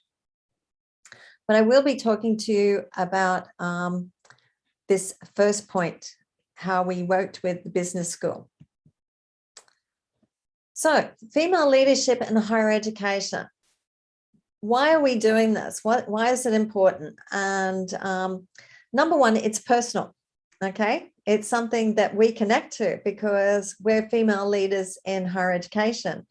And I think a lot of what I'll be talking about, there is the female leadership component to it. However, leadership in general also comes into this. It doesn't always, so for any males who are here in this session, please don't feel like you're being ignored because I think some of the points here are still very prevalent to how you can work on your leadership too, or understand your leadership and your leadership style. So for Deb, Harsh and I, it's a very personal journey because we, all three of us, have been called leaders in higher education. However, when we reflect on that, we sort of go, what does that mean? You know, and we don't feel like we're leaders, but other people are telling us that we are, and we're taking on leadership roles. So it's a really interesting phenomenon. And I think one of the key differences with male and female leadership, we question it and reflect it and wonder why we're being called this, whereas males quite often would just sort of go, yes, that's right. So this constant talk of being a leader, and we found it quite alien, quite foreign. And we also found that we didn't have a lot of support or direction, particularly in higher education. And although higher education is quite a unique landscape, there's also current reports. There's an actual gender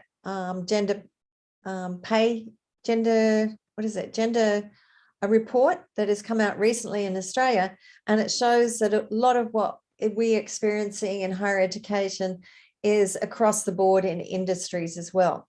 However, in higher education, we're still dealing with a lot of tradition. So we quite often don't have a role model.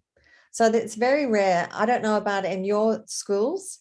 I have talked to some, I've talked to two groups of, one group of Indonesian small business owners about this, and I've also talked to another small group of Indonesian academics on this topic, and they informed me, it was quite interesting when they informed me that things were quite similar in Indonesia as well. And but as females, we quite often don't have the role models. For example, in my business school, we have 5 deans. We have a dean of engagement, academic dean, dean of research, dean of learning and teaching, and then we have our pro vice chancellor. All but one of those are males.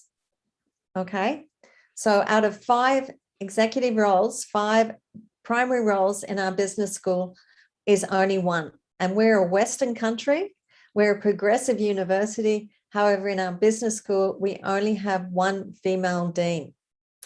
I find that quite crazy. So it's really hard for people like myself or Deb or Hirsch or a lot of you possibly, that you don't actually have those role models to look up to or see how they got to where they have with their level of leadership that they've got to. So this is where I think academia, it's another universe. We operate in this bubble where it's quite different, and some of the challenges we face, and particularly when we talk about what's been happening over the last 2 years has actually not accelerated, but accentuated that situation. So if we look at the literature, there's lots of culture. Overall, there's lots of cultural issues that we have to deal with. And for example, in my business school, we have a lot of diversity. At my level, we have a balance of gender. And the really interesting thing I find, and I've only just started, and it's through this research, I've started noticing that when I go into meetings with my colleagues, I'll all of a sudden realize that I'm quite possibly, in a group of maybe 8 people, 8 females. I was actually at a function about 2 weeks ago, and it was about females in our university. And afterwards, we were sitting down and having a drink at a pub, as you do in Australia. And at the table, I was the only one who was actually born in Australia. So culturally, we actually have a lot of diversity in our university. And it was really funny because we were all talking about Christmas. And so it's sort of all those different views.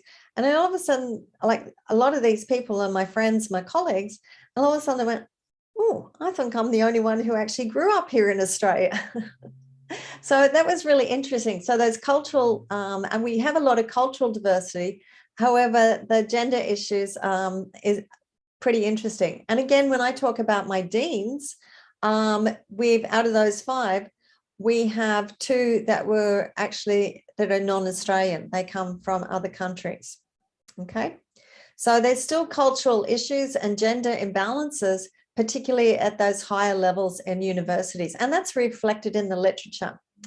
And Marsha Devlin, who is an Australian, and she does some really amazing work with gender issues, particularly in higher education. She wrote a recent article in The Conversation that really talked about this topic, but also related it to COVID-19. And particularly in what we call times of crisis or exogenous times, like COVID, women are really heavily affected, usually because we're in the caring roles, usually because, for COVID-19, when you've got homeschool, it's quite often the female that will do it. For people like me who have an elderly parent, that responsibility comes on to me. And so some of those times of crisis, we're the ones who possibly give up, in this situation, it might be giving up doing some of your research. So you take on more of the caring role, for example. It also might be because of that, because women quite often have to leave their career or park their career for some time when they attend to their family, then possibly their careers don't progress the same as their male counterparts. So female leadership is different. We can't look to males to actually say, that's the way we want to be. We have to look at new ways of doing that. And there's some interesting, if you care to Google Alison Pullen, she actually has a really good podcast about female leadership and what the differences are. In Deb's research and mine, in that initial research, we definitely found that there was an underrepresentation of female leadership particularly at those higher levels, and that's supported through a lot of literature. So this leads to how we need to build and develop capacity of female leaders. And this isn't new to academia. This is my colleague Teresa Marchant and Michelle Wallace. They were studying this almost 10 years ago. So the landscape of this, the playing field hasn't really changed. It hasn't changed significantly at all. So new approaches are needed. And this last point, I've got some research there on Indonesia, which essentially reflects and mirrors exactly what I'm talking about. So this is not unique to Australia. And although I'm relying a lot on Australian literature because we have got some pretty amazing people who have laid some platforms for that, but these gender issues where in Indonesia, Arkosola, and I'm sorry if I say that name incorrectly, She actually looked at the gender and the power in terms of the status and also access to organizational resource issues. And they were some of the key issues that she found problematic for female leaders in higher education in Indonesia. So that was, I think it was actually more general, it wasn't just higher education. So it is reflected in not just Australia and Western countries, but even very much so in Southeast Asia as well. So let's move on to the methodology, and I'll be talking specifically to the methodology that we used in the study that we did with Griffith Business School, and that's that first study, and action research. Now, action research has two primary schools of thought. One's based in the UK and one's based in the US. But overall, action research, just to read out this quote, I think it gives it a really nice definition, is about improving practice through improving learning and articulating the reasons and potential significance of the research in the interest of helping us all to find better ways of living together successfully. So action research isn't always, it's quite often used in practical senses. The business will quite often adopt action research practices. And to underpin action research is action learning. And action learning is that process that fits into action research, and it's the methodological underpinning for action research. So action learning is the living practice, and we'll be looking at a diagram of how this actually flows in just a moment, but it's the living practice for within that practice that emphasize the formation and transformation of the individual, group, and organization. And that quote comes from Stephen Kemmis, who is a very well-known researcher in action research, and he works a lot with education. Again, he's an Australian, so again, I'm relying on a lot of Australian literature there. So our approach actually took a combination of the American and the UK approaches, and we follow a gentleman's, Bob Dick, and we follow his approach. And he again is an Australian that has adapted, like we do in a lot of things in Australia.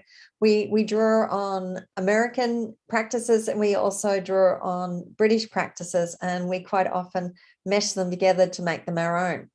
So with this approach of Bob Dick's, it's very much project-based. It's very about, in this project, we looked at, they brought in a new annual review process. So we specifically targeted supporting these females go through this review process. It was a brand new process that we all had to do. And so we treated it as an action research project. And so we had about a dozen individuals, and it was all about them and their actual experiences and how they could navigate this. And the aim was to help them articulate, help them to understand their leadership, okay? And then promote themselves as well, write about it and reflect about it, and not be afraid to actually say, look what I've done, I am a leader. So this gives you an idea of the action learning process. I sort of wish I had a pointer here. Maybe I can't. Can I point? No, I can't. Okay. So this is the methodology of an action learning set. And this is exactly what we used in this study with the business school females. Okay. So if you look at point number 1, and that's when we actually come together and we plan. So in this particular project, we updated our philosophy of leadership. So we created leadership statements and started to look in our business school. We quite often have teaching statements, our statements of our teaching, and we decided to turn this into, instead of a philosophy of teaching, we decided to take this to another level and create a philosophy, a leadership statement. So we looked at a theory that I use a lot, which is the spouse theory versus in use. So it's theory in action. And it's about when you say that you're doing something, the espoused, you're saying that you're doing it, or you believe that's the way it's right to do, and then taking it to where it's actually put into action, which fits very nicely with action learning. So this is how our action learning cycle started. We first of all came together and we started to look at creating our philosophy and leadership statement. And we did this, we were supported by, we first of all used a platform called PebblePad, and we decided that that was way too, after about 3 or 4 weeks, we decided that was way too complicated. So we went back to good old writing and just writing down our leadership statements and then sharing them. Okay, so that second point, and it's about the individual program leaders and carrying out their roles. So that possible action. So we started to look at how we lead our programs, or when we talk about our programs, for example, I'm the management discipline lead. So how I lead that management discipline, okay? How I want to enhance it, how I want to manage that program, and also how I want to link it to industry. So we start to look at our role, what our role actually is, and incorporate that into some of the action. And then we actually started writing journals. So point number 3, we started to observe our methods and starting to look at writing down journals, and in terms of our conversations with each other, and also observations of each other, and some of the things that we would set out to do in terms of point 2 with, you know, do we want to improve leading our program? Do we want to enhance our program quality? Or do we want to manage the program a little bit more? So that might be on a more of an administrative level. Or do we want to connect more with industry and get industry more engaged with our programs? So in doing that with point 3, we started to reflect on what we actually had done. You know, did something work? Was it good? What was good or what was bad about it? You know, were there things that we could have improved on? If something worked really well, why did it work really well? Plus, we also engaged in conversations and talked about this through observations of colleagues, and sort of came together to, and many of the people in the session would actually call it therapy. And we'll go into a little bit more of the plan of those sessions in just a second. Then the fourth point is reflection. So we ask questions to understand what's happening. We start to explore and question each other on our assumptions and challenge each other as to what that means. And we also started to really tease apart some of that foundation knowledge of our leadership, and also extend that knowledge by engaging with literature. So supporting of some of what we did. And then the fifth point, which I'm sort of sitting in front of, is about, we actually updated our personal statement, and we started to move from what we stated that we were doing and moved more into that learning cycle, which is a continuation. So you'll see how this actually circles around. So when we talk about action learning, it is a continuous cycle that you can follow through on. Okay. So when we first got together, we set some ground rules. Okay. So we set some ground rules, and we came together in a group, and I'll come to this slide first of all, because on the left there, you'll see what we did. And I think this first point is really important. We set up regular times, and we actually had coffee and cake. We had coffee and cake every time we got together. So this is 12 females in a room. And we met, I think it was about 11 o'clock on a Thursday for once a month it was 6 months. Okay, so 6 times we got together and we did this action learning. So just that first point there really highlights what we did. And I'm just going to go back. In that first session, we set ground rules. And straight away, we came into this session and Deb and I led the session. But we both, our aim was to not make it about us. It was about pulling this group together and making sure that they owned it. Okay. So the ground rules were made up by the group. This wasn't Deb and I putting this onto butcher paper. We actually had, we went anti-technology because we found the technology just a little bit hard to use, although that was part of what our grant was supposed to be engaging with. We found in this instance, we needed just plain big pieces of paper and to start writing and brainstorming our ideas. So these ground rules, first of all, was to keep it simple, okay? And these are points that are put together by the group of 12, not just Deb and I. So keep it simple, don't feel guilty, and the don't feel guilty was about committing to this and spending time doing it. So, and don't feel guilty if you don't complete it, you don't finish it, okay? We all needed flexibility and we all needed to be able to adapt as well. We wanted to think about this as comrades. That's a word on the right there, is comrades. So having a collegial sort of approach to this. We also needed to be really not strict, because that sort of actually goes against being flexible and adaptable, but we needed to be very conscious of our time management. So when we came together, it was usually only for an hour, the most an hour and a half. And we laid out the rules of basically we would spend 10, 15 minutes debriefing, like just chatting.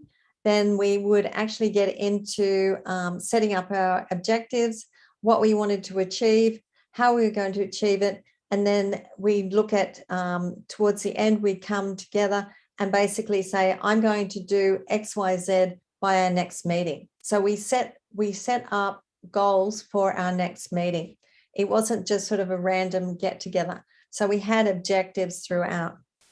And that was part of that time management, because if you can imagine 12 females in a room, we probably would be really poor at having time management if we didn't have some clear objectives. So we were very transparent. That was the thing that we really wanted to be, was be inclusive and transparent, and also make sure that communication was transparent. So we included everybody in all the communications and the emails. And then these, this bottom point of honest, trust and a safe environment. So that honesty, trust and safe environment was core. And that the mantra of what is said in the room stays in the room was key, was underpinning. It was ended up being a mantra of our group. And just excuse me for a second. And that underpinned, you know, what's said in the room stays in the room, underpin that honest, trust and safe environment. And the nutrition, that feeds into the point that we needed coffee and cake in our meetings. Okay, so we needed our coffee and cake. We needed nutrition. Okay, so this comes from this image on the right is also one, I think it was about our third session together, where we started to look at some of these things that we were doing. So what we did, we definitely had coffee and cake. We had one specific person who was really, really good at organizing coffee and cake, and she volunteered, and that was her key role. We didn't ask her to do it, she volunteered. So we would always set a purpose, okay? And we would have regular ALS, that's on that second point on the left-hand side, stands for action learning. And so the 12 people would break into groups of 3, and we would try to get with people we didn't know that well, because with our business school, we go across 2 campuses and we cover, I think, 17 different disciplines. So there's lots of different people and different experiences that we could draw on. So we encourage people to get together with people that they didn't know, so unlike-minded groups. So drawing on people not that they're working with all the time. For example, Deb and I would not sit there and be in part of a group together. We would get with other people. Small groups are always good because that would actually help us manage the time. So we quite often look at the clock and sort of go, okay, we've got 15 minutes each, and that's our 45 minutes for this session. Okay, and we would actually time it because that was really important to time it to make sure somebody wasn't actually a bit of a time vampire and stealing somebody else's time. We would encourage curious questions. So being politically correct, although we ask people to be very respectful of each other, we also ask people to ask curious questions. So not to be afraid of asking something that that might challenge the other person. So these action learning sets, the ALS, we set expectations, we introduced action learning sets, and our goal was to engage and develop ourselves in terms of leadership and our professional development. So we set ground rules that you saw on the image on that previous slide. And we set a safe environment where openness is encouraged. And that third point from the bottom, what is said in the room stays in the room, was very much our how could you say, I'm using the word our mantra, our theme. So at times we were sharing things that were quite intimate and personal. And if they went outside that room, it could be possibly detrimental to somebody's career or their progression, or even just, something that they're not comfortable about having out in the public workspace. So the participants in this were to complete reflections after each action learning set. So those 3 action learning sets, a completed reflection needed to be done, and we needed to check in. So it was all about small wins. And this particular image on the right was a bit of a brainstorm about our leadership. Okay, so the different colors gives us a bit of flavor of the different themes that were coming out. So we had power bases in leadership. Okay, we felt, sorry about the barking on the background. We had power bases in that leadership. And so and it was funny because this actually came from confusion, and that power base could be quite that it could be coming from the expectations, the understanding, the processes. There were problems with it. That not alone, that bubble there that says not alone, we talked about being comrades in adversity, and that seemed to be a core thing, that when we would come together, and this is pre-COVID, so there was a lot of adversity even pre-COVID, and we felt like this coming together was very much, we were being friends and we were comrades. We were a group facing that adversity. And that I'm dodging because I can't see, the how and what. So when we actually go back to do our annual review, we had to provide evidence of what we were doing. So in terms of our leadership, we needed to start looking at how can I provide evidence. And what was really interesting and what came out with some of this is some of these things people were doing, but they didn't actually realize that it was providing evidence. So because as females, we quite often underplay some of our achievements. So it was quite interesting to see how this actually flowed out and came about. And we had small wins throughout. And out of this research, I'll just go back here. Out of this research, we had, out of the 12 people, 3 people actually got promotions. A couple of people went on, they actually changed their roles. They took a lateral move because they defined their leadership, and in finding that leadership, They sort of felt that they didn't want to go for a promotion, but they wanted to move laterally. So there were some really good things that came out of this. And there were a couple of people who even from this research, they actually ended up developing publications as well. So there were some really good positive things that came out of this research, not just for us as the leaders of the project, but also for those who were part of that.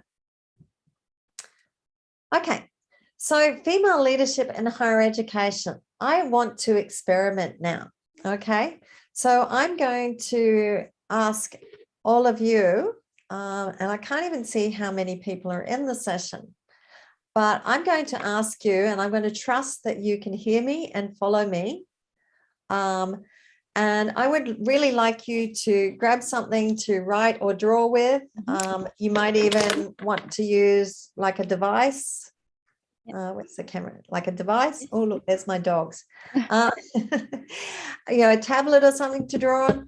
You might just even go back to good old pen and paper. Okay. So I encourage you to grab something. Doesn't have to be anything fancy, but grab a pen, a paper. You can be like me, and I've always got a pocket bag full of colored pens handy because that's what I do. And I ask you to grab those now and possibly clear a little space for yourself, because I'm going to ask you to be a little bit creative and shed your academic brain. So this is not necessarily about writing and doing it well and being a perfectionist that many of us aim to be. But you need to just let your brains free a little bit. Let them go a little bit crazy. Okay. So our task here is point 2, to draw your leadership journey. Okay. Now, point 1 is just what I've asked you to do. Decide on what you can use: pen, paper, a tablet, whiteboard. If you're lucky like me, I actually have a big whiteboard to the right of me. These images on the right are to encourage you, to sort of give you an idea. Like the one with the green map and the gold star, you know, maybe that's your journey, that you already know where you want to be. Okay. But how did you actually get there? Maybe when the one on the top right, where it's more of a snake journey, maybe you had lots of ups and downs and twists in your journey. The bottom left one, maybe to me, that looks like a treasure map. So maybe you're really not sure where you want to be, and you've just been sort of going as it flows. Or maybe you're on the right and you're actually really experimenting, and you're really still trying to look for that. You know where you want to be, but maybe you need to get a better focus on that. So I'm going to encourage you to draw your own map. Okay, draw your leadership journey. That might be, you might be able to use words, but you might want to use a mind map. You might want to think about how you might actually map that. You know, say for me, I would be actually looking at, since I finished my PhD to where I am now, what does that journey look like? How do I feel about that journey? So I'm going to give you about 3 minutes, and I'm going to time that. And I want you to draw your leadership journey. Okay, so I'm going to start the timer now, and I'm going to give you 3 minutes.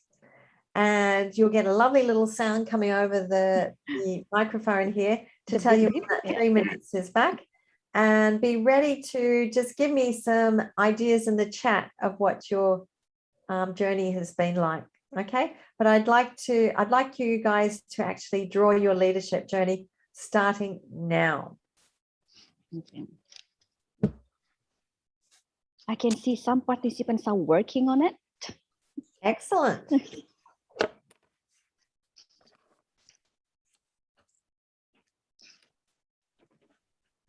Oh, someone is ready. One participant is ready with the map. Oh, that was excellent. I know. Well, try and put some more color on it, or do something exotic with it for the next couple of minutes. But look forward to doing that.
3 Okay, minutes that's is our done. 3 Yeah. minutes. All righty. I'll give you my really basic one. Okay. And I'll just share with you. I think you can see that. Yeah. And it's funny, like I actually have where in the beginning I had really long hair. And now at the end I've got really short hair. So I included that in my map.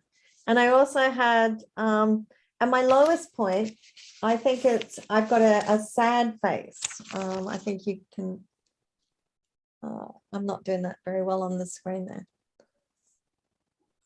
Yeah, I have a sad face, and I think that's when I quite often feel very sad when I get a rejection of a paper. And you know, that's where I sort of go, oh, I'm not worthy of this. And I think we all go through that too. So anybody want to share? I don't think we'll be able to see things, but maybe some of those key points that you found in your journey. Anybody want to share that? There are 2 participants here. They are ready to share. The first one that'd be is, lovely. the first one is Pak Diki. Pak Diki, Okay. are you there? Pak Diki Ramdhani.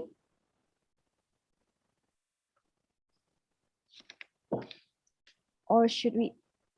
Oh, you cannot unmute. All right. Can we? Can Maybe you help with the for one of the participants? Can we have or maybe the spotlight chat? for that? Yeah. Maybe we can use the chat. Spotlight. Yeah. Diki Ramdhani, Pak Diki Ramdhani. Yes, ma'am. Okay. Bu Izul. Yeah. And also Dr. Heather. Thank you very much for giving me the opportunity for sharing my leadership journey. Okay, it's nicely it's very interesting. Maybe I will show the picture first, but I don't know whether it is clearly seen or not. But I just want to tell you about what I have already written here. So the first time I started my leadership journey by becoming a student. First, I became the student first, and then after that I became the student, and then I also tried to be the class leader. At the time, I have to lead my classroom friends in the classroom, and then after that, after I graduated from my school, and then I became the teacher, where I led all my students in the classroom. And then after I became the teacher for about several years, I became the academic manager in my English course, where the place where I work at the time. After I became the academic manager, only for leading the teachers who teach in that branch. And then I become the branch managers when I have to lead all the teams in my branch, including with the janitor, teachers, and all staffs in that branch, of course. And finally, I now in the positions where I become the owner of the English course, namely Smart English. And with the 6 teachers that I have already with the 2 branches of Smart English. That's it. I think about my leadership journey, Dr. Hira and also Ibu Izul. Thank you very much. Thank you. Very interesting, and quite a few successes along the way. That's lovely. And Azul, are you able to help us maybe get another couple there? Yes. Yurita Yuzwar. We have 2 more. Yurita Yuzwar. Yuri.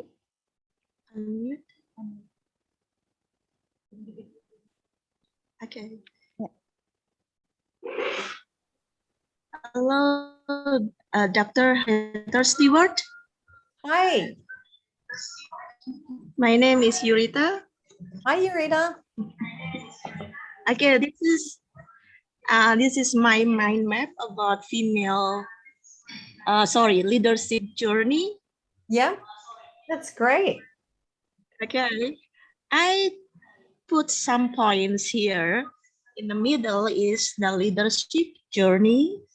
And then there are some points that I put when I want to go to be the leadership journey it is quite long and struggling.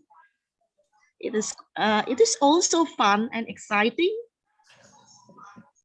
And I have to go through some steps.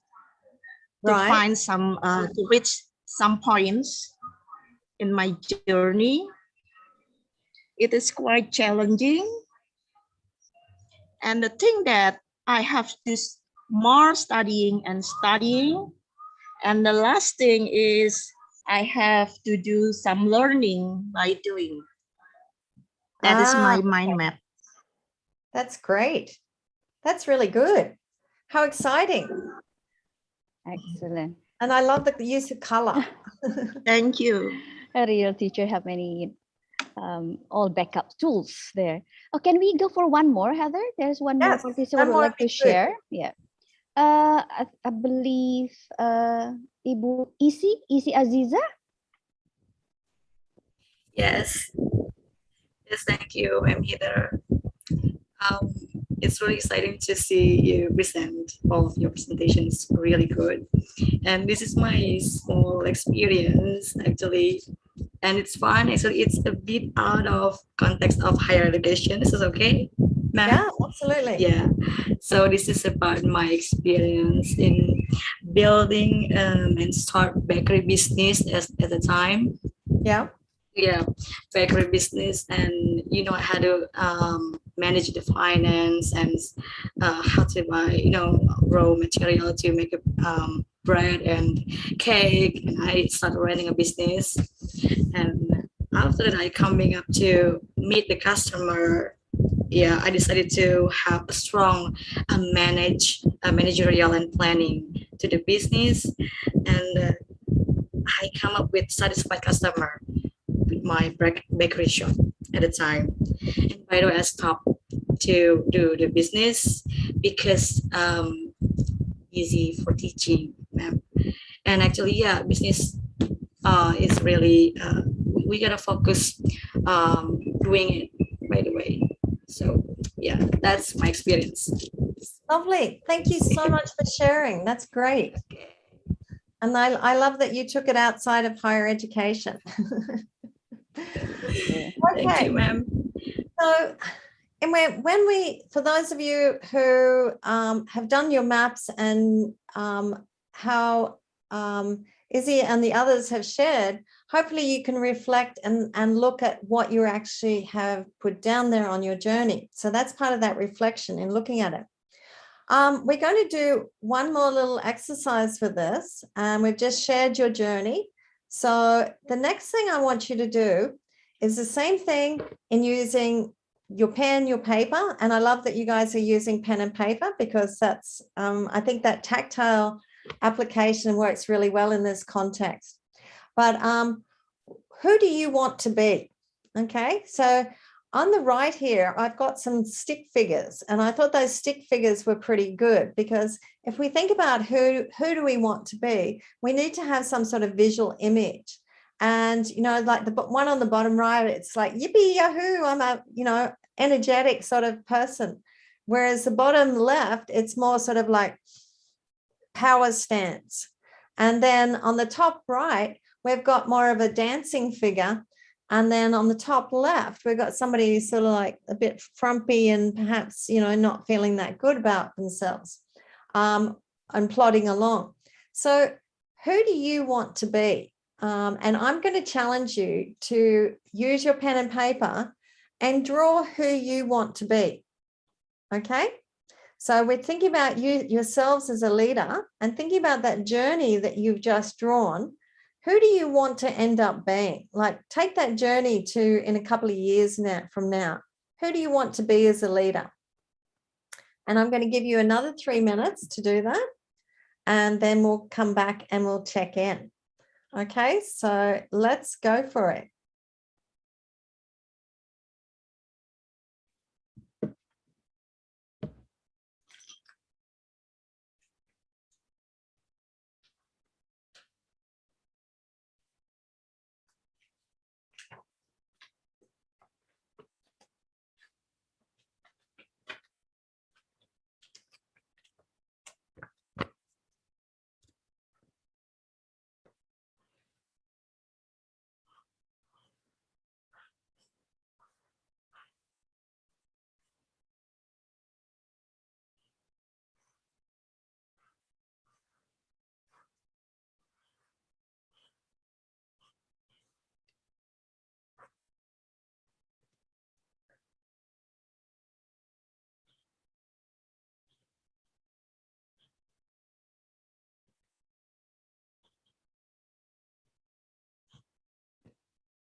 Okay, that's our 3 minutes.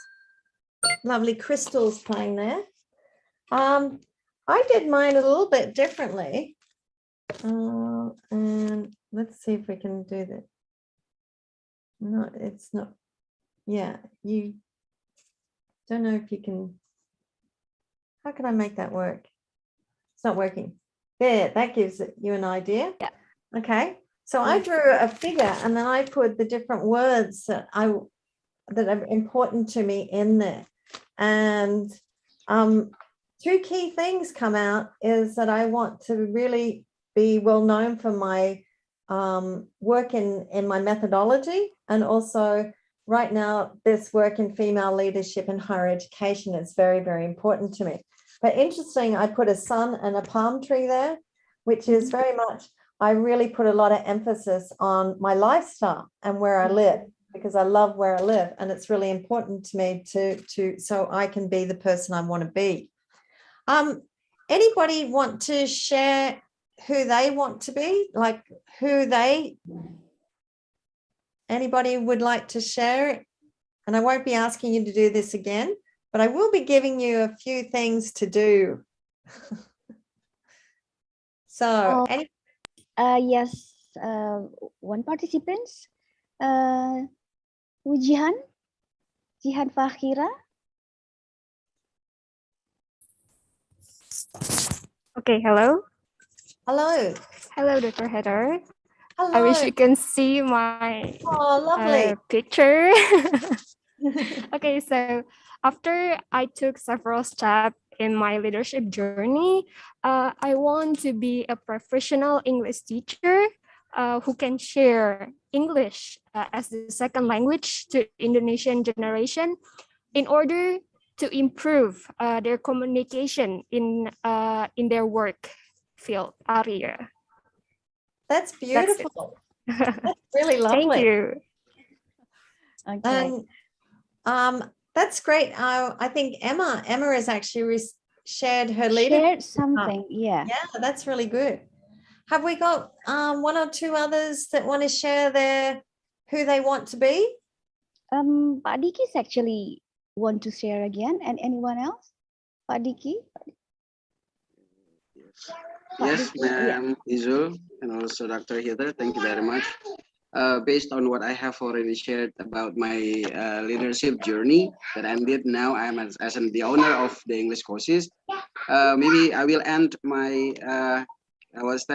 my journey as a leader in becoming the lecturer. That's why I'm continuing my study to my S2 program, because I want to be the lecturer. And besides that, I also want to end my career as a businessman, or of having my own schools where the Indonesian students can get the educations, get a very, very good educations, especially for so they can use English for as the media in the teaching learning process in their school. Because in Indonesia, we know that it is a bit expensive for studying in that kind of school, but I will make it a reasonable price for the students who want to study in my school. That's it about my. I love that. I love hearing about social justice. That's another thing I'm really passionate about. Yeah. Links into my business ethics, and that's lovely. Very, very. You're paying forward in life. That's lovely. And we still have one. Do we still have the full one? Yeah. Ibu Yesi Yanita Sari would like to share. Okay, thank you, Bu Izul. It's clear. It's really good. Yeah, yes. Like Miss Jihan, right? I want to be a professional woman, as a wife, as a mom, professional as mom, as a lecturer, and as a leader in my foundation. That's it. That's lovely. I can feel the balance that you want in your life with your family and your profession. That's really lovely. It's my dream. Good. But yes, just try. Yes. Very good dream. Thank you. We are running out of time, so I'll tie this up. What I think that from looking at your leadership journey to date, and then also looking at who you want to be, I'm hoping that you will be able to take this to another level and beyond this session, where you might be able to actually consider how you might be able to achieve your goals. Okay, so in doing that, I think it's really important that you look at how you can match those two up, take your leadership journey into where you can make those steps to achieve your goals and your dreams. So in doing that, we'll just go to the next slide. I'd like you to think about, we are running out of time, so I won't ask you to do this and share, because I do know there's somebody presenting after me. And I asked you to think about, it's always good to have 3 points, because 3 things are doable. So 3 things are doable and achievable. So what are the 3 points that you might be able to take away and take your leadership journey into who you want to be? Okay. So in doing that, you can think about what you've got from this experience and feed into those takeaways, and possibly how you might do that. And do you need to do something differently to make that happen? So one of my key philosophers is Aristotle. I draw a lot on his work. And this quote here, I think, is quite apt, that we are what we repeatedly do. Excellence, therefore, is not an act, but a habit. So quite often we have to actually, take ourselves out of our comfort zone and start doing those things where even though we're challenged by it, it becomes more of a habit to us, okay? And instead of that is spouse versus in use. So instead of just saying, I want to do something, you start making it who you are. Finally, I want to thank you all so much for interacting and participating. I really appreciate the people contributing. For those who haven't been actually contributing in talking to me, I really hope that you've gained something and you're able to take that exercise that we've done and some of the, hopefully I've shared my passion on doing this and exploring a leadership journey and taking that into the future. I've got my LinkedIn address here. I'm more than happy to connect with anybody on LinkedIn. And City does, Zul has my PowerPoint slides, which I'm very happy to share if that's okay. All right, so I can't thank Azul and her team enough for including me in this, your conference. And just for some resources, if anybody's interested, there's some resources that I sort of draw on as well. So that's all from me. And again, thank you so much. Thank you so much for participating and joining in and listening to me and making me a part of your conference. Okay. Oh, thank you for inspiring us with your speech, Heather, a topic that is very close to us indeed. Your speech addressed a gap in our understanding of the challenges and ramifications of female leadership, especially in higher education context. And I'm very sure all of us, take away something meaningful to us to reflect and take action from your presentation. Once again, on behalf of everyone here today, thank you. So a big round of applause to Dr. Heather Stewart. Okay. Thank you, Heather. Thank you. And good afternoon. Good afternoon, and enjoy the rest of your conference. Thank you. And that's the end of the second presentation, or the first presentation for the afternoon session. And now it is my pleasure to yield the floor to Dr. Liz Zulfaroza as the moderator for our last keynote speech. Over to you, Dr. Thank you, Dr. for the time.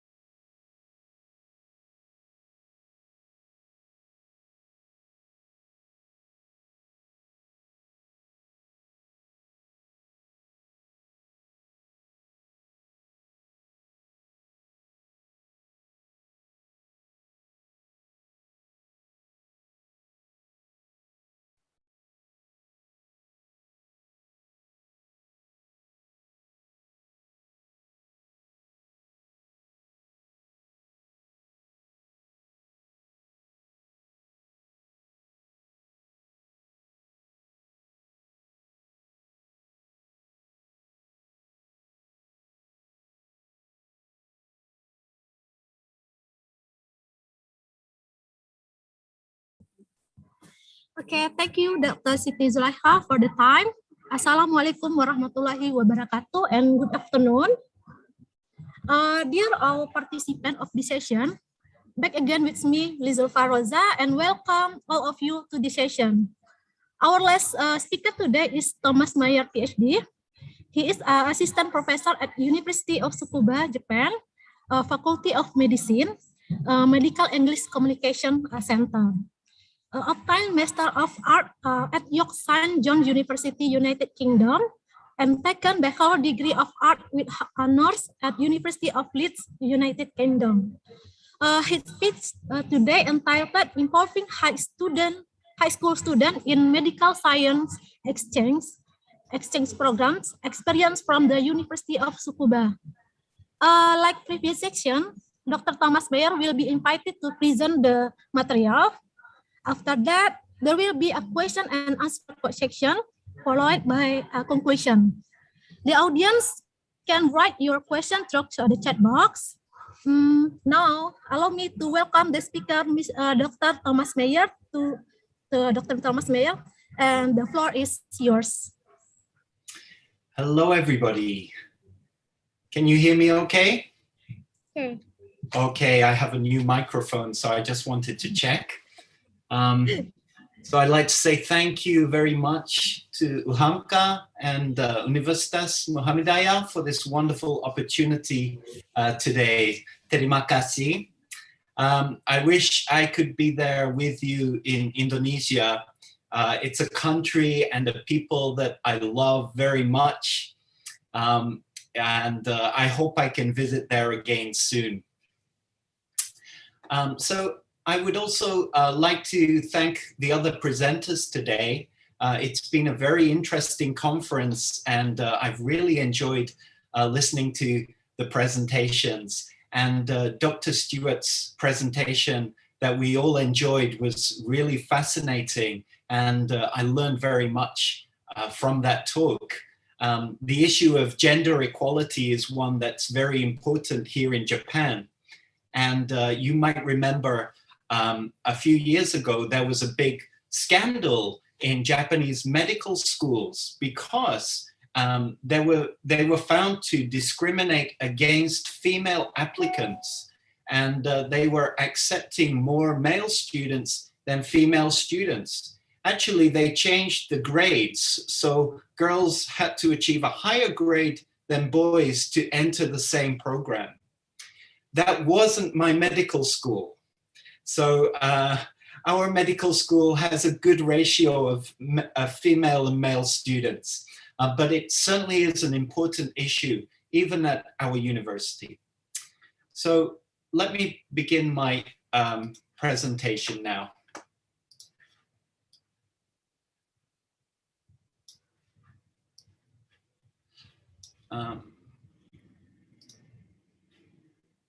One moment, please.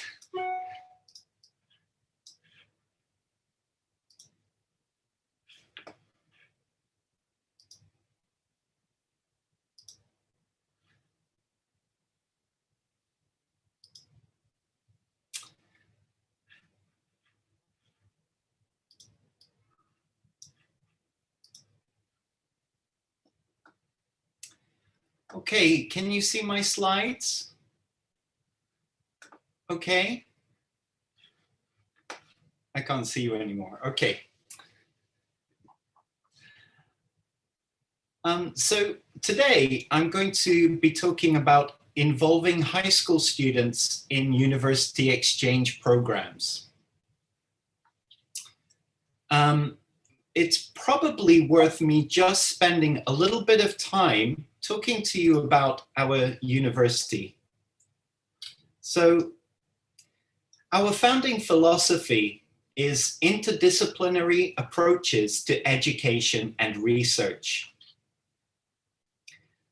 The University of Tsukuba has very comprehensive research fields, including sports, science, and art. We offer cutting-edge research in supercomputing, nanotechnology, personal care robotics, proton cancer therapy, etc.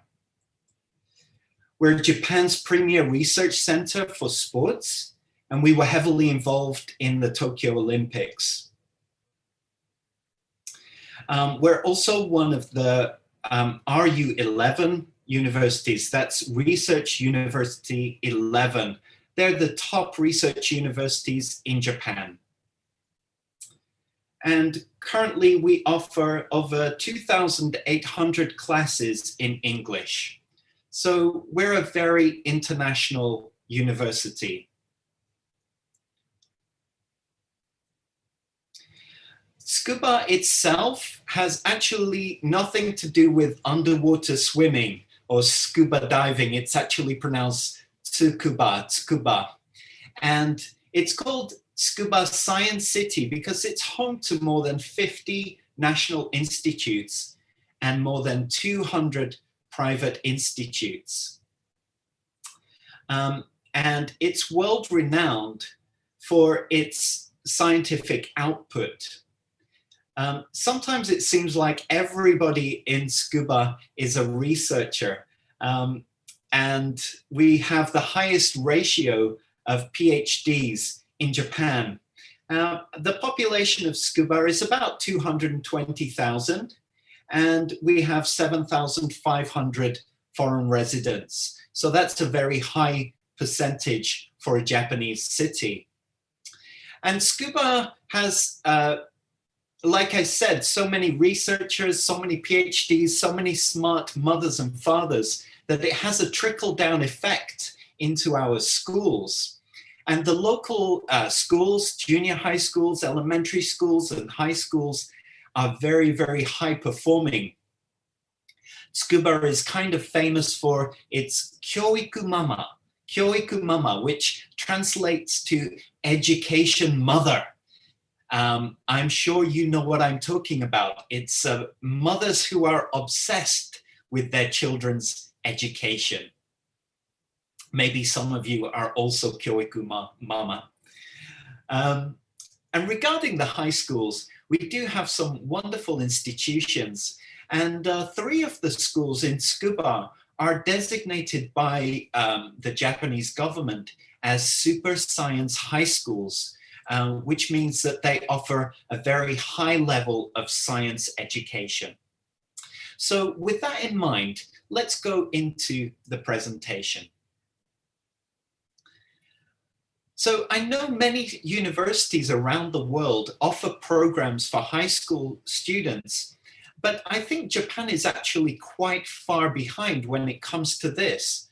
We do have the usual open days where high school students can visit for the day and maybe look around classes, etc. But in terms of actual programs where high school students come in and do things with us, there hasn't been much up until a few years ago. I was looking around at different programs offered by universities overseas, and it seems like many universities offer this kind of program. Stanford School of Medicine, for example, has a number of programs. This one, the Genomics Research Internship Program at Stanford, involves high school students. This is another one, Stanford Medical Youth Science Program, a 5-week program for high school students. There's also the Stanford Science, Technology, and Reconstructive Surgery Internship for 15 to 30 selected undergraduate and high school students.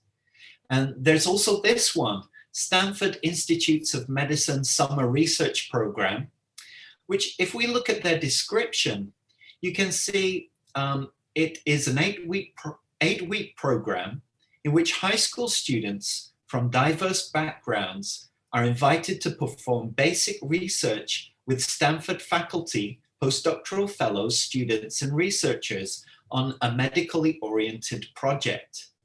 The goals of the program include increasing interest in biological sciences and medicine in high school students, helping students to understand how scientific research is performed, and increasing diversity of students and researchers in the sciences.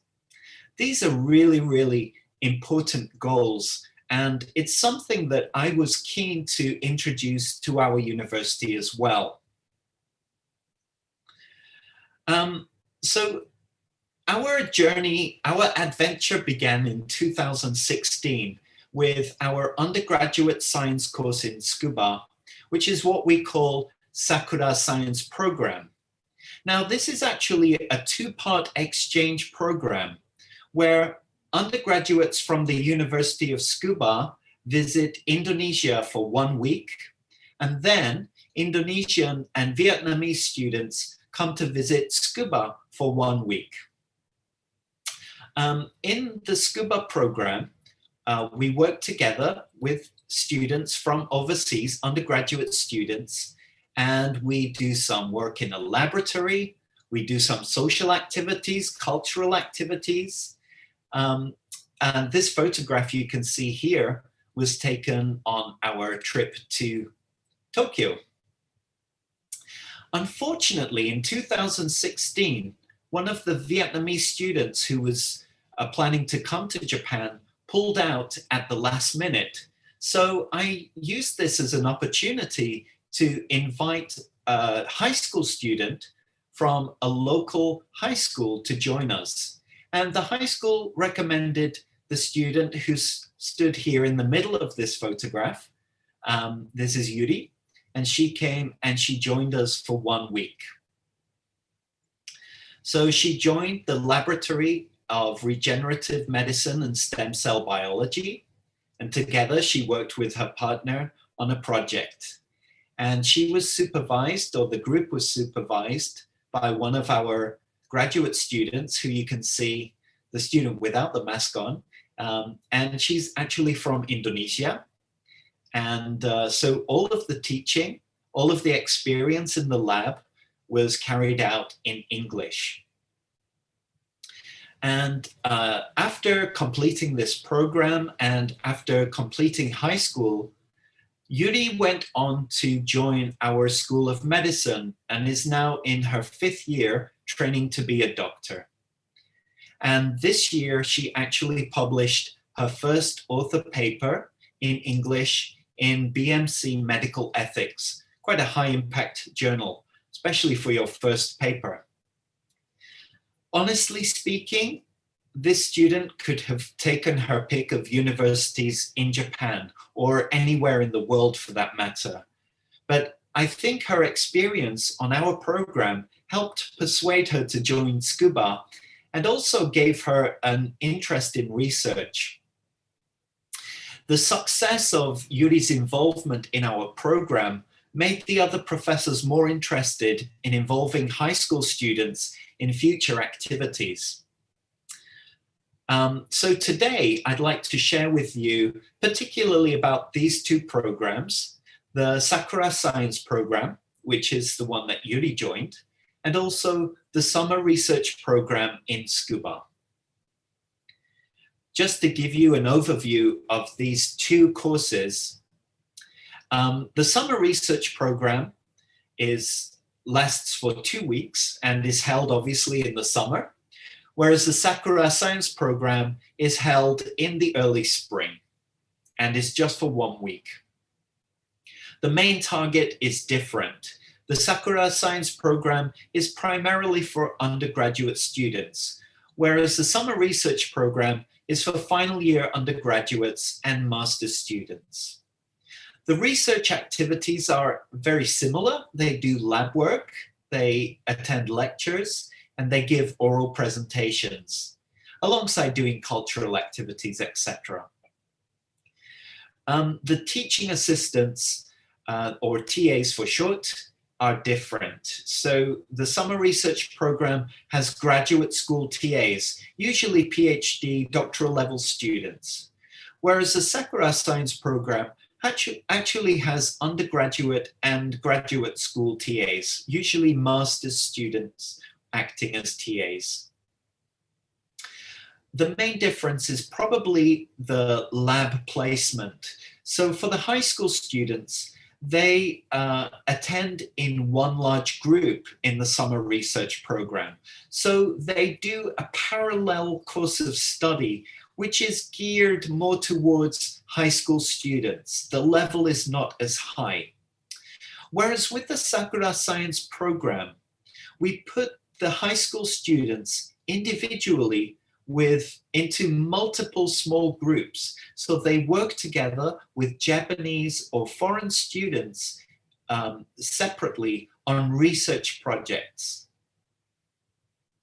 I hope that kind of makes sense. I'll give you a little bit more information now about the summer research program in Tsukuba. And I'm going to use an example from 2017. So our annual summer research program has been held for 11 years now. This year, 2021, was the first year that we did it online. We had about 300 participants online. But generally it's held here in person in Japan, and we invite about 40 students from Indonesia, Brazil, Vietnam, Taiwan, France, the United States, and the UK, and sometimes other countries too. But in 2017, it was the first time for us to actually involve high school students as well. And so we invited 6 Japanese students from 3 super science high schools here in Tsukuba City. We also had 2 high school students from Hanoi in Vietnam. And we had 2 high school students from Khon Kaen in Thailand. Unfortunately, we didn't have any Indonesian high school students, but in the future, we'd like to do that.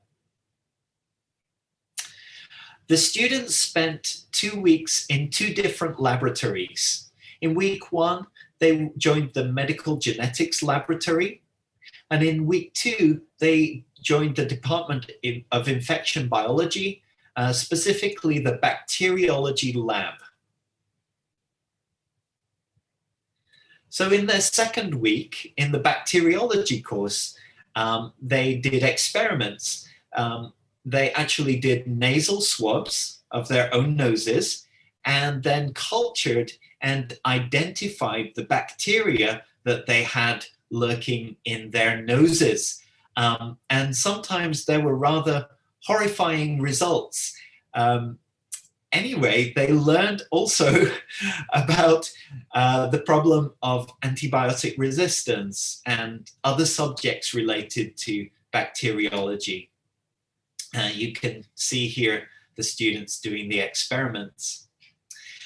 They were guided in their research by our graduate students who are from all over the world, the UK, Bolivia, etc., etc.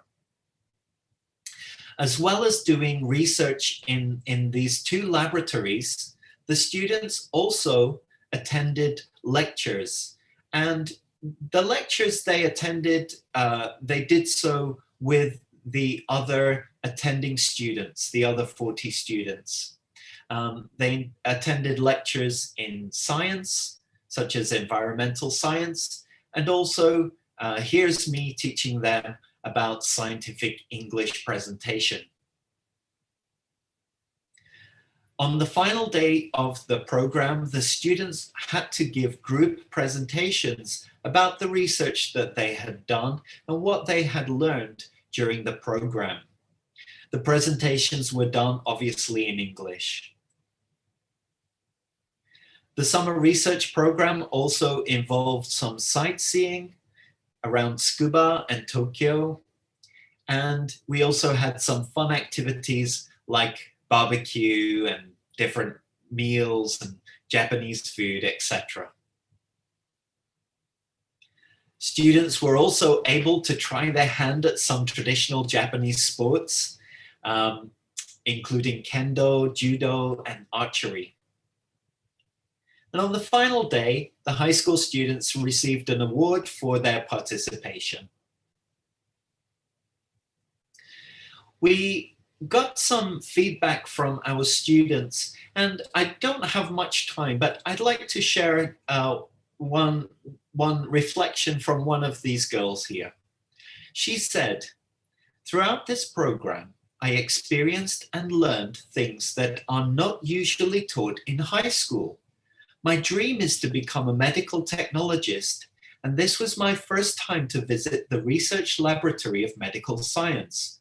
Some of the graduate students in the lab had already taken the qualification of being a medical technologist, and it was very interesting to talk with them about learning medical sciences in university and what they study in the lab. So I think this comment has some really important points. Firstly, the fact that she was able to study things that she was not able to do in high school. And also, in this particular case, the studies that she did actually gave her a clearer, stronger vision of her future dream to be a medical technologist. I think such programs that universities can offer to students really give students this wonderful insight into what is possible for them, what windows, what doors could possibly open in their future. And it gives them a taste of the sort of high-level research that is done at a university. So next, I'd like to talk about the Sakura Science Program as we held it in 2019. So we were able to invite 6 high school students from Vietnam and Thailand. And they joined different laboratories. So we split those 6 students into 6 different groups and paired them with either 1 or 2 other students from either Vietnam or Indonesia. And the students were taught by undergraduate and master's level Japanese students. They did research for 1 week, and they did final presentations, and also they were involved in cultural experiences and sightseeing, things like that. At the end of the program, we asked the participating students from overseas to give us some feedback about their experience. One of the students wrote this: "I learned a lot of exciting experiments. We started with experiments about therapeutic strategy of type 2 diabetes using stem cells. In my high school class, I learned only about scientific theories and did experiments only on basic subjects. But when I came here, I used the skills and sensitive laboratory instruments combined with knowledge. I can find that science is a powerful force that helps to propel the world and can save the lives of many people. The weather in Japan was very cold for me, but I still felt warm inside by the care from my lab professor and assistant professor." Well, I'm very glad that they felt warm. Spring, winter in Japan is very, very cold. I wish I was in Queensland with Dr. Stewart there, or in Indonesia for that matter. Anyway, the key point I'd like to bring out here is how the student said compares what they are able to do in the high school class versus what they're able to carry out in the university laboratory, and their experience of seeing science as a powerful force. Actually, as teachers, as faculty, we were also very amazed by what the students were able to achieve. And I found this research paper called High School Students Learning Science in University Research Laboratories. And this was published back in 1996. But the findings of this study correlate very much with our experience. The writer says this: high school students in non-traditional settings, such as university research laboratories, are capable of learning both conceptual knowledge and hands-on laboratory skills far beyond the expectations of their teachers. In addition, they develop sophisticated ways of communicating that knowledge to others, both informally and formally in presentations. So this kind of experience at our university had two amazing influences on the students' education. Firstly, their scientific knowledge, how they're able to actually understand the subject that they are learning. And secondly, their ability to communicate that. In the case of our program here in Japan, the students who were non-native speakers of English had to communicate, had to present in English. And so they were able to improve, strengthen that communication skill, and give some wonderful presentations at the end. However, the question remains, what influence does having high school students and students from overseas have on our Japanese students who are working together with them? So to find that out, we wanted to get some feedback from our Japanese students. And so we asked them to write reports about their experience, what they learned, and so on. And after reading and analyzing their reports, we were able to draw out 3 key areas where the students felt that they had improved. So we got reports from 7 Japanese students, and they reported improved English ability. 7 of the 7 students said that they felt their English communication skills had improved as a result of this program. They also said that they felt their interest and ability in scientific research had also improved, which is amazing, right? All of them said that. And actually 6 out of the 7 students mentioned their cultural understanding or cultural sensitivity had also improved as a result of this course. Let me give you just a few example quotes. One student, Hiromu, he wrote, "I was able to experience the frontier research and talk to a lot of foreign country friends in English. So I think that my speaking English skills became strong a little, and I got a lot of new friends who are foreign people." I didn't change the grammar or spelling of these quotations, so they are as the students wrote them. But you can understand that this student really felt that his English skills improved and he was able to make new friends. The second quotation from a student called Maya, she wrote, "By this experience, I came to be more interested in research of medical science, and I had decided to do more efforts in order to achieve my dream." So we can see that for Maya, her experience in this course really helped her to become interested in doing research in medical science.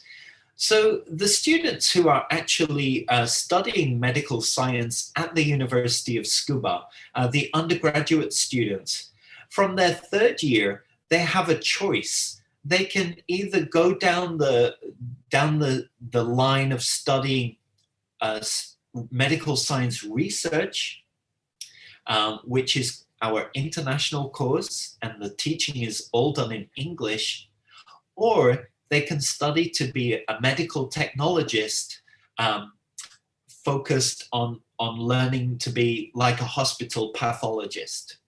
So for Maya, this experience in this course pushed her more towards doing the research studies in the future. And finally, I'd like to share with you the experiences of a student called Uday, who is here in this photograph in the middle. And he was paired together with an Indonesian and a Vietnamese student to do research. This quotation is rather long, but I think you'll find it very interesting. He said, "I found some common things in Japan become uncommon in Indonesia and Vietnam.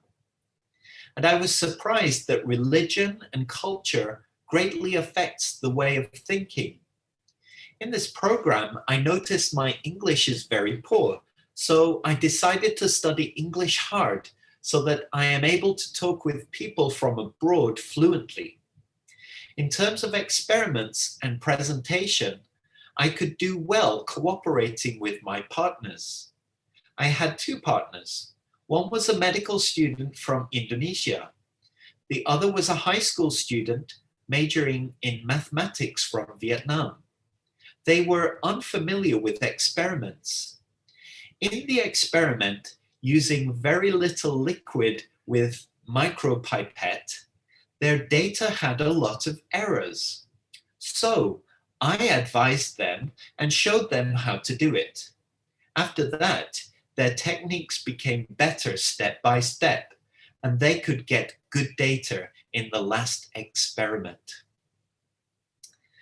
So there are many interesting parts to this quotation from Uday. For example, his cultural experience, his desire to improve his English. But I want to focus upon this final thought where he took on the role as a teacher, and he began to help the students learning. And he guided them through how to use a micropipette and improved their techniques so that in the end they got this good data.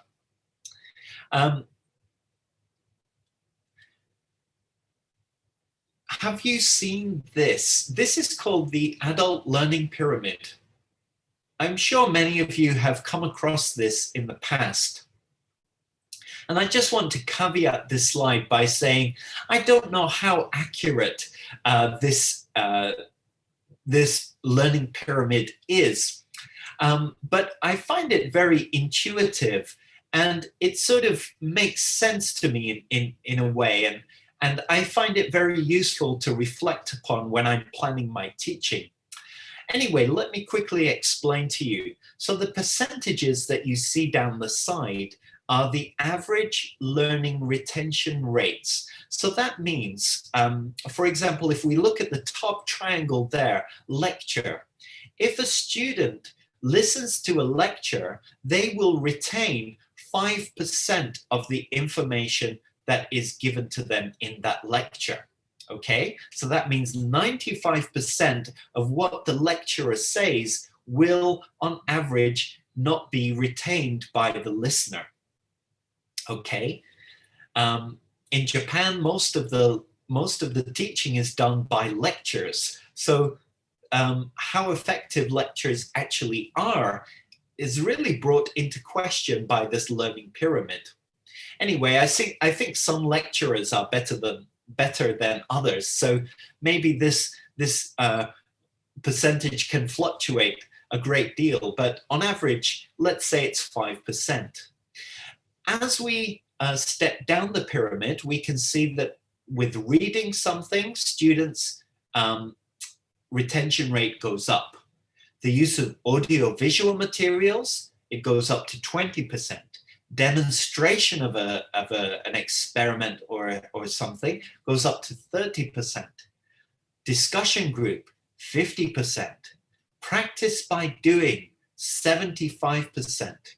And finally, teaching others or immediate use has the highest retention rate with 80%. you can see that these different kinds of learning or ways of teaching move from passive forms like lectures and reading to more active forms where the students are involved in discussion or practice or teaching. So again, I don't know how accurate this is, but it kind of makes sense from our own experience. If we imagine those meaningful educational experiences that we had as students, probably they fall into those categories of when you did something or when you taught something to somebody else or when you saw an exciting demonstration. But I just want to focus right now upon this teaching others. So you remember that quotation from Uday, if I just go back for a moment, he said he advised them and he showed the students how to do it. And after that, they could get good results. Uday actually experienced this teaching others form of learning. By teaching others, you yourself can actually learn. The professor, Eric Mazur, actually has done some wonderful work on what he refers to as peer instruction. This is the idea of where you have one student instructing or helping other students. I won't go into his methodology in detail. I do encourage you to have a look at his lectures on YouTube, and he has some books available. It's very, very interesting technique. But what he found basically was that even though his lectures were very popular and he was a popular teacher and students loved him, their actual gain of knowledge from before and after his courses was not significant. So he developed this peer instruction technique to improve student retention of information. I want to point you now to a 2003 study which looked into peer instruction. And in this paper, they got some reflections from the students. So the one student said this: if a peer understands it and you don't, you can discuss it and come to a solution. It saves you having to stick your hand up and say to the lecturer, I have no idea what you're talking about.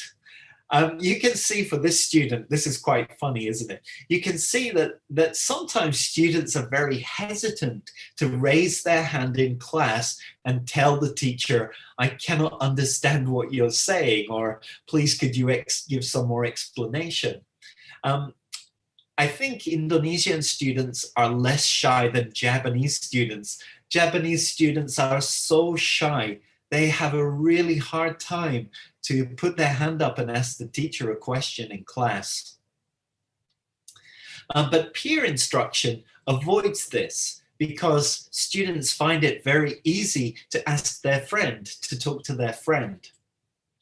Also, here's another quote from a student. I think you can learn a lot easier from the people that are the same age as you. If they've just grasped it, then they can explain it in sort of easier terms than the lecturer. You suddenly understand it when a minute before it was difficult. So I think this is true as well. Students are sometimes able to explain things to each other in ways that are easier to understand than from a lecturer or a teacher. Maybe it's a generation gap thing. Maybe the students have this understanding between each other. So peer instruction is a really useful tool that lecturers, that we, the instructors, can use in our classrooms to engage our students. And we've had a similar experience in our molecular biology course in Vietnam. This particular course, I've written about it, and if you're interested, you can look at the Journal of Medical English homepage and find my paper there. But in this program, we use Japanese or our graduate students, our TAs, to teach Vietnamese students laboratory experiments. And the TAs have reflected things like this. I learned how to explain the experimental method and to answer the scientific questions in an easy to understand manner. So by the process of teaching, our TAs, our teaching assistants, learn how to teach. They also learn, they consolidate their understanding of the techniques, of the lab techniques, how to do it, why we do it, and what the results should be. And our Vietnamese participants, when they spoke about the TAs, they use words such as kind, friendly, inspirational, enthusiastic to describe how the TAs did the teaching. As instructors, this is a very, very powerful tool. We can use our graduate students, our undergraduate students to help other students learn. We can become facilitators of that learning by encouraging, by training, by scaffolding the teaching and the learning of all the participants involved as well. I was interested also in asking our Japanese professors about their experience of working with high school students in their laboratories. And here are some reflections from Professor Morikawa, one of my colleagues here at Tsukuba. He said that high school students often show higher levels of enthusiasm than university students. Yeah, sometimes university students, especially Japanese students, can be quite tired or unenthusiastic, but the high school students were very interested, they were very energetic, and it was kind of fun for us to teach them. Also, by offering this kind of course, it shows our university's desire to educate future researchers. So it's good for our school image. It's good to show that we are willing to, we want to invest in the future, in young people. And also, it's good to build a relationship with high school teachers. You know, we are, as universities, we are interested to build our international profile, to increase the number of international students. And this is one good way to improve the flow of students to our universities by building good relationships with high school teachers. Professor Morikawa also highlighted a number of problems. Firstly, student selection can be difficult. Right up until now, we have allowed the high schools themselves to choose the students, so we don't know what kind of students are coming. Also, there can be communication trouble with the accompanying faculty from overseas. The students themselves might have good English skills, but sometimes the teachers, not so much. And usually it's been the school principal or vice principal who accompanied the students to Japan. And sometimes on occasion, we've had some communication difficulty there. So there are some issues to keep in mind.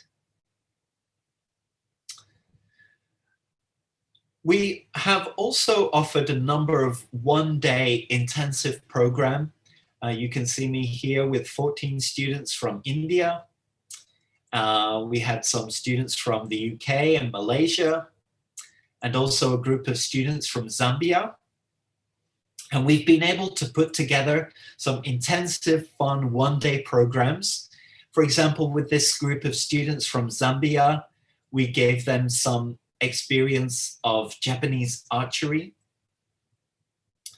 They learned about the science of sleep from Professor Masashi Yanagisawa, who is a world-leading researcher in the science of sleep and sleep medicine. This was a really fascinating lecture, and the students didn't go to sleep.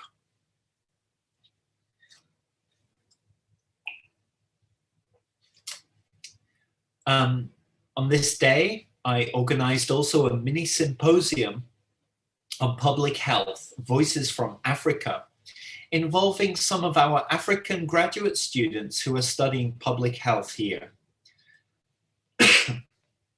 And here is Professor Wagatsuma, an expert on African public health. And our graduate students, Carolyn from Kenya and Crispin from Malawi, gave lectures about their research and their experience as graduate students in Japan. So again, I spoke earlier about giving students a vision of their possible future. Such events like this are really, really good for engaging students and just showing them what is possible for them. Crispin has now graduated and he's doing a postdoctoral research here in Japan. So I want to reflect upon the Sustainable Development Goals. As you know, number 4 is quality education. I think the programs that I've discussed here today can contribute to quality education by opening your university to students who might not have the opportunity or means to study there. There are many students who perhaps cannot afford or would traditionally not have a route into your university. So perhaps you can make opportunities for underprivileged students to visit you and study with you. You can also inspire students. You can be an inspiration, inspire them to strive for excellence by showing them a vision of a possible future. Perhaps by being with you and by visiting your school, they can see themselves as university students and they can see their future, and maybe they can have a vision that they didn't have before, something to work towards. So in conclusion, I think involving high school students in university programs is good for education. First of all, education of the high school students. They can learn things that they cannot learn at their school. It's also good for student recruitment. You can recruit students to your school, which is very important. But it's also good for motivating students. And by this, I mean not only the high school students, but ours and your university students to study science and English through shared research, by teaching others, and also by cross-cultural exchange. Thank you very much. Terima kasih. You can see here is my email address. And if any of you would like to contact me and talk to me more about this subject, please feel free to email me anytime. Thank you very much, Dr. Thomas David Meyers, for giving such an informative and interesting presentation. Ladies and gentlemen, now we are come to question and answer session. We have two questions from Dr. Siti Zulaikha. Dr. Meyer, how does credit transfer arrangement work for the exchange student? And what are the difference between exchange student in general and exchange research student in terms of entry requirement? And then the second question is, how should we do peer instruction effectively in online learning environment.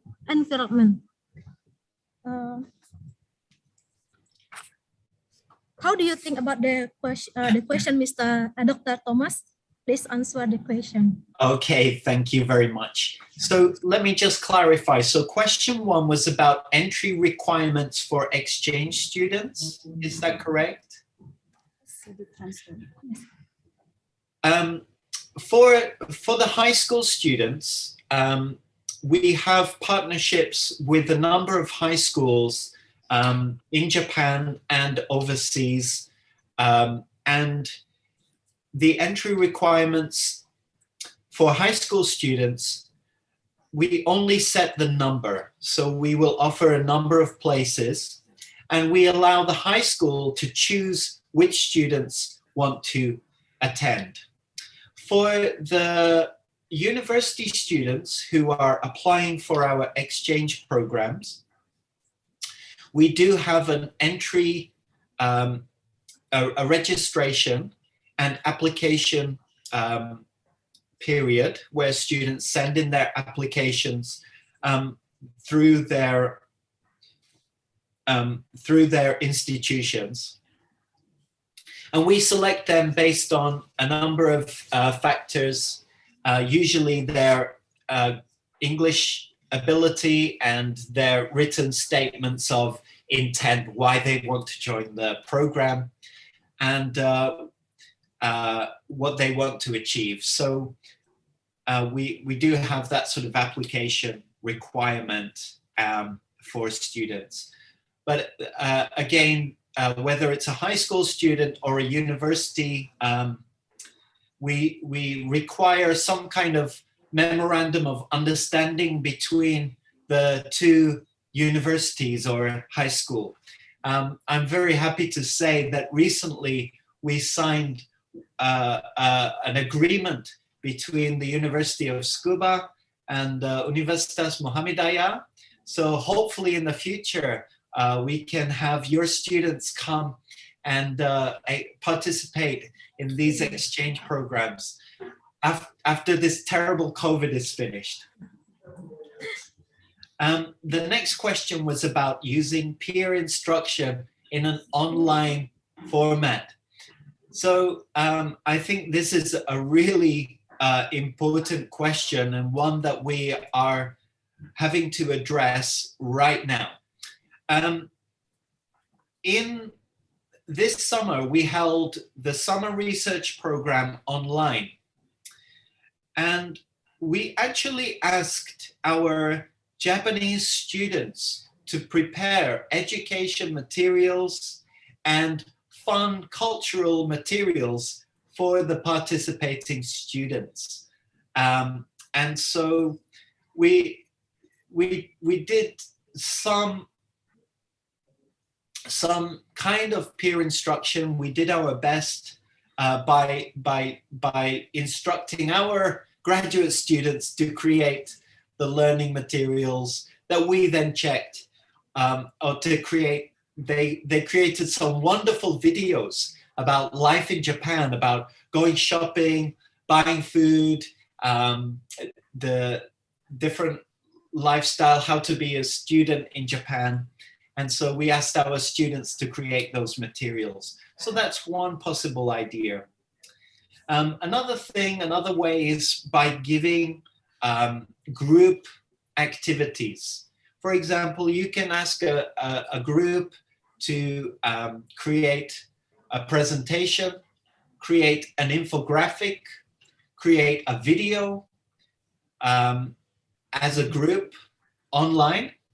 You can assign TAs, teaching assistants, to each group to oversee, to direct, and to help them in their presentation or video or whatever. So I think there are some ways. I'd be really happy to hear about your experience too, if you have any good ideas. Thank you. Thank you, Dr. Meyer, Dr. Thomas David Meyers. There is any question from the participant? Please, we have more time for one question. If you have any question, please raise your hand or write your question through the text box, chat box.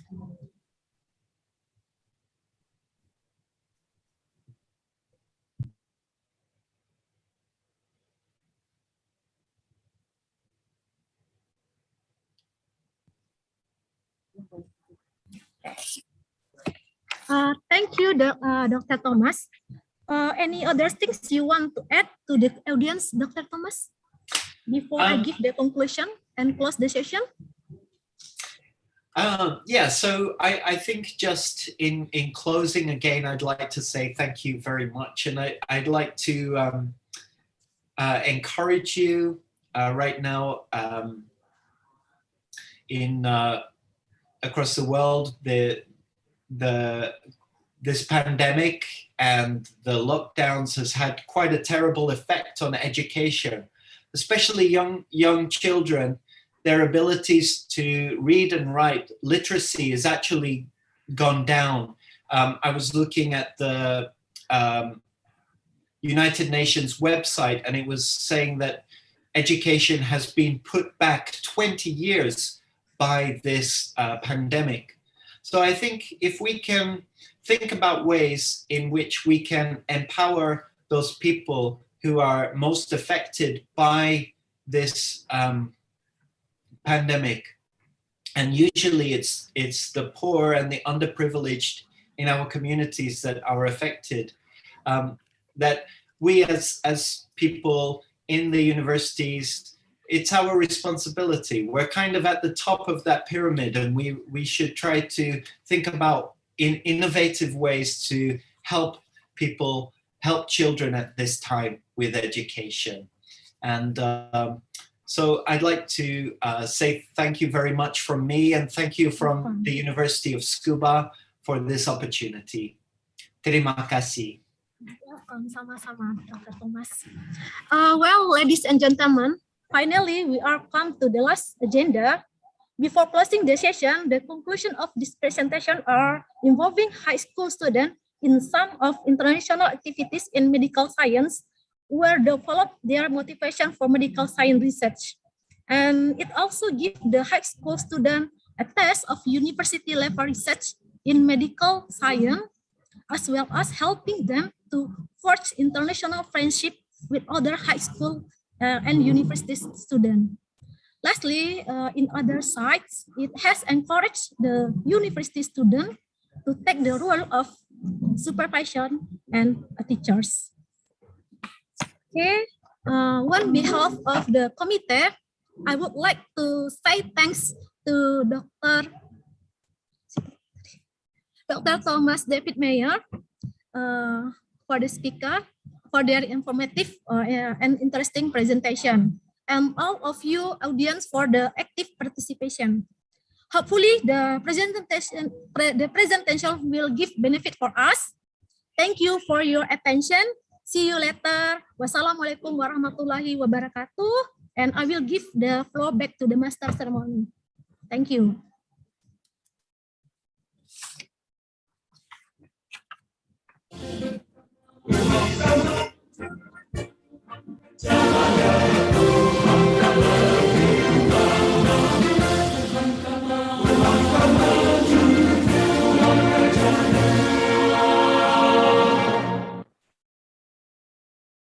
Thank you very much, Ibu Siti Sulaiha and Ibu Lizulfa.